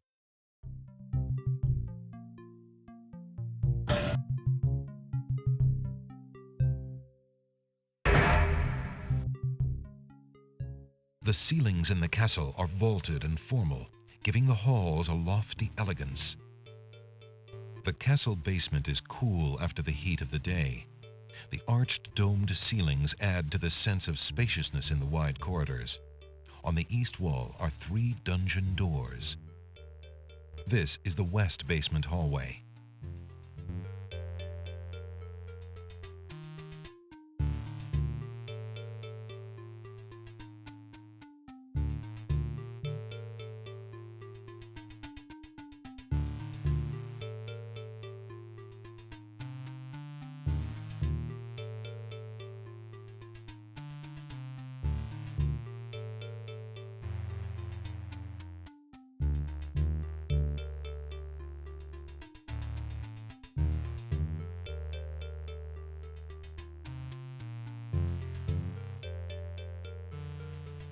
There's a door on the east wall.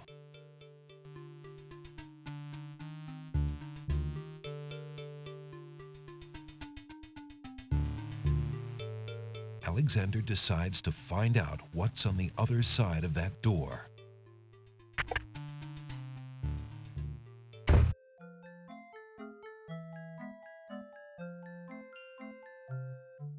Prince Alexander, I can't believe it!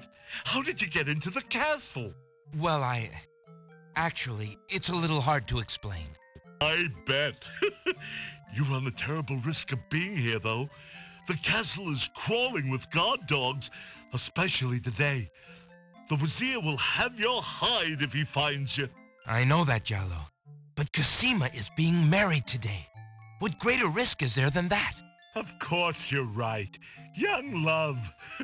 I forgot what heartburn it is. But what are you supposed to do about it? I've got to try to see her. Maybe even stop the wedding. Is that all? And here I thought you would try something dangerous. Oh. Don't worry about me, friend. Just tell me, where is Cassima? As far as I know, she's still in her bedroom upstairs. You'd never make it up there, though. The guard dogs are everywhere, and they're very loyal to the crown. Unfortunately, right now the crown means Al-Hazred. If we had proof of something truly afoul, the guard dogs might listen. As it is, they're your enemies, not his. I understand. I've had no lack of enemies since I got here. In fact, you'd almost think I wasn't welcome. There's probably a good reason why so many wish to harm you. I believe the Vizier's genie has learned of your presence on the islands. Tell me about this genie. Al-Hazred brought the genie with him when he came to this kingdom. It is seldom the genie will take human life himself. Usually he is more of a trickster and a spy. But that doesn't mean he isn't dangerous. In fact, he is quite powerful. If, for example, we could get the genie's lamp, then you could master the genie.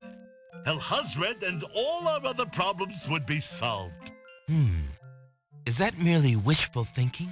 Or do you have something in mind? Well, I admit I have often daydreamed about owning that lamp. My fingers are nimble enough, and I could probably find a chance to steal it. Unfortunately, the theft would be detected immediately, and I happen to prefer my neck attached to my body. If the theft were detected. Exactly. So, I have also thought if I had a replica of the genie's lamp, an exact replica, I just might be able to... where would we get a replica of the genie's lamp? Dreaming's pleasant, but I'm afraid it won't help to stop the wedding. But for Cassima's sake, well, I wish you luck. I'll be here if you can think of anything I can do to help. Thanks, Giallo. Giallo's bedroom is spacious, neat, and lush with dramatic colors. Like its resident, there's a melancholy sheen to its brightness.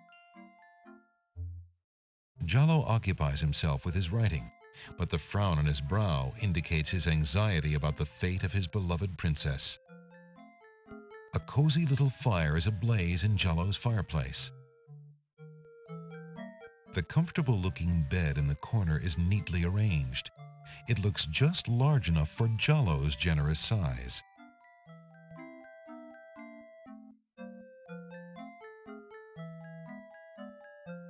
I've been thinking of what you said about swapping a replica for the genie's lamp.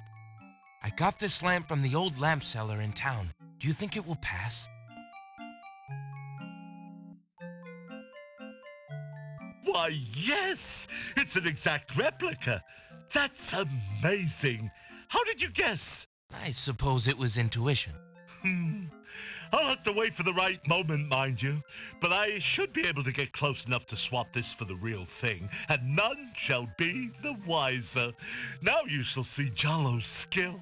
I'm sure your hands are mightier than my sword, my clever friend. Go ahead and do as you've planned, and let me worry about swapping the lamp. If I accomplish the trickery, I'll manage to get the lamp to you somehow. You never fear. I have faith, Jalo. You are a true friend. Aw, shucks. I'd do anything for the princess.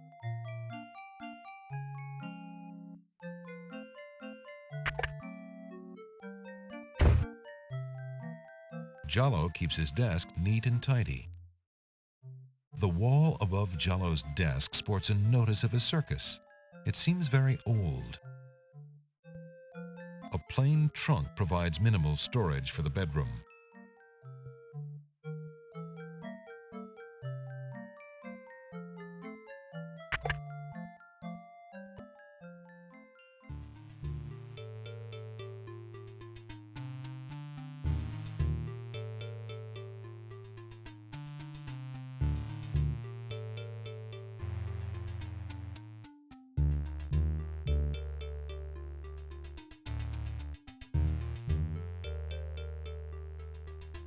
In the corner is a suit of armor of ancient design.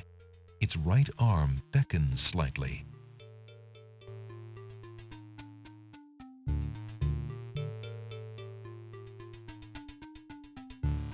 Remembering what the little boy ghost said, Alexander experiments with the suit of armor.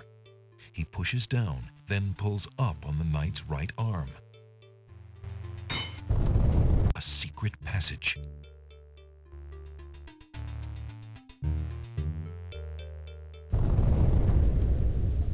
Alexander hears the sound of voices coming from nearby. The old walls are dirty and show the neglect of a forgotten place. Alexander peers through the chink in the wall. Captain, I've been hearing rumors from the guards who've been watching the princess.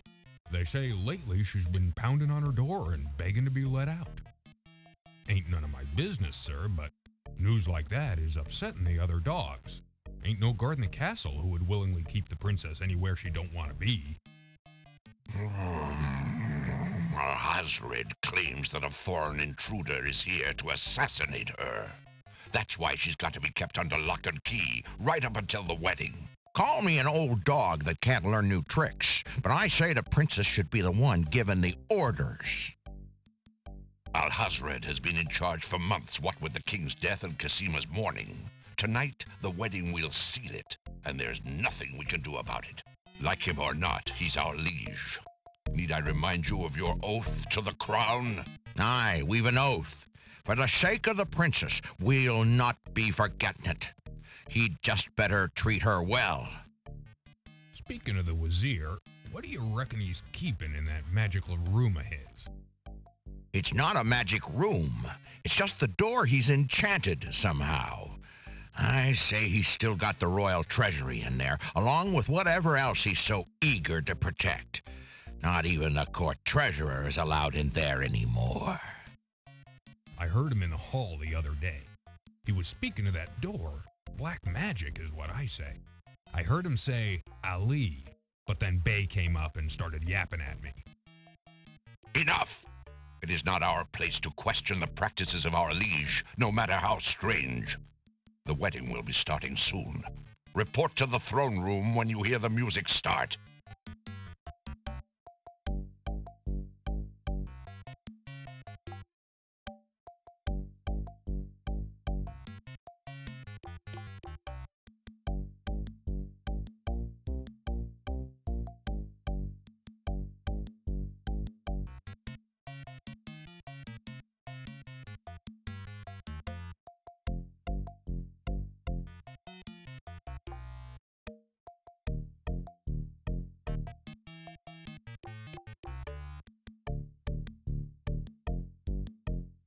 Phew. Alexander peers through the chinks in the wall, trying to locate the source of the crying sounds. Alexander's palms begin to sweat and his heart to race. It's Cassima. He's found her. Psst! Princess Cassima! What? Who's there? It is I, Alexander. I'm here behind this wall. My, how suave that sounds. Alexander?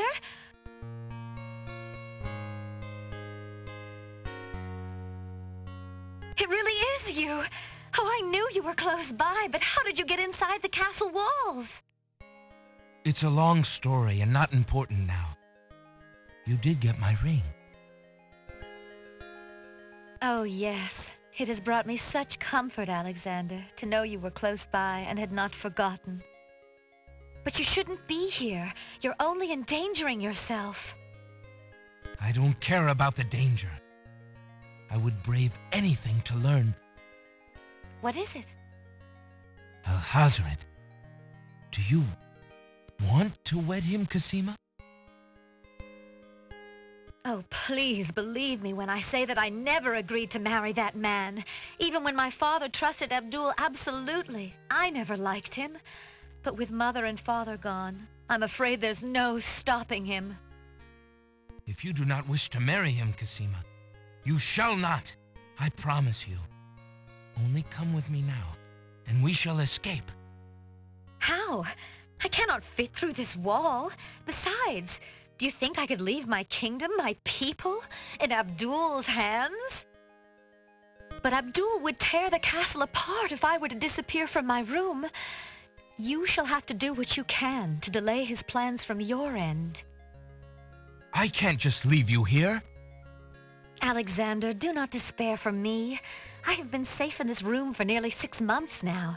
Abdul can be in no hurry, whatever he plans. After all, I'm to be his bride, am I not? I have been planning too, you see. I believe I can escape. If I can only get a chance to lay my hands on a weapon, there might be an opportunity in the hustle of the wedding. But I... Shh, just a moment more, then you must go. Let us not waste time with words. Please, let me just look at you, dear Alexander.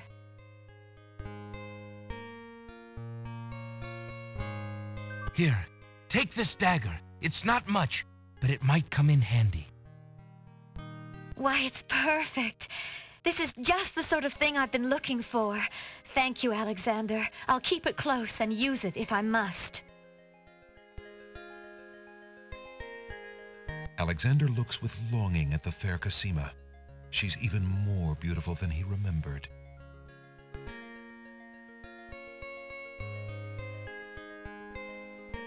Oh no! Someone's coming! The lock on Cassima's door rattles abruptly. Alexander, hurry! Step away before they see you!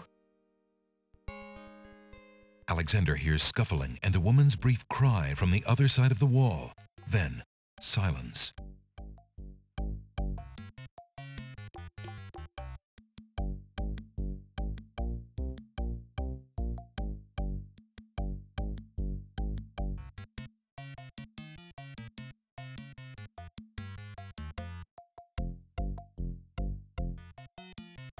Alexander hears the sound of scratching coming from the other side of the wall.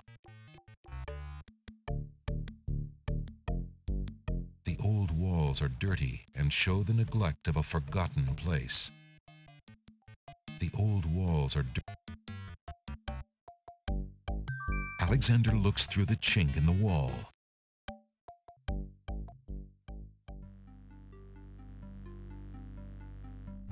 Dear Shadrach, salutations from the Society of the Black Cloak, etc., etc.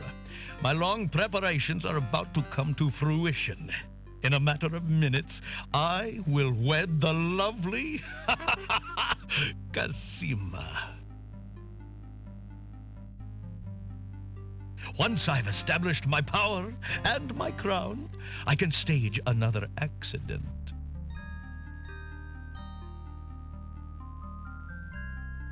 The princess has proven infuriatingly stubborn, as you know.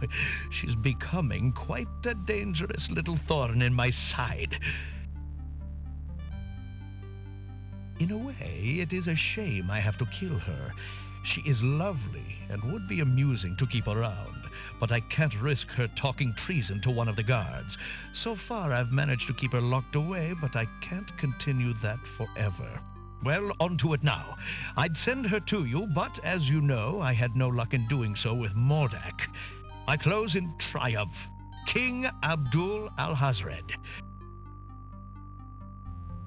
I think it's about time to see if Shamir has taken care of the wench as I asked. It's almost time for the wedding.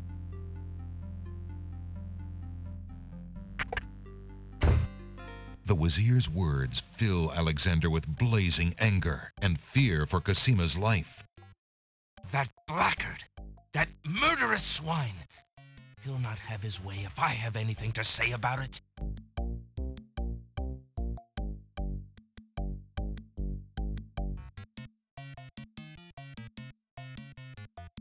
There's a vague outline of what appears to be a door on the wall.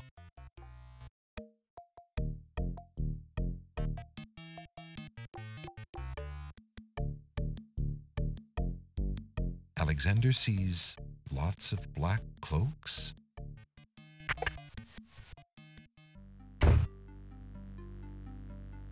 Alexander is standing in a masculine bedroom. Polished marble walls rise to meet a tall ceiling, and the furnishings have an opulent feeling. He wonders whose bedroom this is. A storage trunk sits at the foot of the bed. The trunk bears a large brass lock. A fire in a small hearth warms the bedroom. A canopied bed arranged with silk bedclothes and large pillows stands in one corner of the room.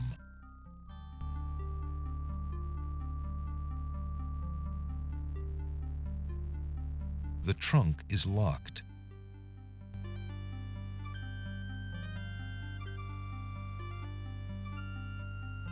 Alexander inserts the skeleton key in the trunk's lock and turns it. He hears a click. Alexander opens the trunk. A few worn leather books occupy the trunk. The top one is entitled Guidebook to the Land of the Green Isle. A book like that might have been a big help when Alexander first arrived. The trunk's owner obviously found it interesting too, for the guidebook is dog-eared and stained. The books look interesting, but the castle is not a good place to relax and read. It looks like the owner of this trunk is quite the correspondent. The stack of letters appears to be ordered by date because the top one is dated only a month ago. Alexander picks up the most recent letter and examines it. The letter is addressed to Abdul al-Hazred from the wizard Shadrach. It reads, "Greetings to a brother of the Black Cloak. I was sorry to hear of great Mordak's death, though he was a bit of a ninny at chess. It seems the plans for that little kingdom of yours are coming along. I must congratulate you on your handling of the king and queen. Isolating the islands so that no protest could develop was another brilliant stroke. It looks like there's not much left to stand in your way. Do as I recommended with the girl, and you shall have your crown." That fiend! Alexander opens the unlocked trunk. The rest of the Vizier's letters, probably equally as disgusting, remain in the trunk. A small glass bottle filled with oily-looking perfume is in one corner of the trunk. Alexander isn't interested in the oily perfume. There's undoubtedly more unnerving information in those letters, but Alexander has already seen enough. There's a box of ebony on the table. Alexander opens the ebony box and looks inside. Some old ivory dice have been left in the box. A worn old brush is among the box's trinkets. Inside the ebony box is a piece of paper with the word Zebu printed on it. Alexander can read the piece of paper without taking it.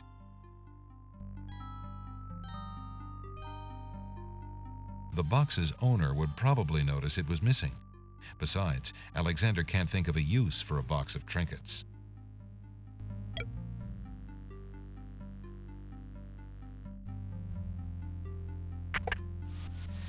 Alexander crawls back through the wardrobe to reach the secret passage.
The castle basement is cool after the heat of the day.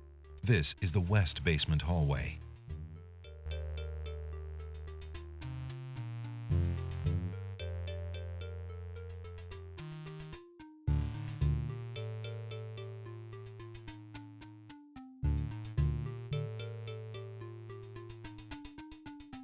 Alexander doesn't see any way of opening that door manually. Since the door on the west wall has no visible knob or handle, Alexander decides to try to open it with his voice. He composes his words carefully.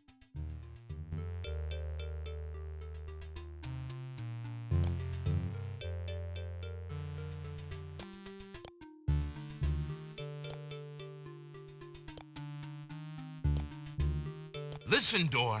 I would have you open. Ali Zebu. It worked.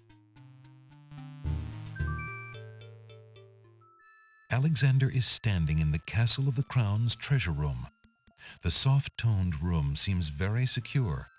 Along the walls are trunks and caskets, probably full of the kingdom's treasure. In the middle of the room is a low table. Those trunks probably contain the kingdom's treasure, once guarded so well and used so wisely by King Caliphim, now in the hands of that blackguard Alhazred. A small table graces the middle of the room. The table is covered by a velvet drapery. The initials AA are embroidered on the drapery. AA? That must stand for Abdul Alhazred.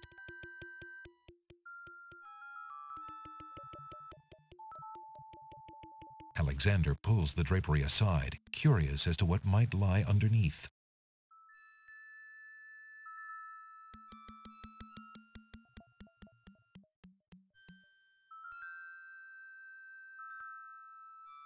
On the table is a fleece made of gold. That fleece must belong to the winged ones, and they thought the Isle of Wonder had taken it. On the table is a strange-looking stone that's giving off an odd, high-pitched noise. That must be the Isle of Wonder's singing stone. Didn't the queens think that the beast had stolen it? On the table is a miniature oak tree. It looks very old. That must be the sacred miniature oak that the druids thought the winged ones stole. On the table is a coat of arms with the head of a beast on the crest. Beast said that his coat of arms was stolen by the druids. This must be it. As Alexander looks at the objects on the table, he realizes the depth of the Vizier's cunning. It must have been the Vizier or an accomplice who stole that one thing most precious to each island, and then leaked rumors that one of the other islands was responsible. What did the Vizier have to gain by causing the islands to hate one another?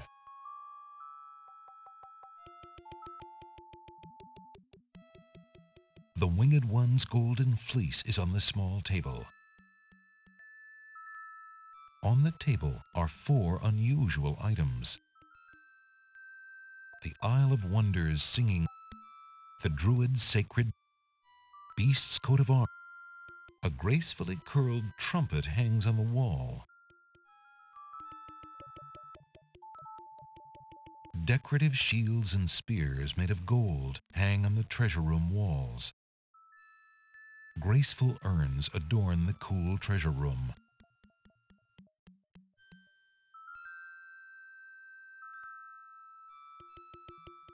Alexander hears the sound of music coming from the east. It sounds somewhat classical, but oh no, it's wedding music. Alexander hears a door off the north hall open. Then the sound of guard dog footsteps. The footsteps are headed this way.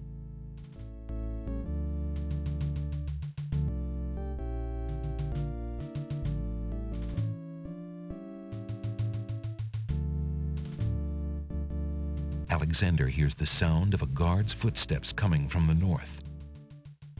Wait, there are more footsteps approaching from the west. Now what?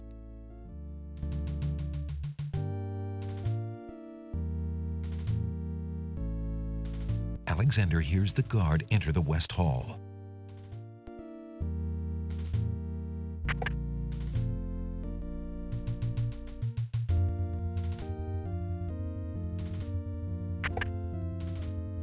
Alexander looks cautiously around the grand hall, but there are no guard dogs to be seen. The wedding music is coming from behind those 2 large doors.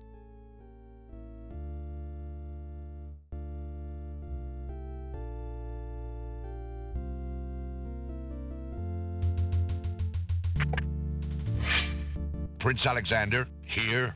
The Vizier will have my head for allowing you within a mile of the royal wedding. Since you are of noble birth, I will give you 5 seconds to explain your presence here before killing you. I warn you, it had better be good.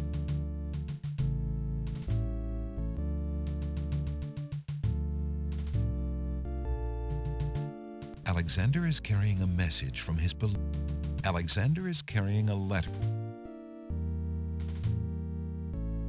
Wait! If you love your princess, you'll hear me out. The Vizier is not what he appears to be. Cassima is in terrible danger.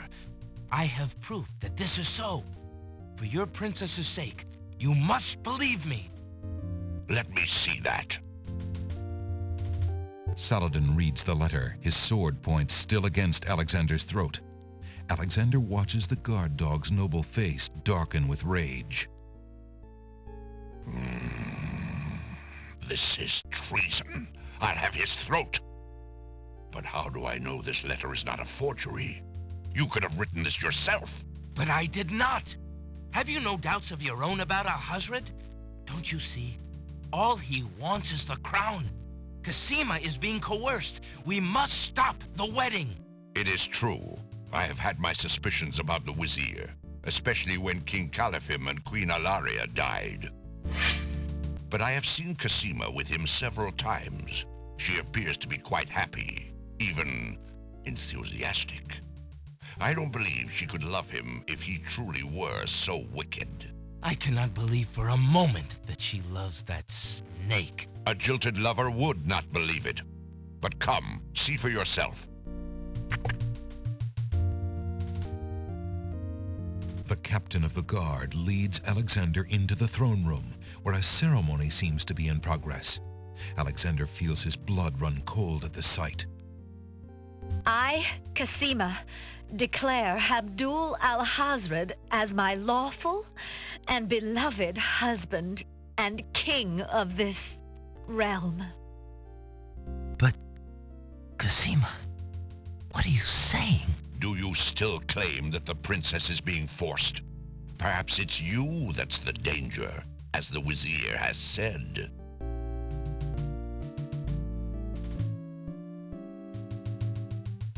Alexander can't believe his eyes as he looks at Cassima. Could she possibly mean to wed Alhazred? Is she out of her mind? Saladin watches Alexander carefully, waiting for him to make a move and prove that Cassima is not wedding the Vizier of her own free will. Cassima, stop! Prince Alexander here? This is an outrage! How dare you allow this traitor to get past you, Saladin? You stupid mutt! Can't you even keep the castle free of assassins during your own princess's wedding? Kill him! Kill him now! Lord Alhazred, with all due respect, you are not quite king yet.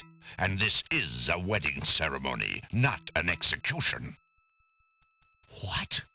How dare you contradict me, you flea-bitten mongrel! I gave a direct order. Obey me, or feel my wrath. Milady, I apologize for my behavior, but I am yours to command in all things. I wanted merely to hear your own wishes from your own lips. Tell me what it is that you wish me to do with this young man, and I will obey. Why, Captain, you heard my dear Abdul. If he wishes this atrocious young man's death, then I want nothing more than to see him get his wish. Obey thy liege now and always. As you wish, Princess. Just as Saladin prepares to run Alexander through with his sword, a shout is heard from the direction of the Grand Hall. Hold! In the name of the true king! King Caliphim and Queen Ilaria burst into the throne room, looking alive and well and full of wrath. Behind them, a line of supporters look prepared to battle, if necessary, for their beloved royal couple.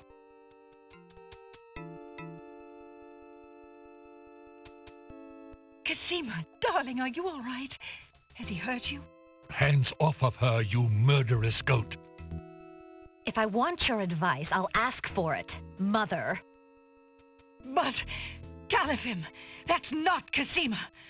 I'd know my daughter anywhere. What have you done with our daughter, you devil?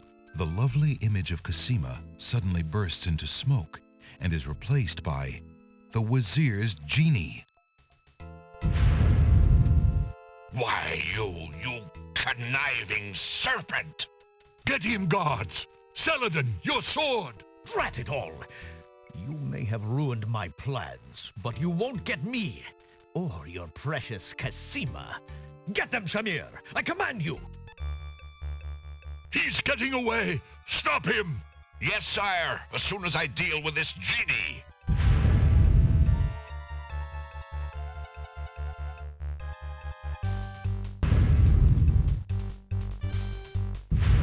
Shamir, the Vizier's genie, begins to throw balls of dazzling light at the guard dogs.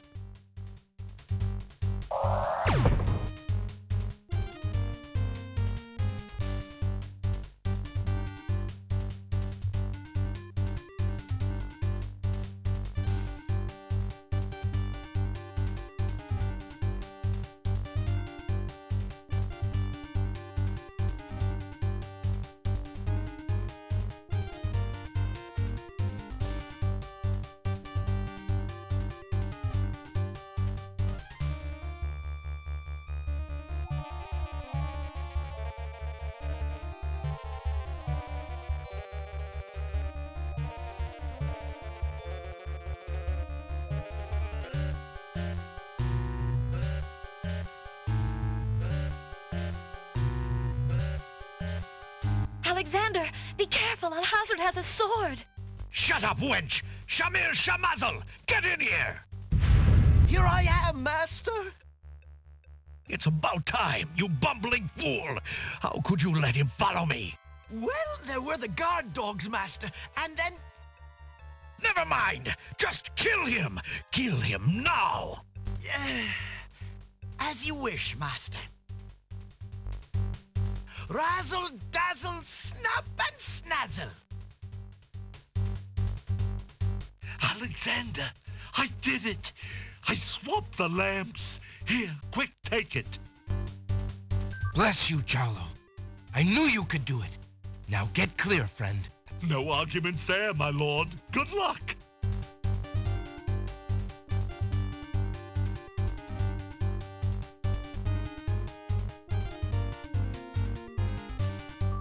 Shamir Shamazel, hold your spells. I am your master now. I order you to go back into your lamp. How did you get my lamp? You thief! You've ruined me! My lamp!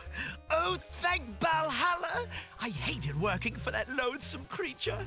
I already feel his nastiness leaving me. How I've longed for a master like you.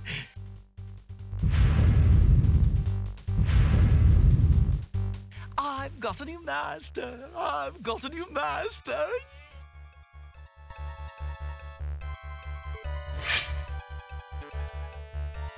So you are a thief as well, Alexander. Stealing the lamp was very clever, I'll grant you that. But I am the master thief. Face my sword if you dare. The man left standing shall have the lamp. So shall it be, Alhazred. I don't need the genie to deal with a coward like you.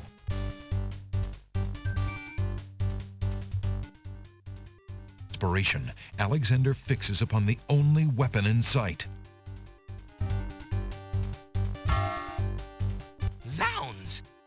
This sword must weigh a ton. Good. Then you shall only fail sooner, my prince. So, the mouse would bite? This mouse shall bite, as you shall soon see. Or should I say, soon feel?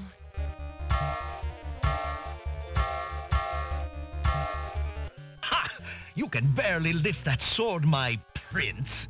Better to lay it down now. I promise to dispatch you with little pain.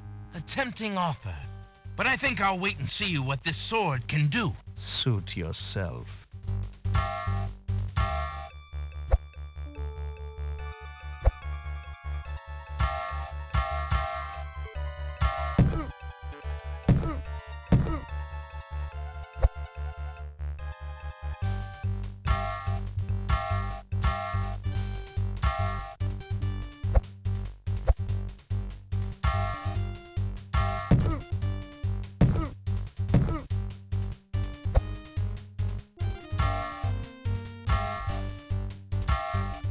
Alexander's arms start to tremble under the effort of wielding the huge sword. His muscles are nearing exhaustion. Ha! And so it ends. Not if I can help it, you murderer! Cassima thrusts the small dagger into Alhazred's shoulder with all her might. Ah! You dare raise a finger to me? You will regret that, princess. Alexander sees no use for that item there.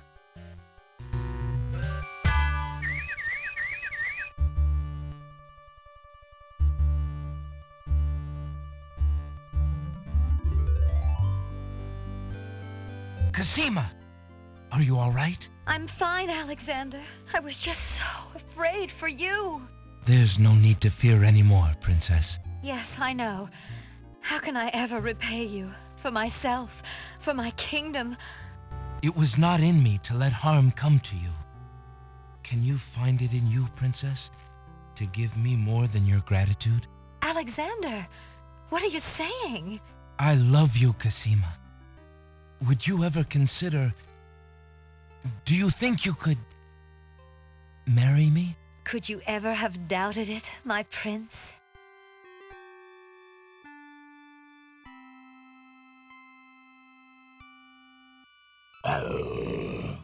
Ahem. Oh! Guards! Princess Cassima, are you well? I'm quite well, thank you. Please take Abdul and put him in the dungeon. See to it that he gets a doctor. Yes, Majesty.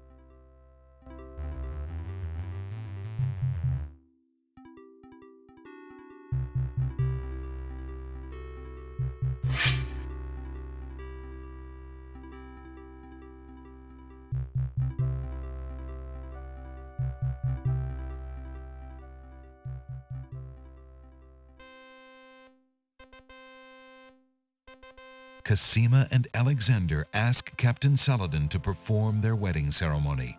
Saladin is honored to do so.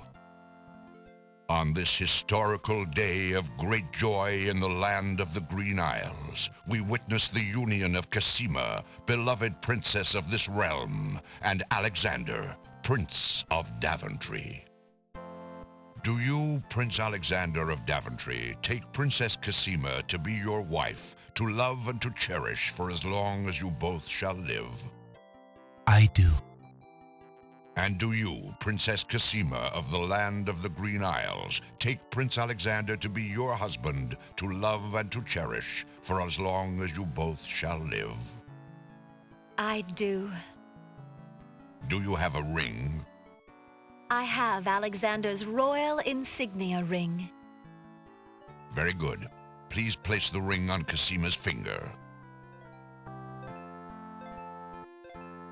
Who gives this bride to be wed? Her mother and I willingly give our daughter's hand in wedlock. Who will speak for the groom? I will. Alexander's mother and I recognize his marriage to Princess Cassima with glad hearts and sanction this union. Then, Alexander and Cassima, I now pronounce you man and wife. You may kiss the bride. Hooray! Hooray! Hooray!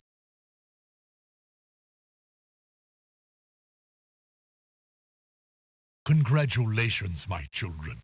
I have an important question for you both. Please hear me. Yes, sire? Alexander, I welcome you into our family with open arms. I placed trust in Alhazred because I so badly wanted a son and a husband for my beloved daughter. I was wrong. But you are true and good, Alexander. You have proven yourself to all my people. Thank you, sire. Olaria and I have been through much. Even though we have returned to our kingdom, I do not think we are able to reign again. Will you two consider the crown? I know as king and queen, you can heal this small kingdom from all the damage that Alhazred has inflicted upon it. Oh, father. Why, I'm honored. What do you think, Cassima? I love my homeland, Alexander. I would be happy to stay and serve it all my days. Father, I believe I'm needed here. Would you be very disappointed if... Son, you must follow your destiny. I do believe the land of the Green Isles needs you. You'll be a magnificent king, though dearly missed in Daventry. Then I accept.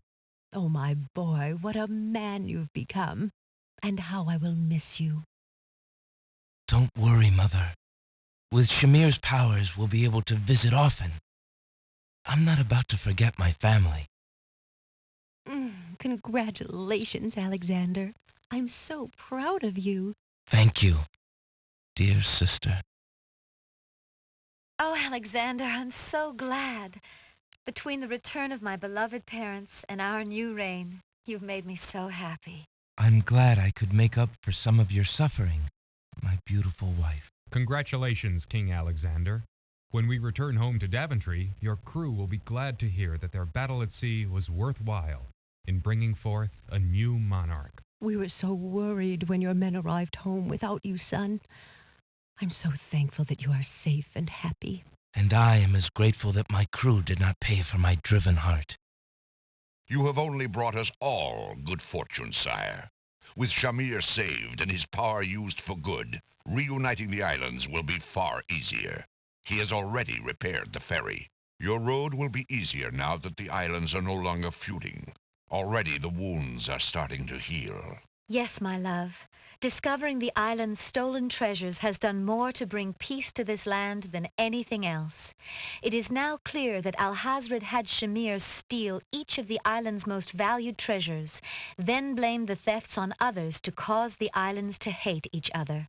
Now let us celebrate our good fortune. The evil that has plagued this land is done, and a new reign begins. Long live King Alexander and Queen Cassima.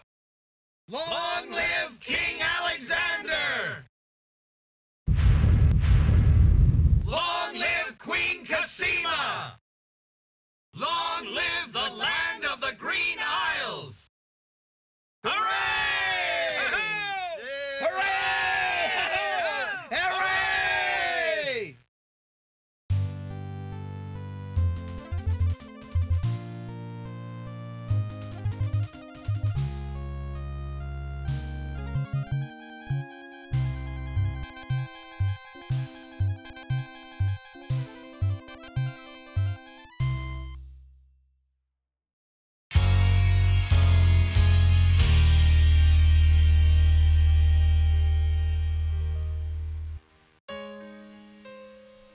You seem so far away, and I just need to hear your voice.